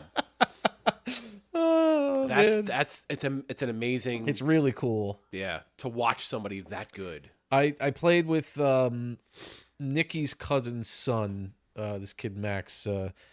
Kid. He's 24 at this point or whatever. But he was contemplating going professional. Like he was he was an amateur golfer. I think he might be getting back into it, but he was younger and stuff, and it was like he wasn't sure if that's what he wanted to do, type of thing. But going out with him and seeing his swing was mind-boggling. Yeah. Just so crazy smooth. The contact that he makes with the ball is so solid. Even when he and I think I brought it up too. It's like when you you can't even say, like, when you say an amateur golfer, that's still a really good golfer. Mm-hmm. When you say a casual golfer, I guess you would say, you're kind of looking at the ball and the distance and just kind of thinking like, how far can I hit this club? All right, so if I swing this and I hit it nice, and I have nice contact, this is the farthest I could hit it. So I'm going to measure that way. Right. And that's not their thinking. Like, they're thinking of like, I look at the distance, but then I look at my lie and I look at how, like, not just the club, but how I'm going to strike the ball when I hit it. And if I'm looking for a draw, do I want it to if run I'm off? for do I want it to, it's like all this stuff that they like. It's crazy to think about. That, yeah, like and when you get to that level, there's so much other things to deal with, and we're just like, how far can I hit this? Right.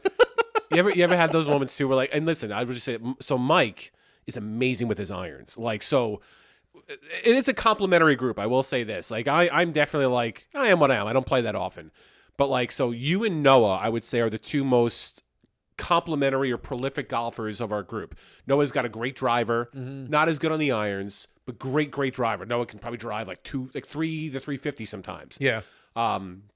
You though, with your irons, aren't as far, but holy hell, are they good when you hit it clean? Yeah. You've hit some 6 or 7 irons that have gone 200 yards. Yeah. And beautiful freaking shots. Tommy can do it once in a while, and then Tommy has those ones where it's just like, because Tommy has such an awkward swing. Yeah. He looks like he's not even anywhere near the ball when he hits it. But then when he hits it, it's like, oh damn, he actually really. He has a nice draw on his shot when he hits it right. And then I'm like Danny DeVito. I'm like the crap that's left over.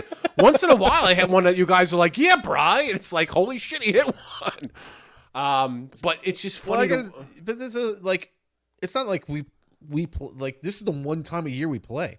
Yeah. No, I got over that a long time ago. But at the same time, I like Tommy and I think I screwed up the story of the first time I played golf or whatever. I thought I said I was 16, I think, but I was actually 14.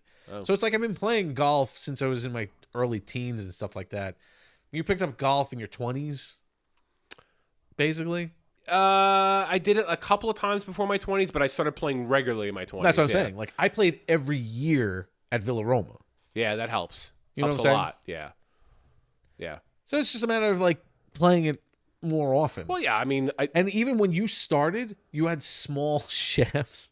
Yes, well, and you were such a big guy. My body type was huge, so standing over the ball, it literally looked like Stay Puffed, holding a twig as I go over the ball. And you guys are like, you need longer shafts. I'm like, no, I need less of a belly, so I can see the fucking ball right now.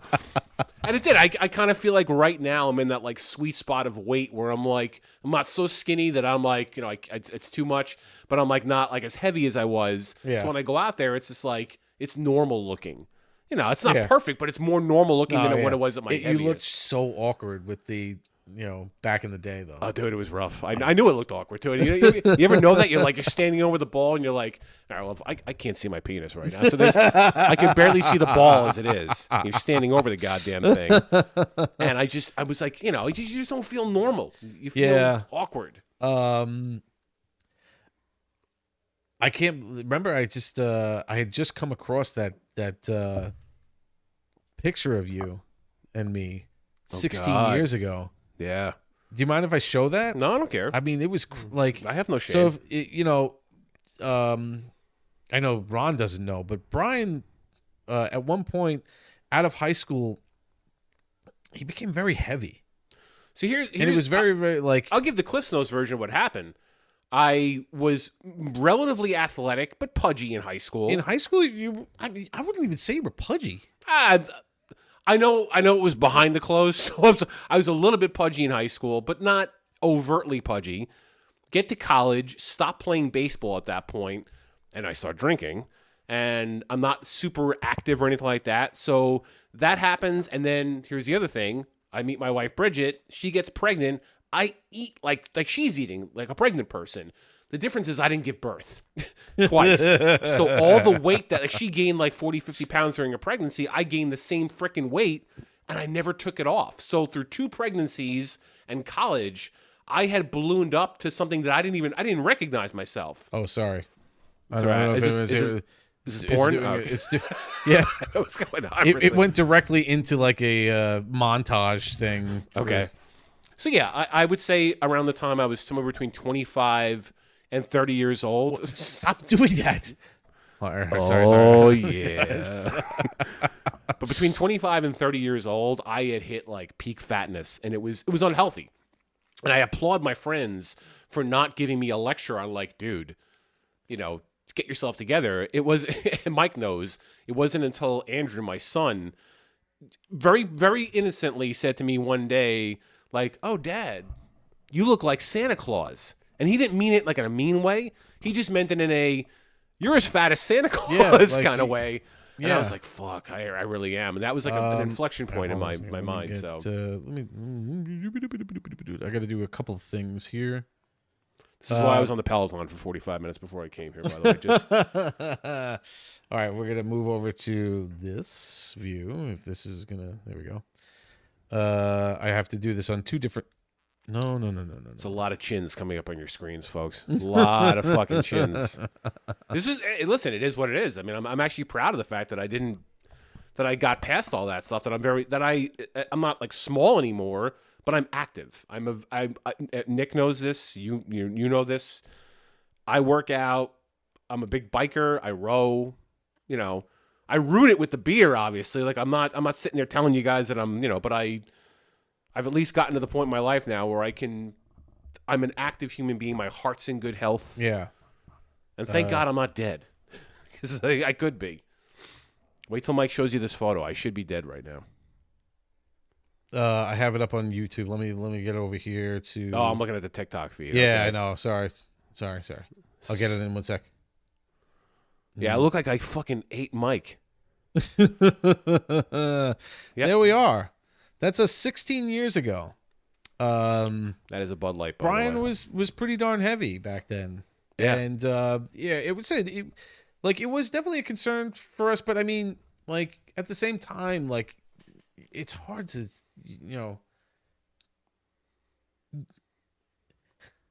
well, it's hard to sit there and look at your friend and go, "Dude, you're fucking fat. Do something about it." Well, it also happens. It happens slowly, right? So, like, you guys know me from high school, right? And it just kind of gradually over time gets to whatever the fuck that is. And it right was there. such. Thank you, Ron. Appreciate it. When Brian started to like work out and everything, and at first it wasn't even like you were working out. You were just like, I'm cutting back on what I'm eating and I'm walking. Counted calories and walked. That was the first 6 months. Yeah. And it was such an amazing transition because, I mean, as you can see, like he's pretty darn big. And, I think it was probably just only like a year out of high school that like, I didn't see you, when we started really hanging out, it was maybe like a year out of high school. Because we didn't really hang out in high school. You hung out with Noah throughout high school, but we didn't hang out.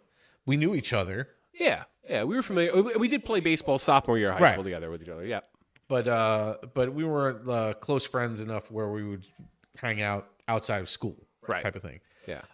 So Yeah, you definitely gradually just got bigger and bigger over the years, and like I said, it was concerning, but I feel like I don't know if you ever looked at us and you're like, guys, why don't you speak up more or anything like that? Do you ever feel like that? I mean, I guess now that I'm an adult and I'm past all that, like older, I'm an adult. Yeah, I guess I look back and said, why? I wish somebody had said something to me sooner. But I also remember some times that people did say things unintentionally that were meant to be signals to me, like, hey, you should probably get this in order. Like, I remember one day Noah said something to the effect of, why don't you just go for a run? And I was just like, I can't run. That's like, he's just looking at it from my best friend got big, he should just go for a run. Yeah, so I wasn't there for this game. I was actually absent, but when we played softball, you filled in one time and you ran from first to third and you wound up throwing up. Some of that. Yeah, it was funny too, because like some of that was my being out of shape. A lot of it was me being out of shape, but there was like these guys on the other team that's just like, yeah, buddy, I've been there. Like adult softball. Yeah, did include people with my body type at that point. Yeah. And people that were in shape. But it was like a combination of me being fat and me probably having had consumed something the night before. Yeah. And so I got to third base. I ran from first to third, and I fucking hurled all over the place. And it was a lot of laughter. Yeah. Yeah, because I remember people telling me the description of it. It was like, you got there and you were out of breath and you were like, timeout. And then you just kind of walked to the fence. Yep. And then what came out of my mouth was like that scene in Stand By Me with lard ass. That's pretty much. Me being a self-conscious person at the time, I'm just sitting there being, people are going to start chanting, Lord ass, Lord ass. Oh, man. It's funny, though, just looking at this, like, I mean, this is just, like, it's just 16 years ago. Well, I'll tell you two things about it. One is obviously I'm very heavy, but two, I actually think I took, like, visually, besides my hairline, I actually look younger now at 45 than I did at 29 or whatever the hell that was there. Yeah. Like, that was the first thing that somebody said to me after I lost weight was, you look younger. Definitely not me. I look older. Well, but it's mostly hair, though. It's not your skin. Oh, good for you, Ron. That's down to one. Dude, that's really awesome. Congratulations. It is a process. Yeah, I like. All right, we're gonna get off of this because I can't. I feel. Just want to keep Pratt Bryan up there forever. Yeah. It's fine with me. I don't know how much you want to torture. No, I could care less. I'm just messing with you.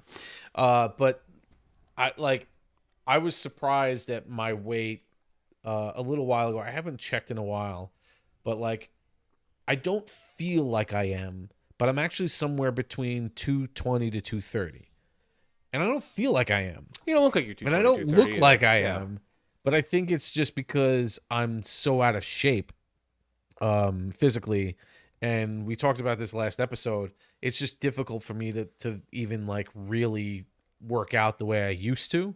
Well, yeah, if you're watching, Mike had some pretty serious like spinal related surgeries. So that is a hindrance to the type of activity that you were doing. You were doing like T25 and all these like beach body workouts. That's out of the cards now. You probably need to do more lower impact type of stuff. Yeah, and I've looked on Beachbody for some things along those lines, and it's like it's basically yoga.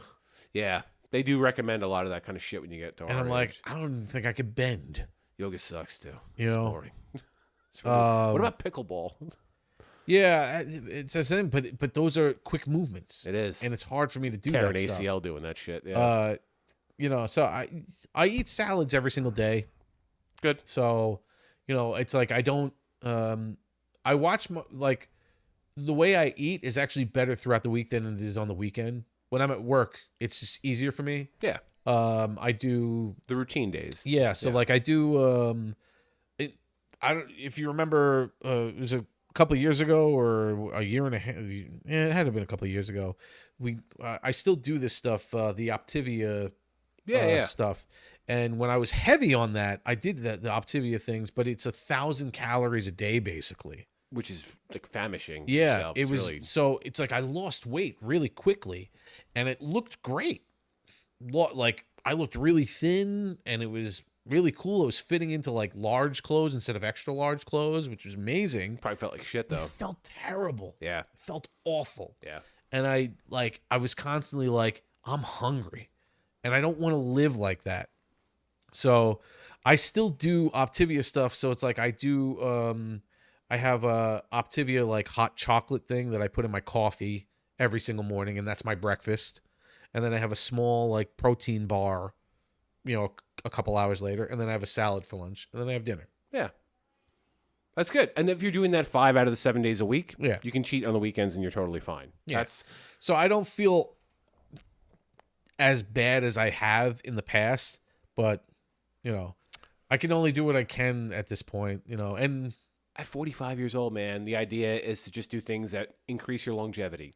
It doesn't have to be, at my peak 7 years ago when I lost all the weight, I was skinny almost. Yeah. It's like, yeah, I was skinny, but I'm like, I felt like fucking shit every day. Right. I'm like sitting there, I'm like fighting to stay awake sometimes. And we're going out and I'm like, no, guys, I'll just have like, the salad or the rice cake or whatever. Yeah. It's like, what am I doing to myself here? Like, I know. I want to find a happy medium where I am active, where I can, work out a little bit, but I can also enjoy my life. At 45 years old, that's kind of what I want. I want to find that happy medium. I'm not saying I'm always achieving it, but that should be the goal. Yeah. Yeah. Like I said, when you lost the weight, like you really, I lost 175 really pounds in 9 months. I went from, so I assume 175 because I think I told you guys, I had a digital scale. It was erroring out. So I'd get on the scale and the shit like wouldn't register. And I think it topped off in the 380s or 390s. Yeah, it's fucking crazy. And then at one point it was like, it finally started to register at like 370, 360. I'm like, okay, this is where I'm at. And then within 9 months, I was down to like 230, 240. It was crazy. Yeah. So like that was amazing. It was an alarm, and that was just calorie counting and walking and biking. And then I started to run a little bit at the end and row and kind of shit, that kind of stuff. Yeah. But it's a process, man. I'll count these calories. IPAs and beers do not help the cause, but that goes back to Mike's routine with the week. Well, we actually just talked about it in that picture. I even said to Brian, I was like, "You're holding a Bud Light. Could you imagine we were drinking the IPAs that we've been drinking?" I would look like Henry Hudson. It would be not good. So, all right. 8-12. Yeah. Kickoff.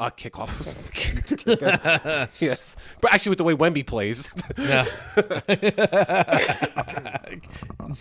Kick someone's ACL or something. Yep.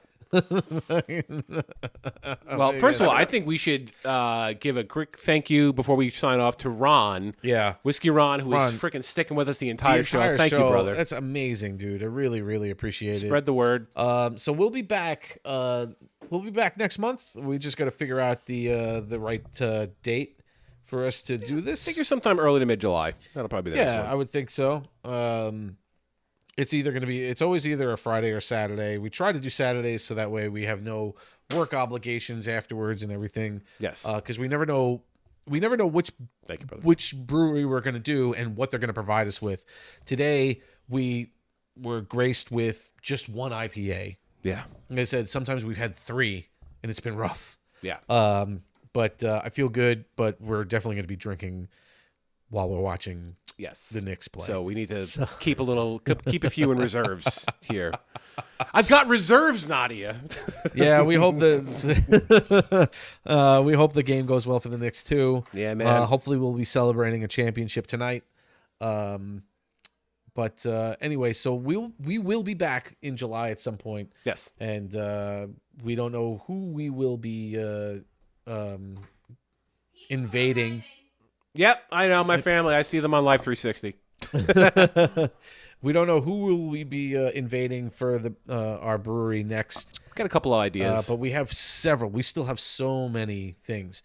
Yeah, Ron, follow us on Instagram, Facebook, TikTok. If you have a Discord, we're on Discord. It'll give us it'll give you the announcements when we're going live. Yep. And then we survived another TikTok. We did episode, which is great. I didn't see any of the bad words. I'm good. I'm feeling really good. We did a really good job of avoiding any kind of controversial thing. It was crazy that we actually had that whole internet mess up too, and we were able to kind of like storm through it and keep our. We did. Thank you guys for sticking through it. We didn't have to start over or anything like that. It just eventually picked back up. Yep. So Thank you, guys. Thankfully, we were able to do that. So again, thank you, Ron. Thank you, everybody else. Thank you, Matt. Nick, who joined us briefly before we lost internet connection, it looks like, over there. Yeah. Nick chimed in on the chat, and then he's on dad duty, so you got to give it. I guess that's gonna be it. So let's go Knicks. Let's wrap this up. Got to take a leak. Knicks. Absolutely. Thank you again. Hopefully, just in a couple weeks, we will see you guys in the next episode. But until then, thanks for joining us, Bri. Always good to have you here. Always the best. Love you, dude. Love you. Cheers, everybody. Let's go upstairs and watch the game. Go Knicks.